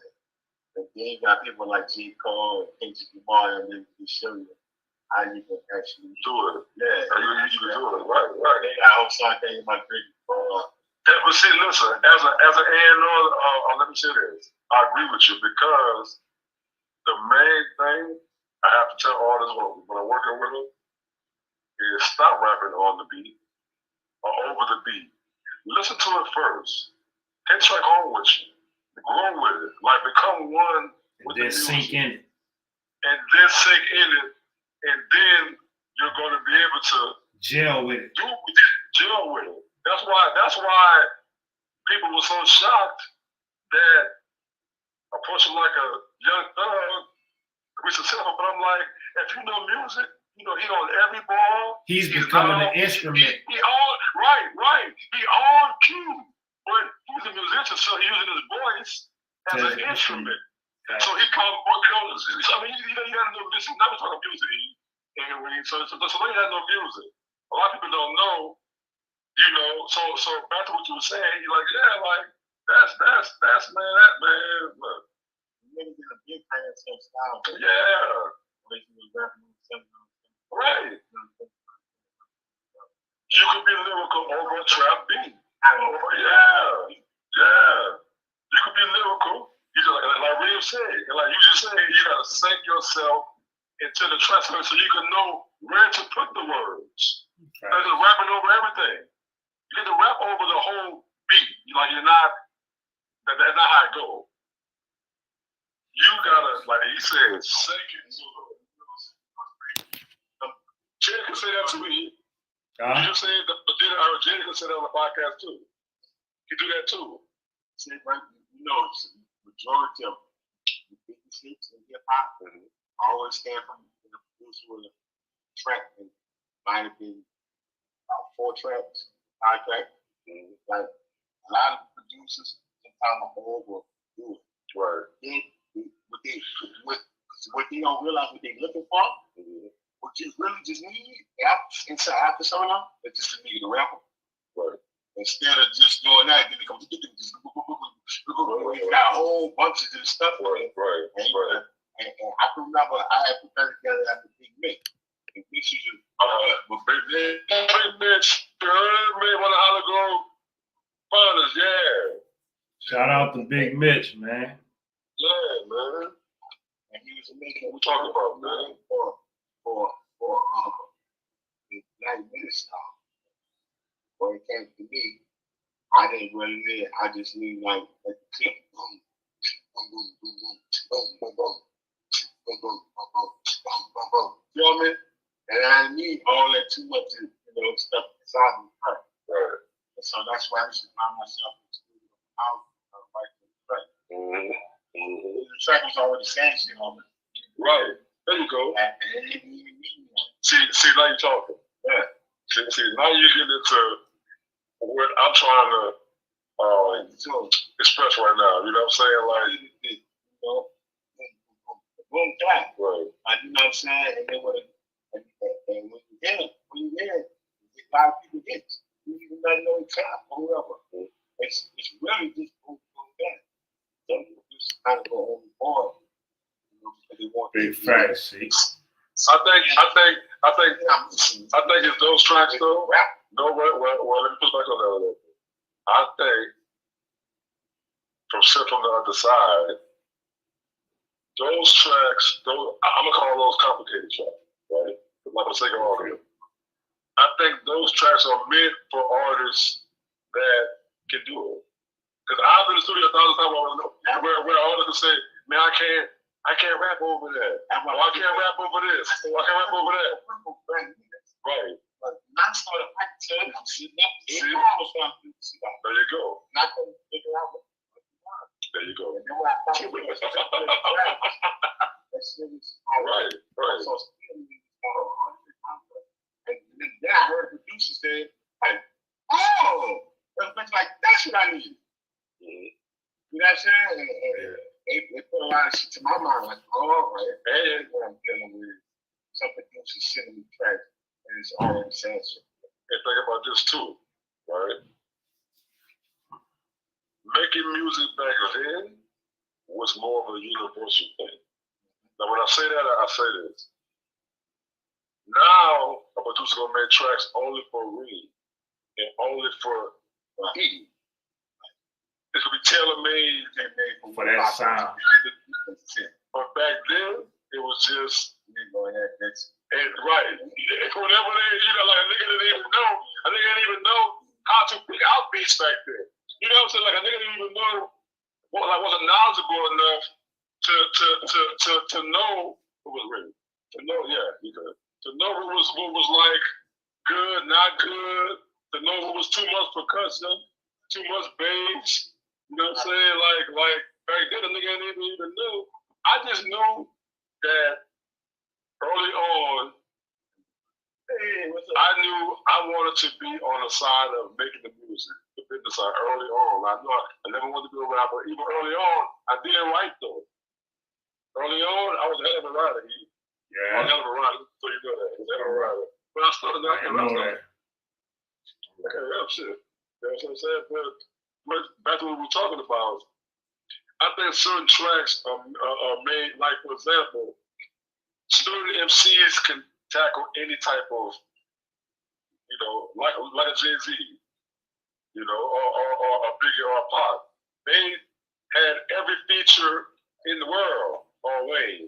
I mean, if you name a type of track, house, rock, hip hop, rap, R&B, they rapped on it all. You know what I'm saying? Like, there wasn't nothing that a real MC gonna say, nah, I'm cool. Now if you don't like it, you don't like it what I'm saying. That don't mean I can't rap to it though. Exactly. Because I don't like it. That's why you know what I'm saying? Like with Black Lyrics, I was doing a lot of like she feel me. It's like, oh, I can do this too. You know what I'm saying? But it's not me. But and she going so long, I don't even know what he is. You know what? I'm not doing that. It was a good day because if a J. Cole was going to beat you, you believe in that. That's how you doing. All right. That's if a certain if you call you get on this shit. You can't call you get on this shit, right? Because you were seasoned, because you sat there and wrote to every contract possible. There's nothing in Nick authority that you're gonna say, I'm not comfortable with that. You know how embarrassing it is for me to be in the studio with artists and they tell me I can't write to that. Look, put on this, put on Soldier Boy, put on this. I'm like, what? You know what I'm saying? Like, you know, what you mean? What then you know, I can't call you an MC. I can call you a rapper. You see what you mean? I call you a rapper. You know what I'm saying? Like, that'd be the embarrassing session, man. Where you been at, my G? I ain't been out there. I got this stuff. Two of my fucking stuff off. I can't get my point. I got it. Definitely, man. Shit, dope conversation, man. We gotta have these more often, man.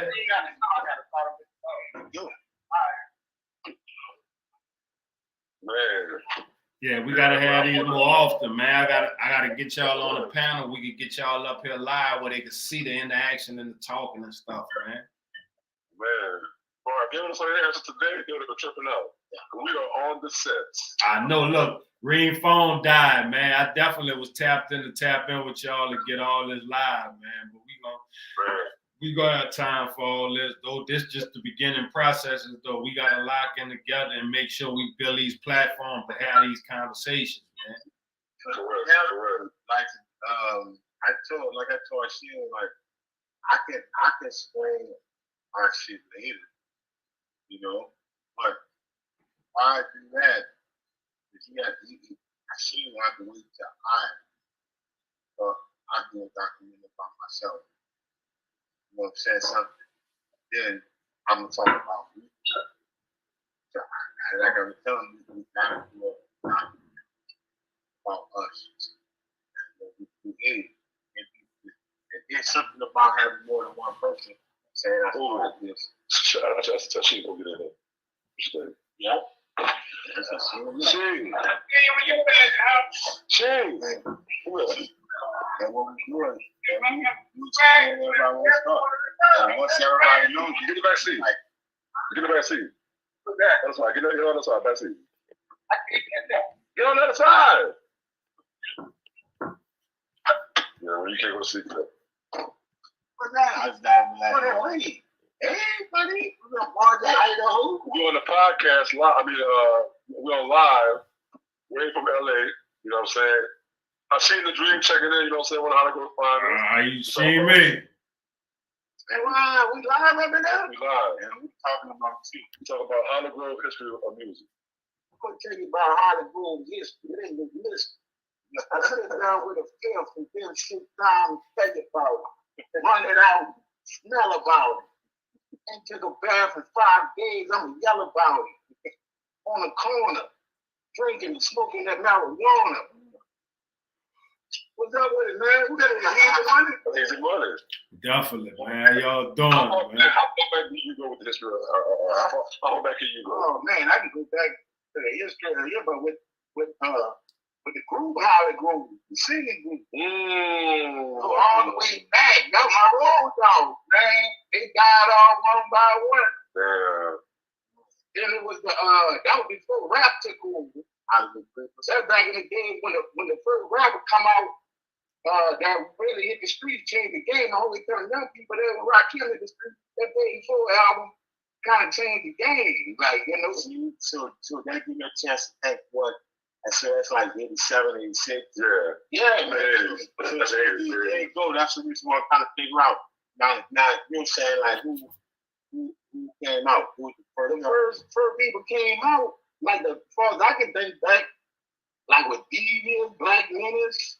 Yeah, so Black Menace before Devious. Yeah, Black Menace before Devious because before Black Menace we had Devious and J-Dog battling. Yeah, and by Devious actually winning one time. That is for real. That Hollywood rap thing, that's how far back it is, man. And Black Menace was really like the motivation for me to get into, you know, the Hollywood thing with rap, the competition. Because I always used to challenge J-Dog. J-Dog like the most talented artist I ever met in my life. Like, a lot of people don't know that if I knew him. But he was the best writer I ever seen. He could write and all that. And I used to give him a run for his money. We sit down and have ciphers. I remember that. He's the one came up with the suggestion that me and Reed start rapping. He was the one who came up with the suggestion. He was like, man, y'all do y'all thing. And then he was going to put us in on the bus he had with Big Boy. He's like, man, y'all make y'all smoke. Then I bring y'all in. Like, it was that kind of ring. That's right.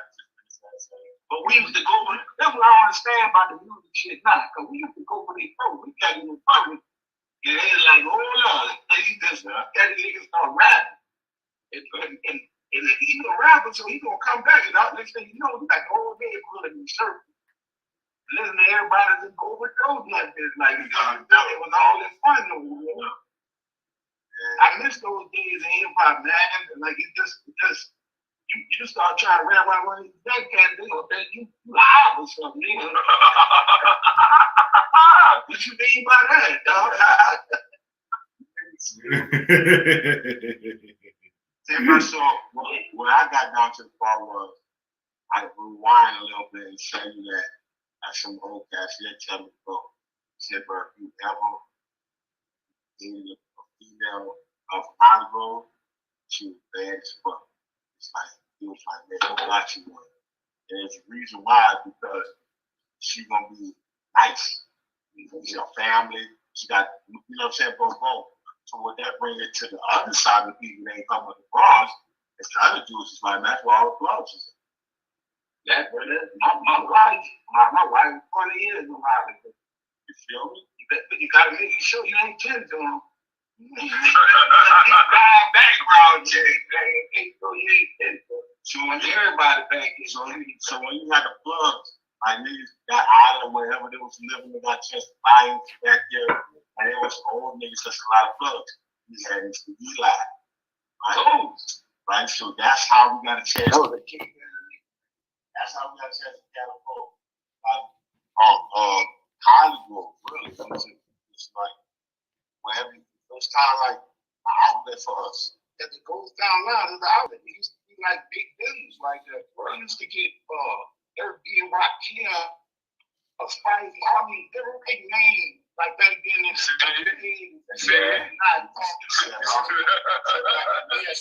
my brother, he was rapping like I'm saying about college. He was a hustler. And then at the same time, he had the ball. And he would bring these people down here, and we like have a whole like man, you walking chips, they got motherfucking like the rap guy said LL Cool J and Golden Carlisle. Was that Ice-T? So when he started driving the limo, and I asked him, I was like, dude,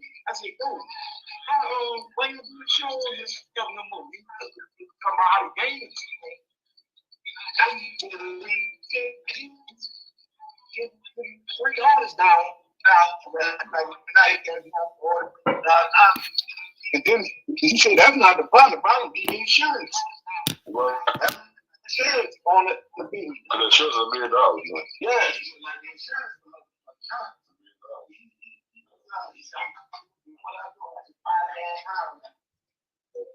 He was sitting, you know, you get your age when you just sitting on your money. He's sitting on his money now. He just did the horse, right? So he stayed over the bell box. Yeah. He grew up. Him and my mama grew up. My mama couldn't stand it because he always was he was one of them kind of dudes. He was like all the women his age couldn't stand it. I can't stand that much. Because he always had a joke or two. Right. He was cool people.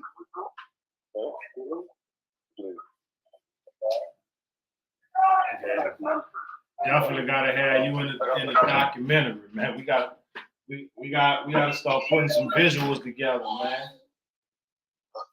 Thank you, dude. I was telling about Jamal Stevens. That's how I know he got the South Coast. This man here, I guess got fed up with blowing up at the levels. It felt like he blew up Big Boy, felt like he blew up Cash Money, got that money, you know. by the time we got to us, I mean, we got to the South Coast community. He wouldn't even pay parts of crime. He wanted in. But this is where I differ from everybody as a leader. I was like, give it to him. Right? I was like, give it to him. But imagine this. Imagine you know the outcome. I really don't have no fucking money you talk about. That money type of money don't come until as we doing all this shit. Well, from what I had, from what I understood, he didn't want no money. He just wanted partnership. Right. He wanted to be partners in. Oh yeah, Joe.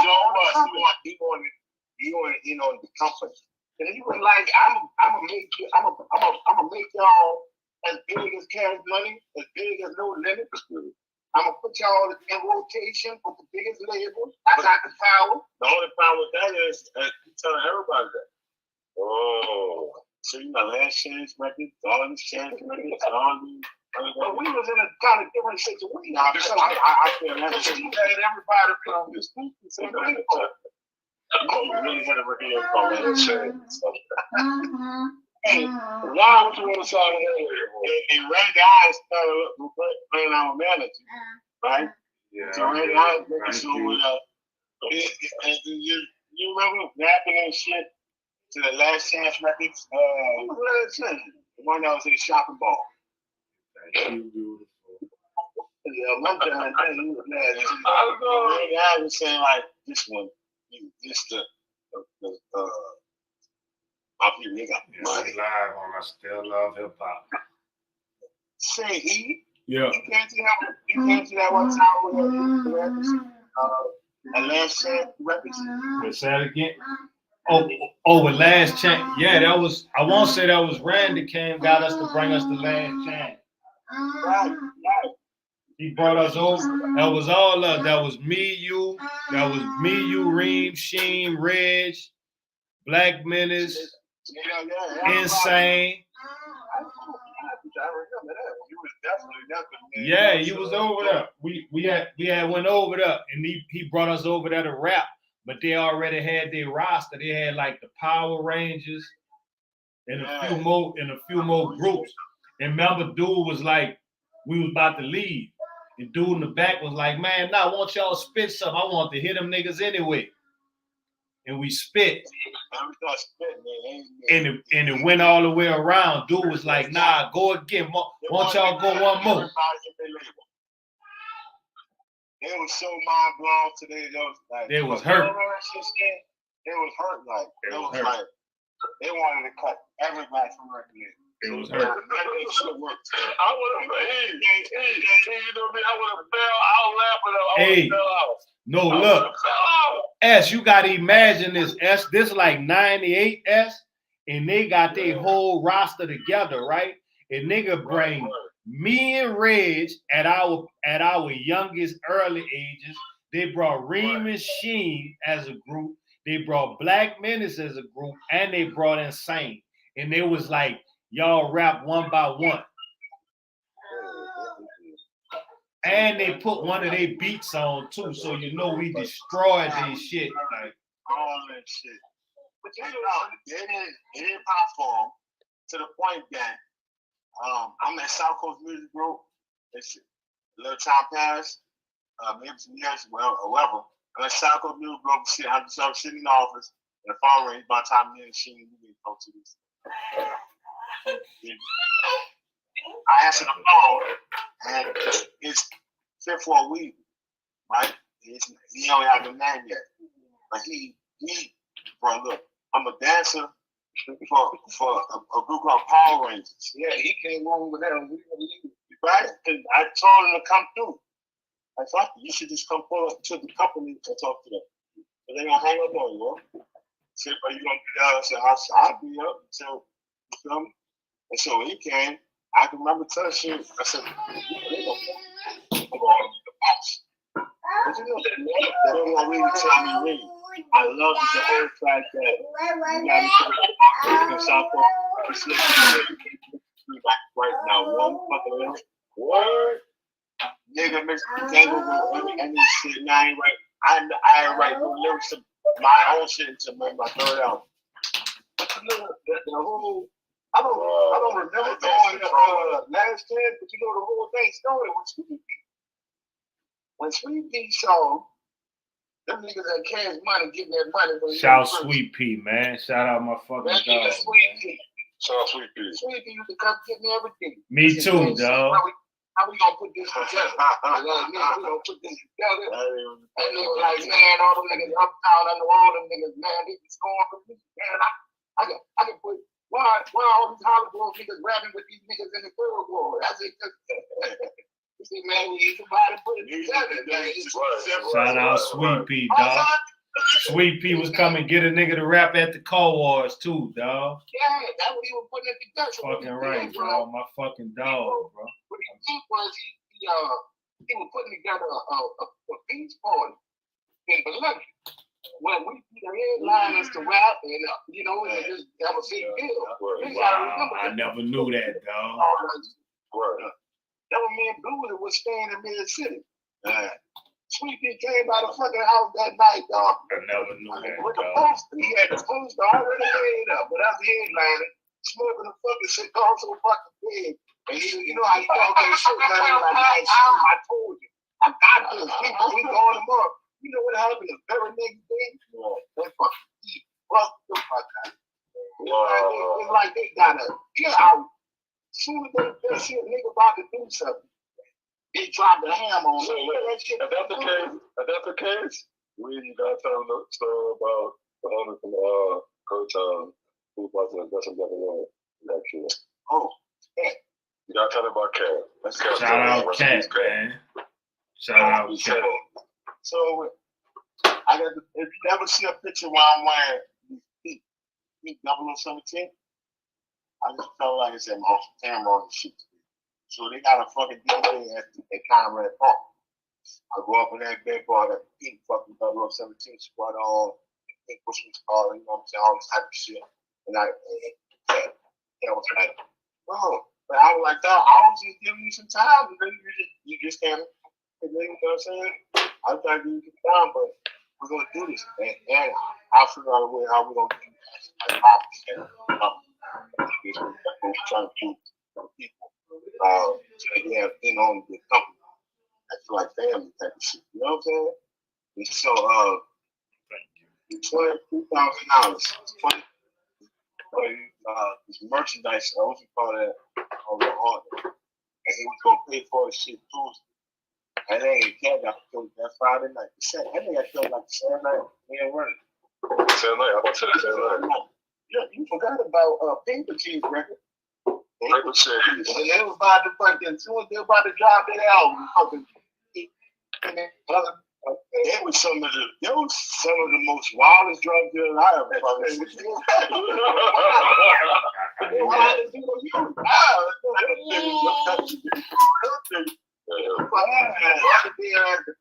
Hey, I remember Paper Chase. Wicked, man. Y'all forgot about Wicked? I remember Wicked, dog.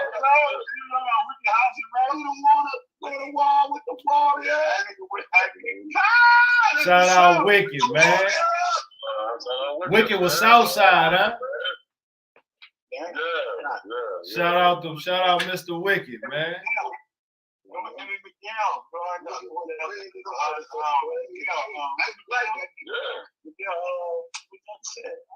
Lil Slim. Yeah, I'm looking for Lil Slim. I want to interview Lil Slim, man. What? Man, you can't keep rapping about the dangerous shit and don't be balling. Man. You can't keep rapping about the dangerous shit and don't be balling.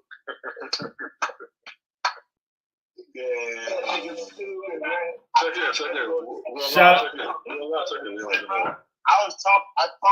talked to Wicked, dog. I talked to Wicked. You were throwing the reason, man. Hold on, dog. Hold on. Shout out my dog Mello. Shout out Mello Fellow, man. I gotta bring Mello up. Shout out Mello, man. Mello. Shout out. What up, Mello? Shout out Mello, man.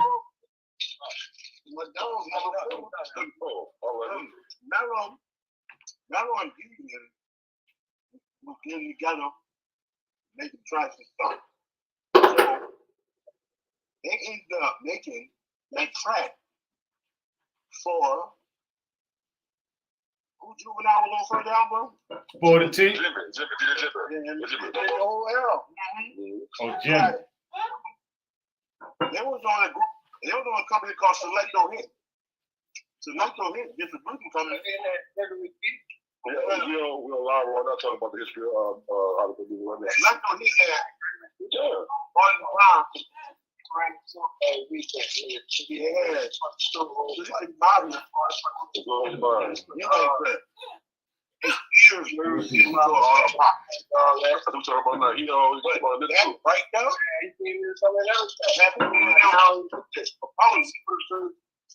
So now, you know, I'm like,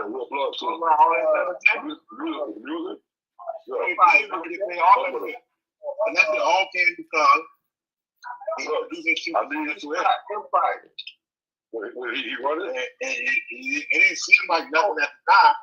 But just years later, when niggas start sampling, I knew why it didn't seem like that. That's what the point is. That's the point that no real rapper wanted to do. No, he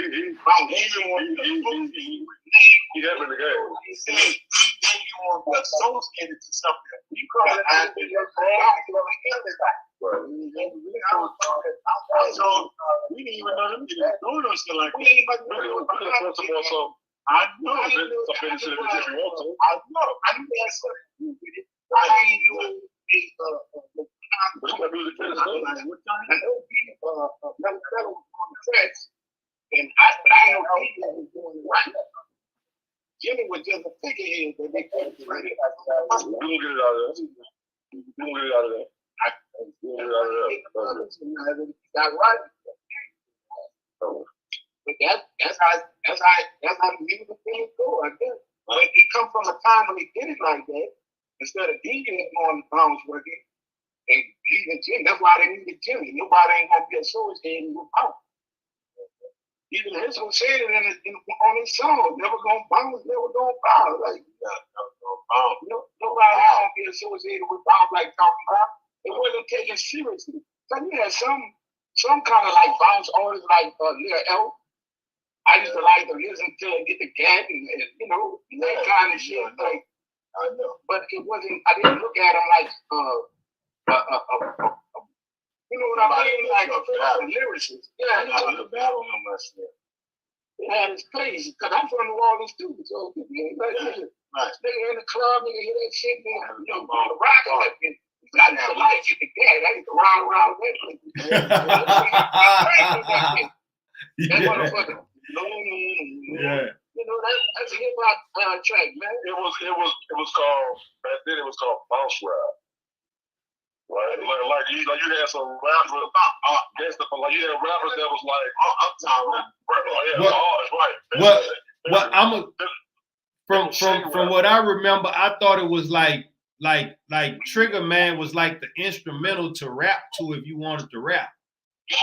Well, that was Herb was doing. That was bounce rap. That's the origins of the bounce. Right. That shit started. It goes down loud. That was just Herb taking it back on the break. He did the DJing, and put on the break beat. And nigga just started motherfucking holding off on that bitch. That's why I said, boy, that nigga Herb told me to do this shit out young.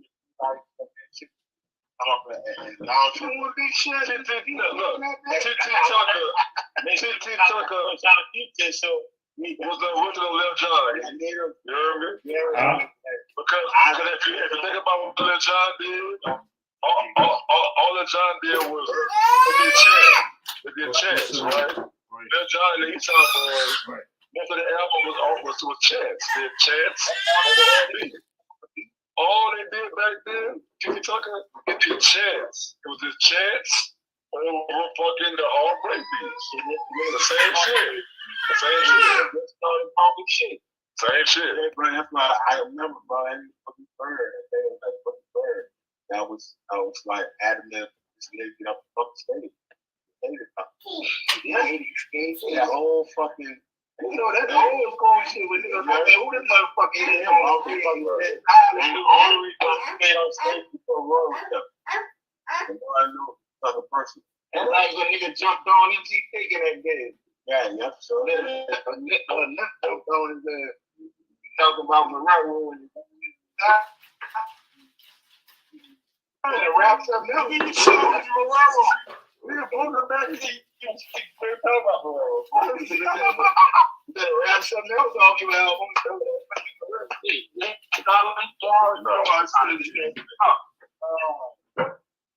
That's that whole Hollywood shit, man. Oh, that's funny. Nigga, fuck him back here. He can't. Ain't no rap that song down. Look, he didn't beat them. They were real back then. They were, I told you. But they was just talking about some fuck that side man. No, that's what I heard. I heard they was tripping. Oh, listen. That's when fights happen over songs. Right? That's when the songs going down for sure.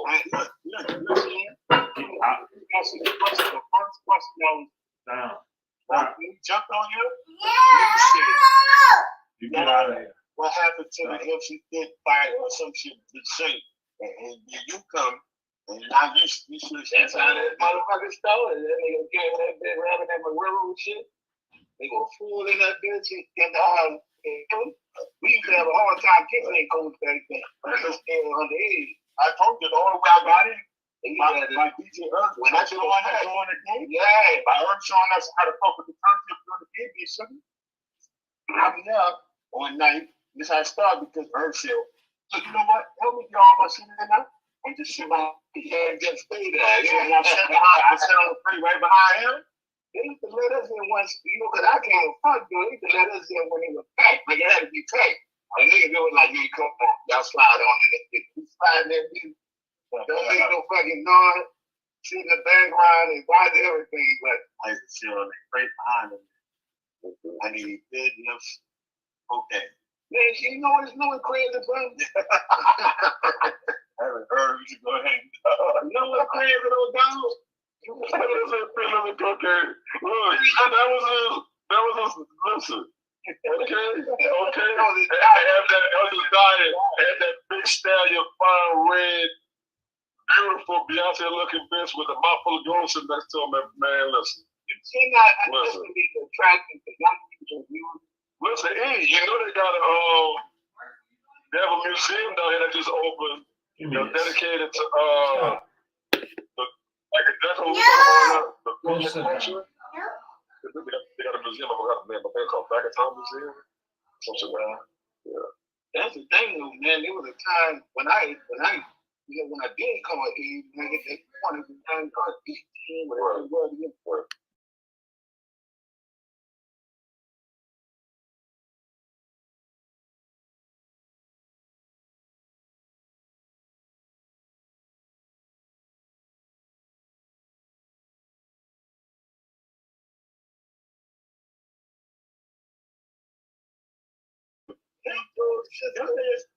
The only story I ever heard. I heard the story. The only time I ever heard this story, I heard the story in an outbreak. I don't know. It's a myth. I don't know. I got shit like that. The niggas ran out of fucking gas at 1209 and they put fucking Everclear in the phone, and that's how they got back out of there. And we just go around there. So much shit used to happen around there between 49 and 82. Hell yeah. Yeah, tell me. We need to cut it up. You didn't listen. I know. Whatever. I know. We let them say it. Guess what? I didn't say it. So why y'all be doing this with y'all to put that shit back? I used to run up the things out of the front of the fucking hole anymore. Not wrong with him. What's the problem? Fuck you going around with me. Man, you with me. Tell out, nigga, you with me. Then you turn around. You go get into a pair, turn around, that nigga that loved you in that bitch. Like, yeah, what the fuck you with?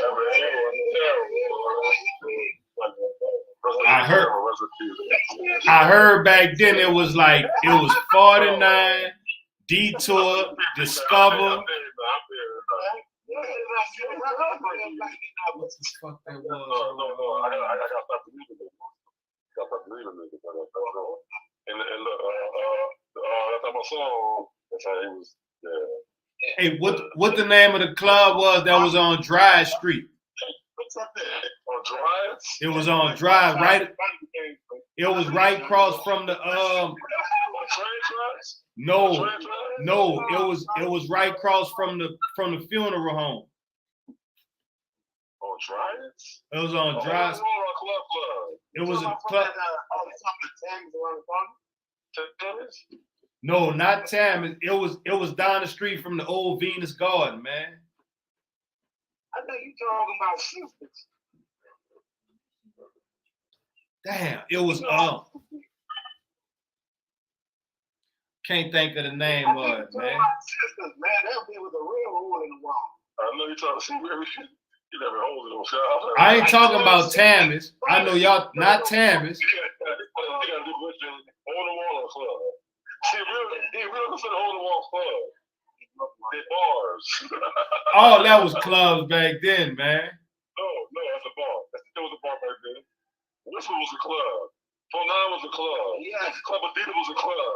Bronx, I brought the East. Yeah, you're right. I was a bar too. Right, I'll take that. I was a bar too. Wimble was a club. Brown Time was a club.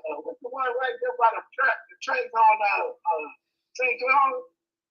Rooms.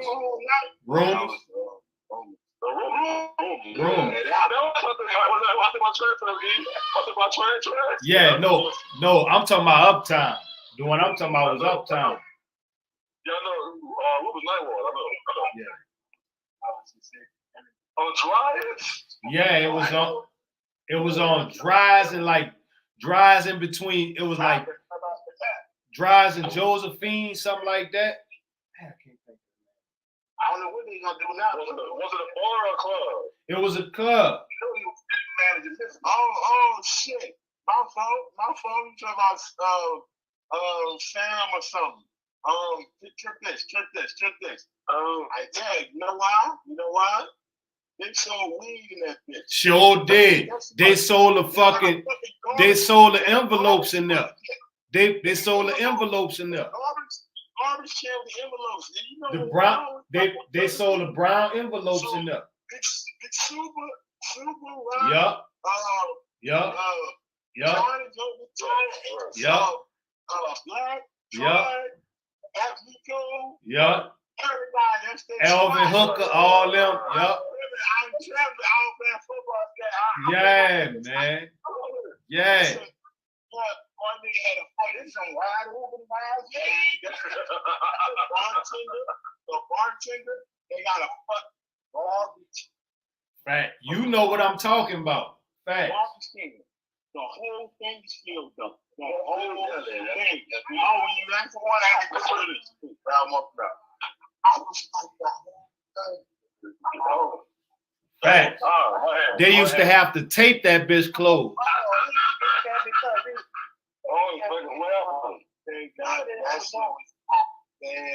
Fact, we was too young. We couldn't get in, but we used to go get our weed from over there. You fucking right. all right. Hey, y'all. We live right now.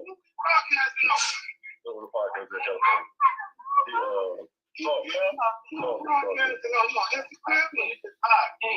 Damn, I can't think of the name of it.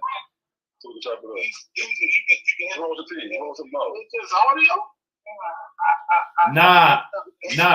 I'm video on this end, but I'm audio on y'all because Reem phone died. Oh, all right. So I got y'all on the live call in. Hello? What's that? He's still live on the podcast. Y'all call back bad. Y'all just seen it on the podcast. Yeah, man. Shout out, man. Today, I don't know, but I know you probably know, Sheem, today the birth of hip hop, though. It was born August 11, 1973. So we doing a little special I Still Love Hip Hop edition. Just going through the history of the hip hop and shit like that. Especially New Orleans hip hop. Back to the Gil Scott-Heron. What'd you say? They said that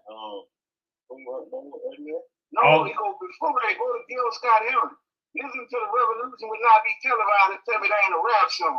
Okay. And who that is? See, give us some more history. Gil Scott-Heron. The revolution will be televised. It won't be televised. The revolution will not be televised. The revolution will not be brought to you in full force. Brought to you by Steve McQueen. Like, go listen to it. Tell me that's not rap. Like, I always feel like, now this one thing, most sampled, and I said on my own, was James Brown. At one time. But James Brown beats. Always been saying. James Brown beats. You're going with your sister Keys. Or your That's sister why Keys James Brown before like you lose them. they probably like the food sample. They are. But a lot of samples. But it's that break beat famous for the longest sample. But that's when hip hop was. Rap was at its raw. And then they heard it, and then the people you talk about, wearing that flash. Get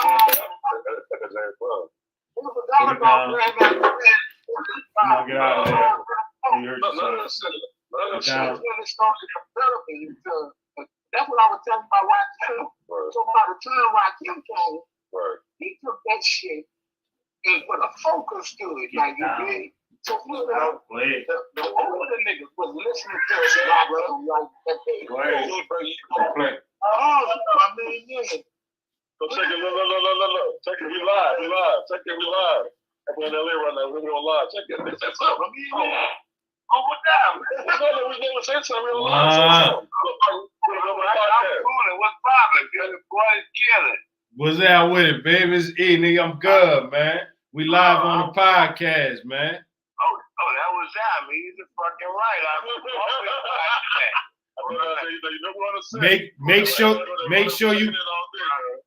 Make sure you start tuning in. It's called I Still Love Hip Hop, man. We keeping the culture alive, man. Facts. Real shit. Also, what's the earliest you could think of from Hollywood that made music? You can go back to the 80s. All right. I hate to put you on the spot like that. No, you good. I just named I learned music. Nigga was just saying how to go best kept secret. The old time was behind that stuff. Everybody can hear you. Everybody heard a different group. You see, the same group? What his name? What's his name? Rob, he was the drummer. Fucking the Red Man. Used to be smoking a good weed, man. He died, bro. Steve Ryan. He talking about he was nigga with the gang. This man Steve Ryan hanging there, man. The Red Man. From California, I think. What is that? Sullivan. Best kept secret. Therefore, okay, check it out. That's deal right there. Yeah. The Bible say do that. That history needs to be known. I'm gonna tell you about like him. Now people don't know. Family Underground. That's Breakdance. Yeah, everybody. The dude rolling. Everybody was saying when he was beat. That's what his name was saying too. Yeah. Count all them on with the truck. Yeah, President is him somebody else too. Him, all that about Ryan was saying. Rob, he gonna tell me about that all the time. The Hollywood facts. When everybody got the barrel with the fire, about with the drink, he used to be drinking. Everybody got the fire singing. I told you, I ain't take Breakdance home one time to take it. No, that's it. What's your first rap? The first rap you think of? My first rap song you doing all this music, I don't see my son name. The first rapper I could think of from back here. What, before Les left? Before Les left. I don't know. That's when we were walking the aisle, just looking the autographs from the rappers. They talked about artists. Nigga don't even know. Nigga don't know. DJ Khaled used to work at Iris. We just talked about that. Big facts. That's big facts. That's big facts. That's big facts. One time my biggest rapper I ever seen was Mr. New Library. Come on, man. Don't say it. Everybody somebody coming through here, man. Oh, man. What? You better tell him. What? You better breathe. You better breathe. And then the park, The topic of discussion is early Hollywood music.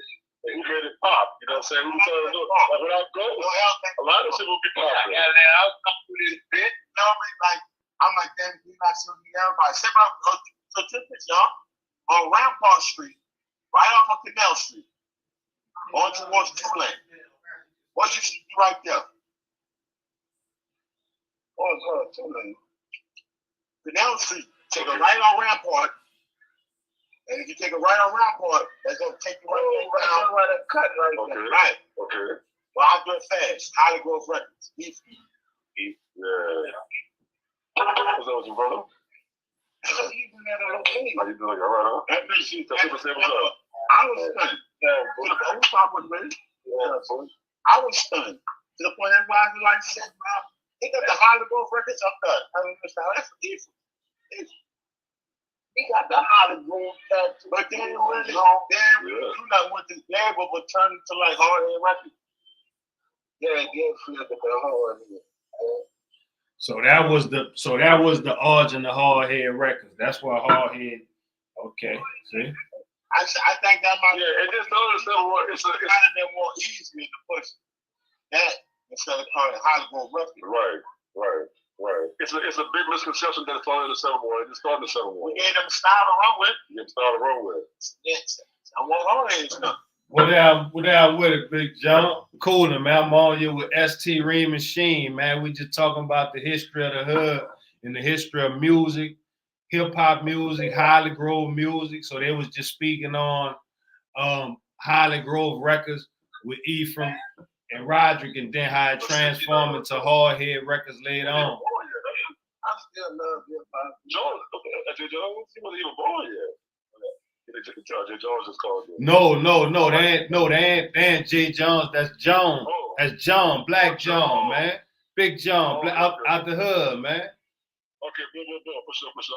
Like you running it out, but yeah, that's history, bro. That's real history right there. That's real history. And so how do those previous what dancing, right? Okay, so now y'all going back to the hop. Still break dancing, yeah. But that's still hip hop though. Yeah, that was like the That's hip hop. That's right there with the Junior Outlaws. I was one of the police officers. I brought the Junior Outlaws up earlier, Sheem, because I'm on the corner fucking with Jolly, and his partner walked up and he was telling me that they used to be the Junior Outlaws back in the G. I ain't know that. I was a black and white Jew. I was a G had one of them. Shout out Jolly, man. I told Jolly I was gonna bring him up here for the Junior Outlaws, little history. You know what I'm saying? Bring us back to that era when they started the Junior Outlaws. I know.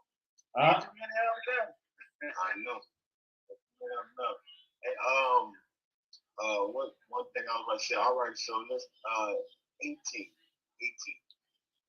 Which was Shout out to 18. I was gonna say that too. Boy, that was the funniest shit ever. That was the Calio, huh? That was the Calio swoon and shit, huh? Yeah, doing it was with them niggas, man. Doing it, boy. Doing it. You come back and tell me shit, boy. Doing it, man. You ain't shit.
You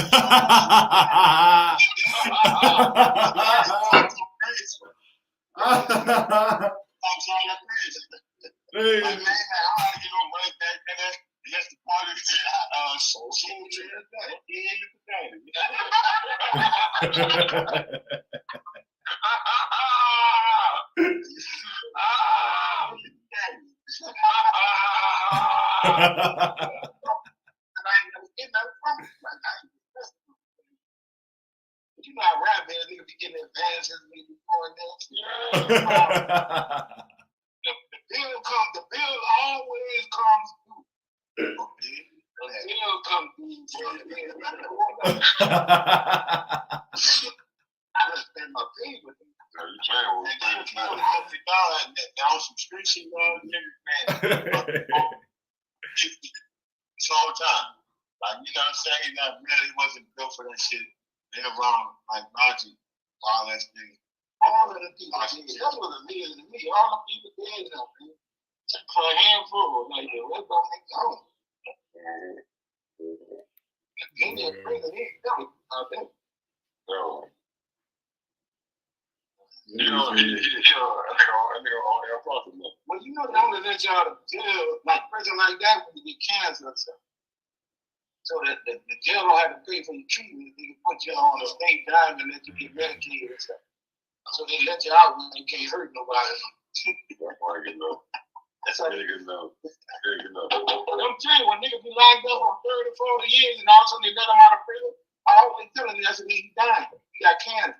You gotta let him out now. Because they don't have to, as long as he's a prisoner, they gotta pay for that. So they're gonna let him out now. And it's not even remember homie you standing right there at the back of the stuff and that shit. And the white folks don't give a shit. I think homie had life or something, bro. We don't really like that. Like homie live. Yeah, homie stage something. Yeah, they gonna let you out, listen. Out that. They say out that. They got pay for that shit. They let you go. Ain't that cool, man? The motherfucker, the white folks said, that's what the order, not giving this shit out here. You out there. You gotta go to trees 3 times a week. No. Okay. But all my people did. You know, I'm a triple life. I know I ain't got nobody don't care. You the hospital. You got a hospital. All right, so look, y'all. So look, I'm doing a little research. It says Hardhead Records was a New Orleans label based through 1993 through 97. It said it was founded by Roderick Smith. It said they had Murder Incorporated, entitled Let's Die Together. They had Crazy and Legend Man from Rough Era Records, and they had MCL from Bally Boy Records. See, this is all after, like, when we're talking about, like, I got started. Roderick and Ephraim was the same group. Right, that's before, like, this is after it got, like, it got moved from Hollywood Records, and it got moved, and like 91, something like that. It did.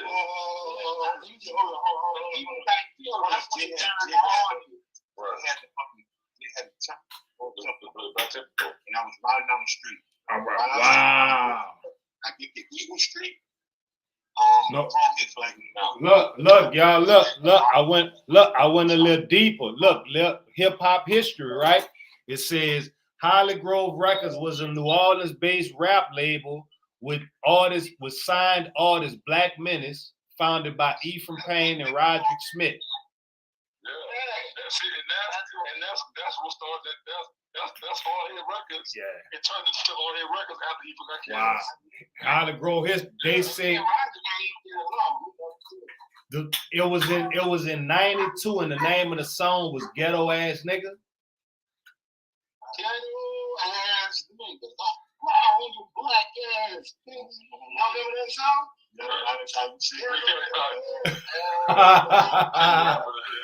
Yeah. Wow. And I'm telling you, I walked up on shit by my own. My mistake.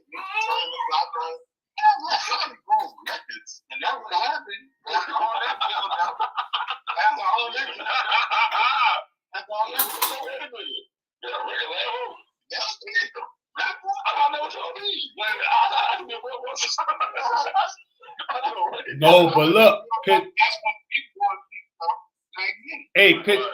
Picture this. No, look, more hip hop history, right? Precise was the producer for Holly Grove Records. Yeah, I never knew that. I knew that too. I love you. The track for the song you talking about. Yeah. Sure did. He made that beat. He made the track. Yeah. It's kind of like what's up, Snap? It's kind of like it's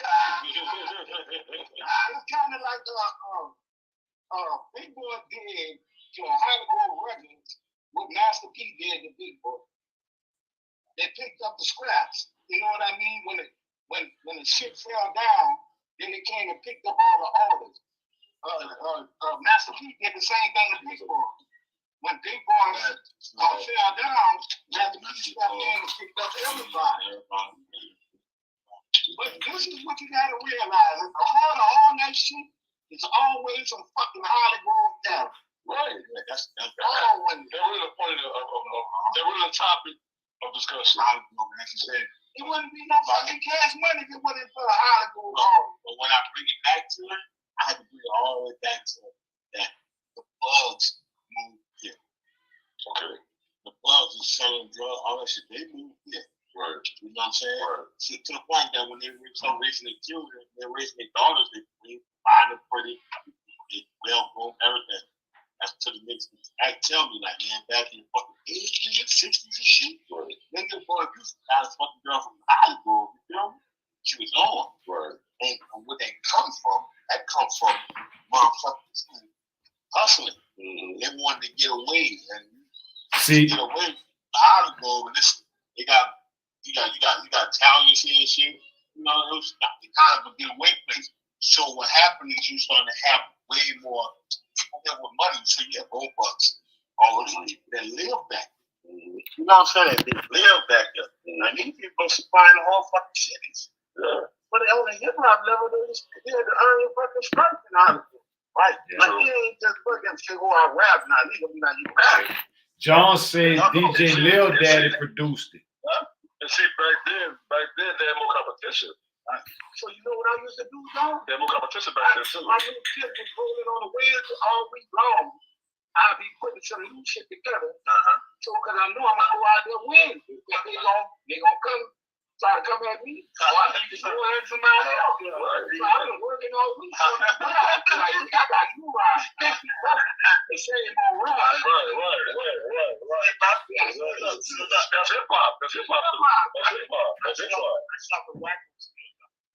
I didn't get my brother. I can't stand how he record. Every time. I don't like how he records. I'm sorry. Yeah, I know. But so look. So when he give a stitch to bring it back there, everybody keep on saying whack, but that ain't whack. You know what I mean? And they just say that shit. So I just took it myself, like sit down, man, every time I see you, man, you gonna bow. Tell me I ain't even know him like that. Every time I see you, I'm seeing you. Right. So I'm throwing the first time when he like, whoa. You feel me? He throwing verses back at me. I'm like, all right. Feel me? But it ain't whoa. It's like, all right. Say, bro, when Michael started doing that shit so much to the point I ran out of lyrics. So he come to me one time, spit something, ooh, it's hard. Ooh. I didn't have nothing. I ain't say nothing. He spit another verse. Boom. We're going down 14th Street. You feel me? He spit another one. He called him, he was like, you ain't got nothing. I ain't got nothing with me. It took like a year though. It took a year, but it also, if you know, it stayed in the high school too. They like in school. That was him. Right niggas don't know him. Used to tell him, I ain't never been in school. Yeah, something way up. Yeah, like something way up. I ain't taking far off no matter way lyrically. But Wayne couldn't get a chance to show what this Hollywood shit was about until everybody fucking dispute from that money. He ain't got a chance to show everybody Hollywood shit. Right, the rap shit. Exactly. Nigga King, I agree with you. He became a superstar, but he displayed the Hollywood rap shit. Correct. I agree. He was known and respected. He wasn't like an icon now. He gonna run up on a Hollywood bar and say, "I bet you go rap." Yeah. That's it. Look, I never felt never know how to rap. I said it was. So listen, to your point, I was telling E. I posed a question to the podcast. I said, I'm trying to think of an early lyricist on Cash Money compared to when y'all first do it. See, but I left the floor open. No, Wayne was too young back then. So I left the floor open. Yeah, I said that. Yeah. I have one funny song, my old song now. I have my phone. I don't even know. Like name goes with what's it called? Yeah, it's rap stuff. Hollywood. The whole thing. I ain't never heard that. I can hear it in my phone. That's how I get up there. That's how you.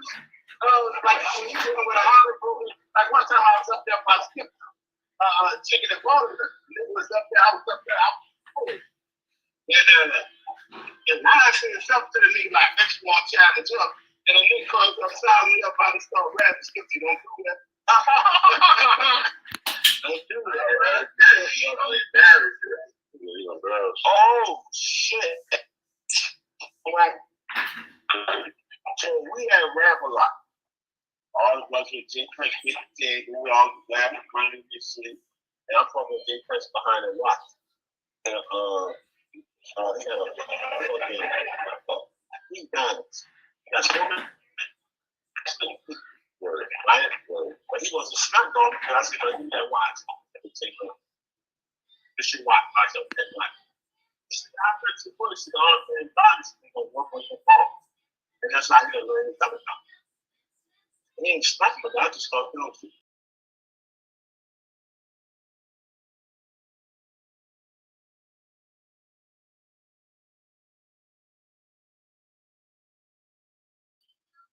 You knew who Jay Prince was, correct? I know that. Yeah. But did you know who he was at that moment, or did that moment that you realized, damn? Okay. It was a moment of clarity for sure. Honestly, it was terribly stuck. He would have emphasized. Right. He didn't emphasize something. And it was awesome. It wasn't. You know what I mean? With the foot.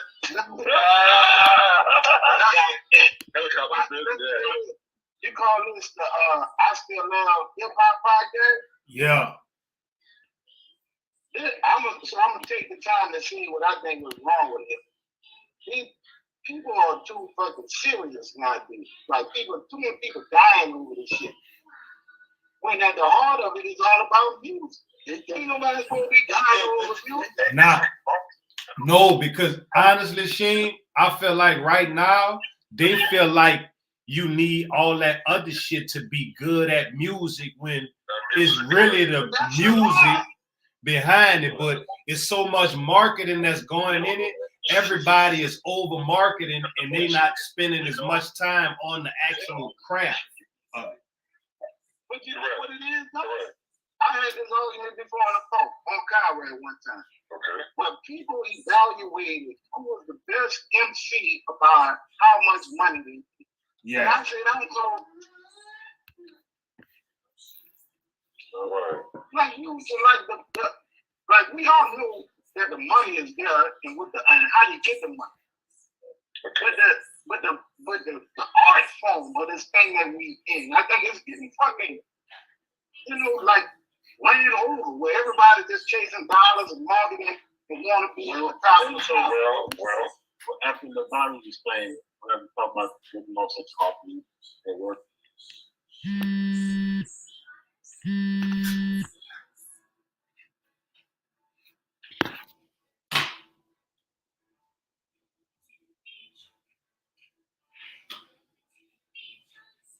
We lost him for a second, man. We just lost him. They It left out for a minute. Let's see if we could get, while we doing, let's see if we can do it right. Let's see. I'm gonna give y'all something in the meantime till we get back. I'm gonna give y'all some love.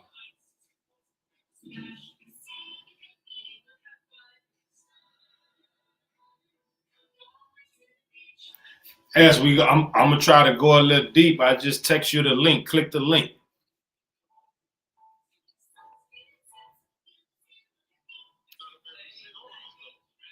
Huh?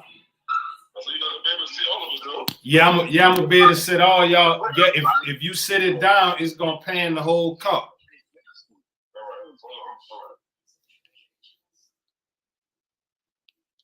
Hold on, we about to get a little deep into this convo, y'all.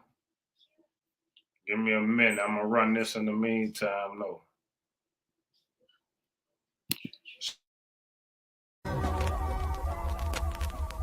BLBW.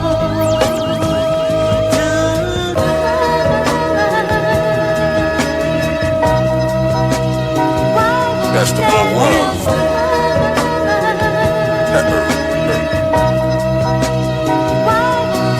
Yeah.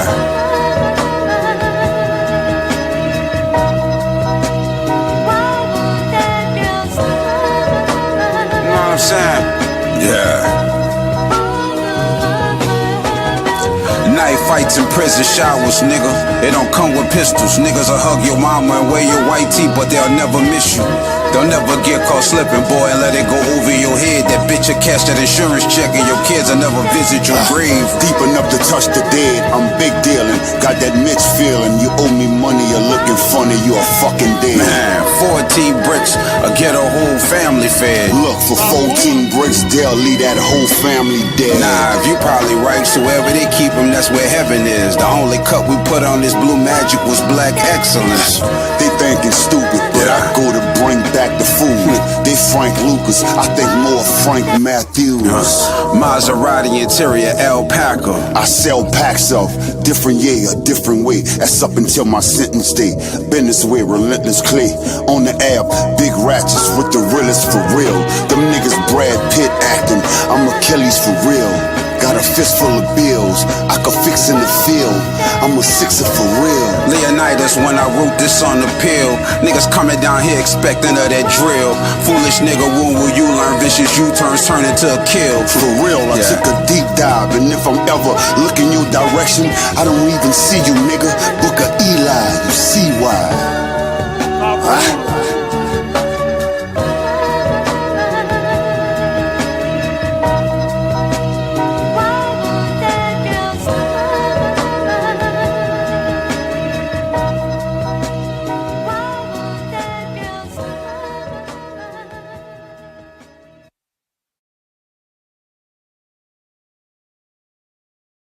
Caused the problem in hip hop and disturbed a lot of people's heads. You know why? The whole world like that. I call it Tupac in my nut. I know a motherfucker. I don't see Dan back there. He got shot. He saw Tupac. He said that nigga. That's how I did it. This nigga did this. Everybody. You know what I'm saying? And that right there, Tupac had lost me at the time, though. I mean, I was thug life. I just had the propaganda into Machiavelli. Tupac, my favorite. I was locked in with him too. I was playing thug life when I was coming on the street, and Colehead flagging me down, telling me that yeah, right there. I remember that. I do that. It was our favorite song. It was our favorite team. It was our favorite team. I remember. I was rolling up. It's right. So I'm running down the street. So you looking at what happened to him, you like, well, how the fuck you put that muscle in me? I'm still trying to figure it out. No, but wait. Time out, pause. No, but you should know. You should know. No, but listen. No, he not blaming. He didn't blame him. You should have known because you the king of New York. I'm telling you, true. They would say, I don't really want.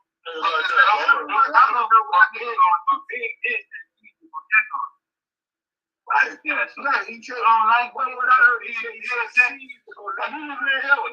well, she said he was sitting on top of the roof. She was the one who seen him turn up. And he went calling people. I said, so send me out. Why you passing out on me? We didn't bring him to our studio to rob 2 weeks before this shit happened.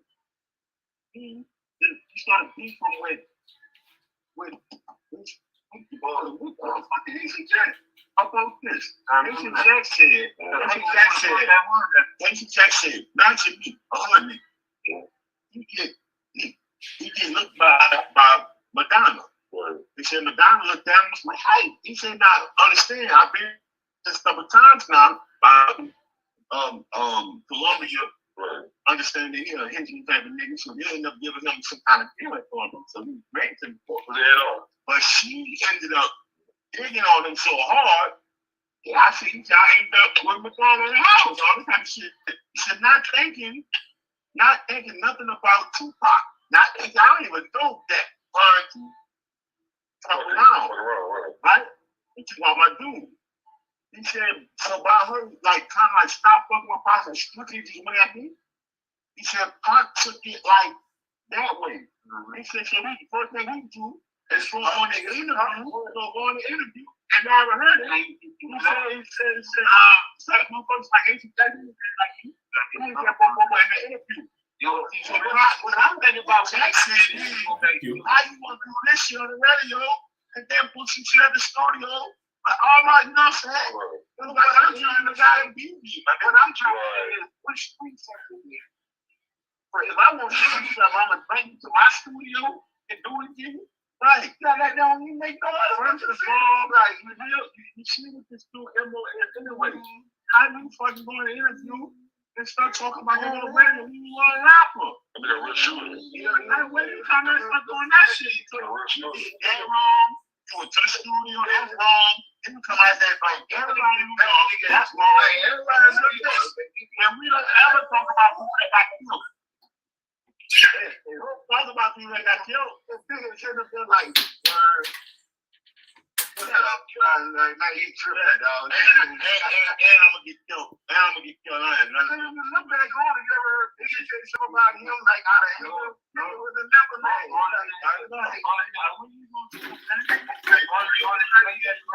That's beautiful. Of course. I said he had a weed. He got the studio connect on that. He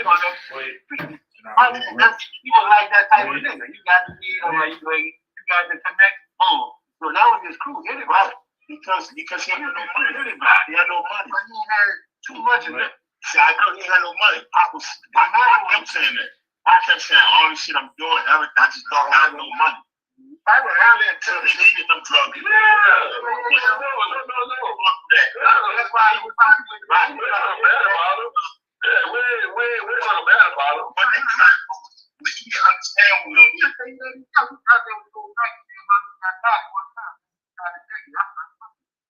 But I was there. In the interview. I did too. I just went nice. I'm not there. I felt like my mom. I felt like it was good. But that's what I have anything like that. I got 2 double bullets. If I was in there instead of playing ball in the park, it would hit me. I know so much weed. When I tried me and Reed get that big moves out, we used to be stashing weed at the studio and everything in the city and everything. I was like, everybody they knew, like,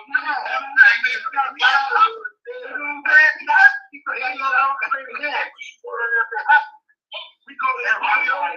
Nice always like to come with us. We go to the studio, reach in the field and put on the phone. I'm so okay with this stuff. Nice, what y'all want? We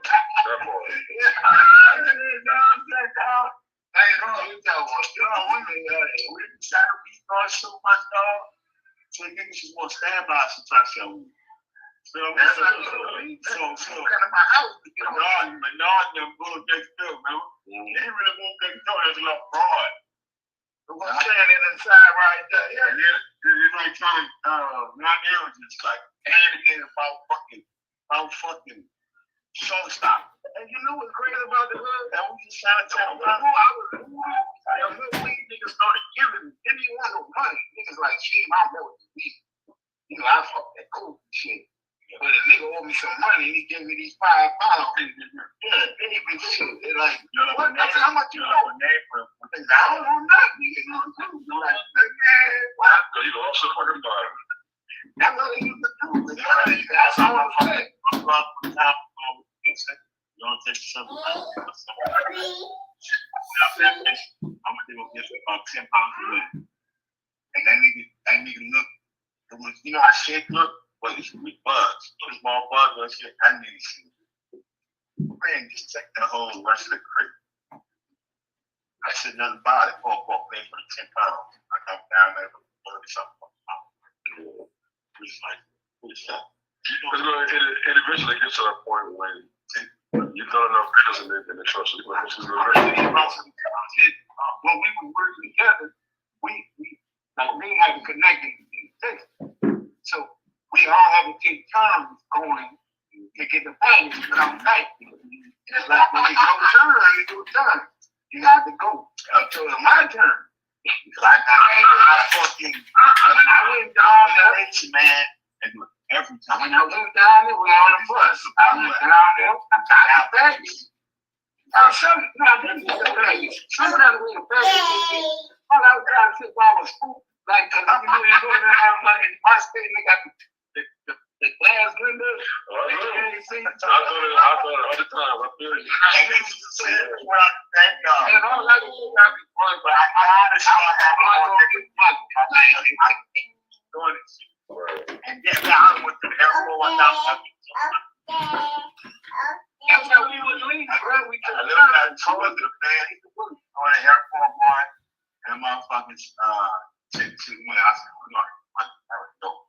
But it's not all my money. Like, so I didn't realize how much money I had. Dog, at the front set, they kind of tell me I got $40,000 on. And I'm not thinking, like, this is all the same. My money. You know, my money been changed so much. It's 40 something. You know, I got so much money, like that. You know what I'm saying? Put that bitch in the rap. And I didn't even understand it. So what I'm saying, he said, damn, some come back with it, gotta take a chain. We all carry that. I don't know that you're not born this time when you're always in a mercy jail over the red flag. When I fall out of NCAA football. So, you know me, as you know what I'm saying? I ain't want to do that shit. I know you would do it. I know you would do it. It's your turn, though. That's good. That's good. No, I know that. You know, Chicken went down there one time. I was through. They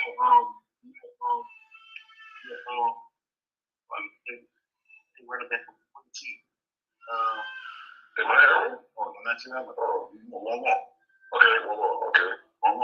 one got spot in the third one. Okay. Right?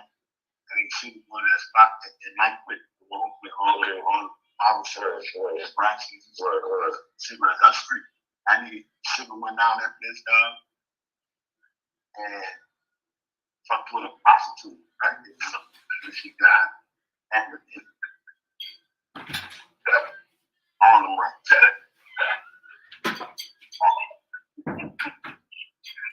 You make sure you're crazy over here, man. Like, shut it down.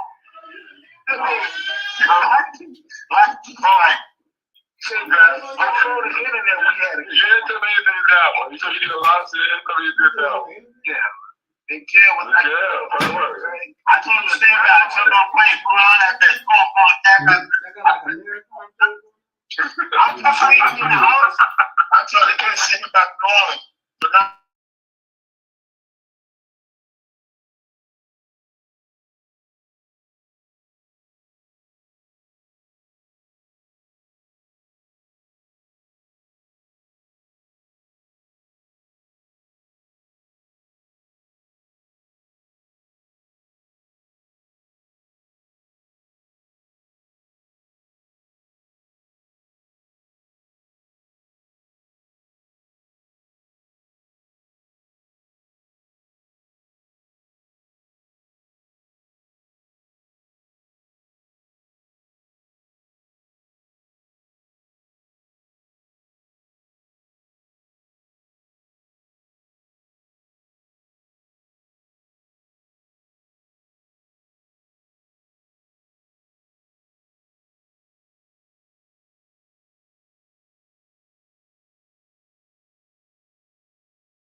And them in the good degree was like a party.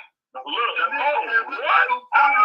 remember, look, E. I remember DJ Ray pull up and what is them out there? All the, if you name it, they was out there, right?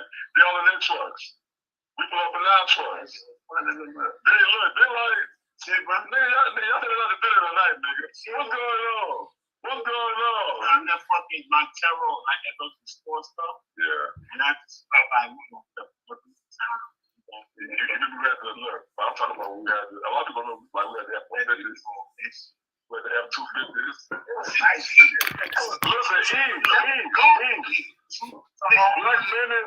Black Menace got the show. This is a story, like I can tell the story now because it's special limitation. Black Menace got the show under the Claiborne Bridge. That's I don't know what club that was off in Tremay. Some club in Tremay. They said, look, our partner about us on weed. Escape. Come on, escape. They're like, look, our partner about so you like, you sure? They're like, yeah. We're like, okay. They're like, yeah, bring a few pounds. And we take on the concert with 500 pounds. Look, $500 pounds, 4 guns. Look, that's what Luka said. Luka said, no. I really meant like only 3 drugs. We're like, we don't really do that, bro. Yeah, we can't just be ready. We're ready.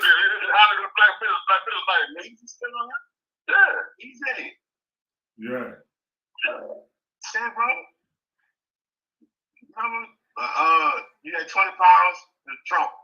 And we fucking with, Drew, that's UTP. We're running. So he's like, we on like fuck. So we like, and fuck that. We stopping in Montgomery or Birmingham. Shit. Yeah, I remember I took niggas pounds off at the fucking parking lot. Nigga will pull up. No, we felt like we trying to go on some jack mode. Oh, I got a cold look. Yeah. Everybody got a story that, you win some or you lose some, right? So let me tell you one of my lose some stories, because it's funny. It's funny, right? And it ain't really my money, I still got paid, right? So we in Atlanta. This is when, after all that, I made the move to Atlanta. I lived in Atlanta. Boom.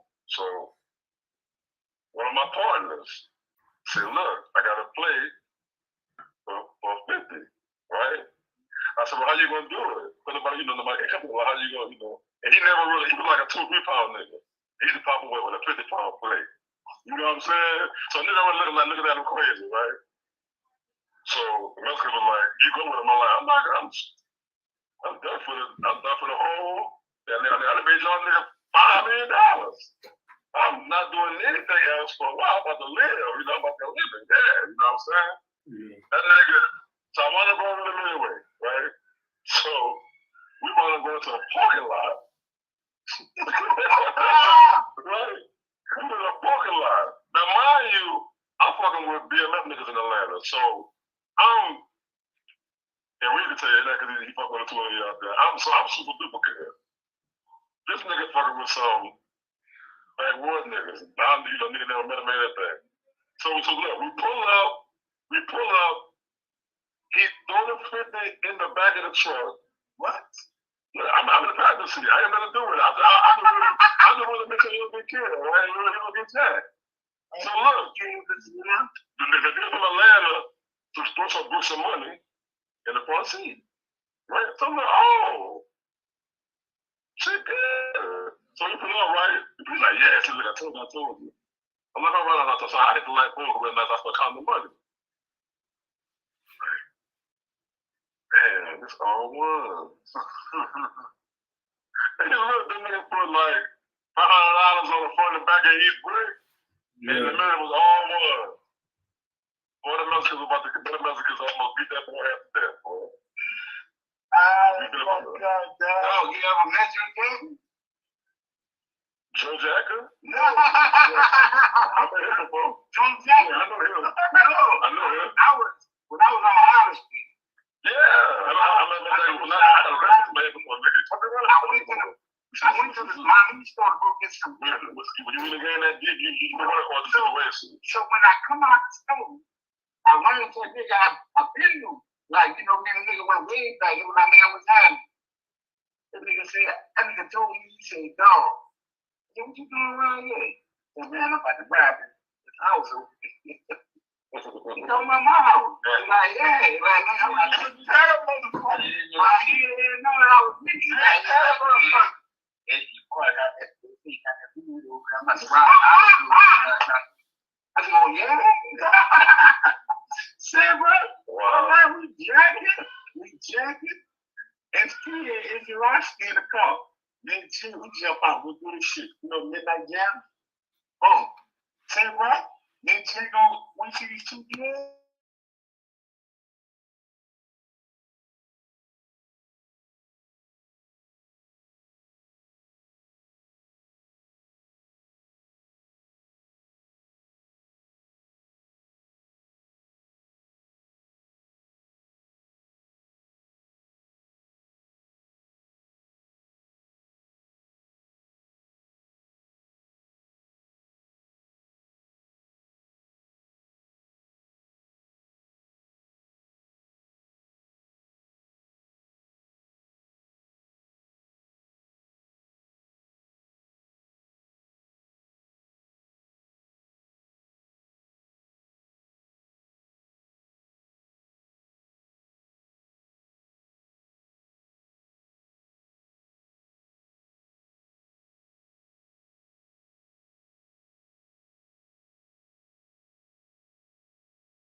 What? No idea. Changing the music. At least that's what I was doing. I knew it covered. Yeah. We had this. Because it was like, I felt like we were so proud of that whatever. I ain't going to call right here. I'm just forced. I got back in town. What up? Again. I'm like, I don't even go like that. I'm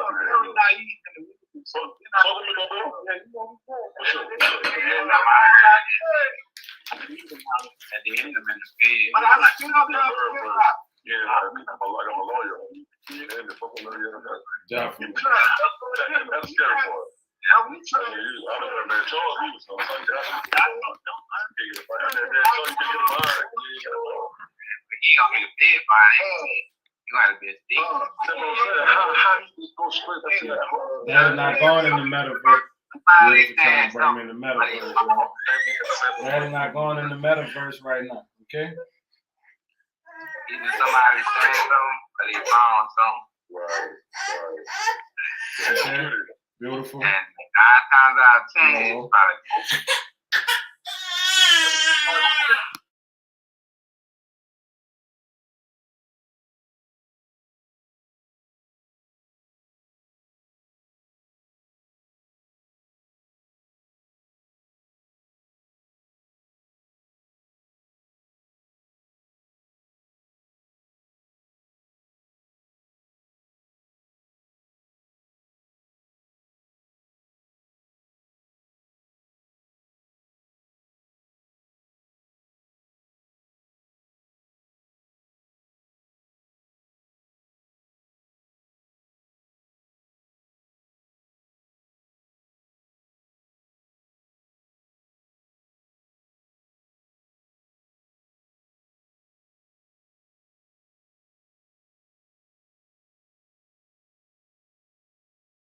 You need cash. Oh, I can put all my money in the toys. Hey, tell me that. Oh, yeah, I know you got something else.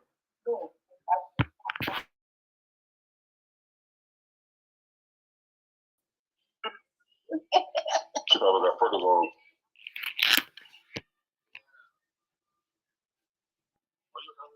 Whoa.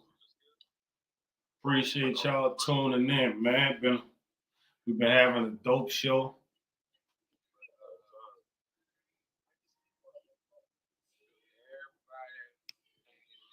We've been having a dope show so far, man. So we appreciate everybody tuning in, coming through, blessing us with y'all presence, man.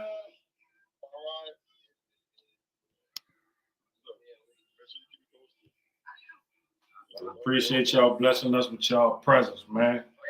We had a dope show. We touched on a lot of stuff. There's a lot more stuff we're going to touch on.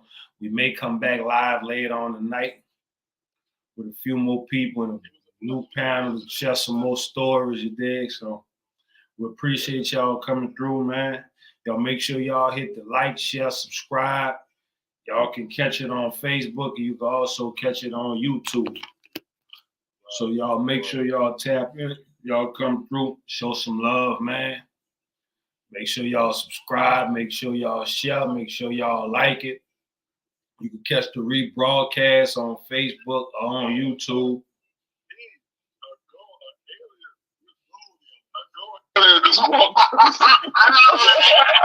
Wait, we may not be gone. Look, oh my God, that's crazy. This is Hollywood shit. Some Hollywood shit. Some Hollywood shit. But listen, man, it was a pleasure. It was a pleasure for you all doing this, but I really appreciate that. Definitely. Look, I'm sitting here telling them now, I appreciate everybody who tuned in. They can catch the rebroadcast on Facebook or YouTube, and I still love hip hop. You know? Listen, why we don't listen. This needs to be. Yeah, man, we gotta talk offline. Yeah. Nah, we do this though. That's what we do this. That's why I've been building the platform on the cool so we can have something to share these stories and this shit with, man. When you come back to the West from the West, we'll put it together. Definitely. Now we're gonna put it together while I'm over here, because that's why I did it this way, so we can do it virtually, right? All you need is a smartphone. I send you the link, you click the link, and you actually be on here with me live where we be talking, having these conversations where people could tune in, talk, everything. So we just at the early part of build. I needed y'all to see it so y'all can know what's going on. You feel me? So definitely, man. we definitely gonna be doing this, having these panels and these talks and these discussions, so we can get a little bit deeper behind the music and solve some of this shit. You know, so. I can dig it, brother. I really Definitely. Let's definitely off camera sit down and come up with some strategies and some time that I can have y'all and we can have these discussions, man. That's what's up, brother. That's what's up. Yeah, man. Appreciate having y'all on, man. We're gonna do this again real soon, man. Love, brother. Love, man. One. So yeah, man, that was the fam and shit tuning in, letting y'all know. If y'all didn't catch all the episode, man, we've been on here for like 6 hours. So in these 6 hours, we done talked about a whole bunch of stuff. It's too much to even go back and touch. And y'all just might want to just tap in different sections of it and just hear what we was talking about, man. We went through Holly Grove Records. We went through Hardhead Records. We went through Big Boy, Cash Money, No Limit, Smoked Out Records. A little bit of everything, man. We touched on everything but us. Like, we got to have our own section to talk about our own personal stuff. But for everybody else and just the history of music and DJ Jimmy's and the TT Tuckers and the Ghost Towns, and we went through everything. We talked about a lot. So y'all make sure y'all tune in. We talked about Mr. Ivan, Lil Slim, everything, bro. Everything. Y'all might want to go back and just tap in segments and see what was up, see where we was at, man. I got to go take some time out and get to the family and chill with the family and debrief with them on what's going on with us over here. So we may come back on later. If I can catch the people I want to bring on later, I won't come back on with another panel of people to dive back into just the whole history of what's going on, just the history of hip-hop in New Orleans hip-hop.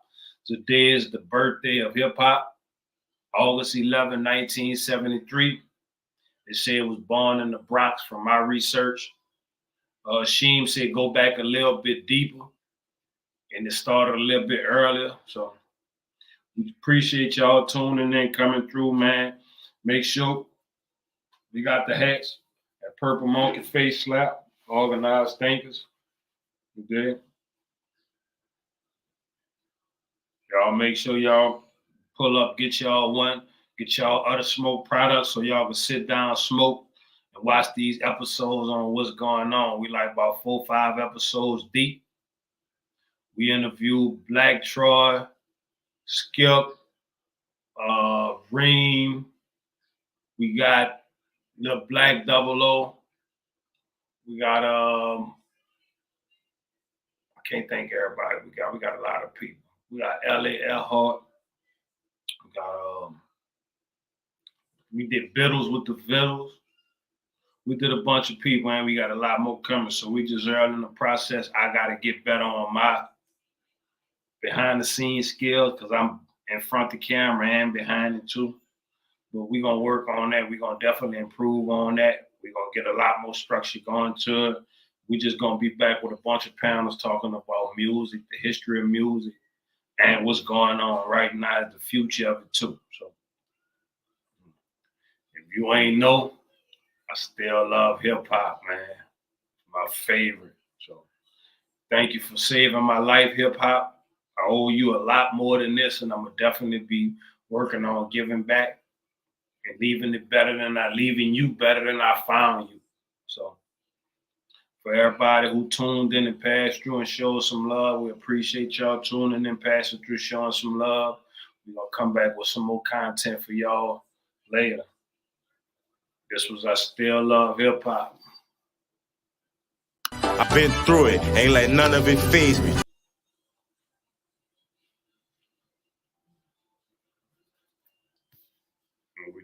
I've been through it, ain't let none of it faze me.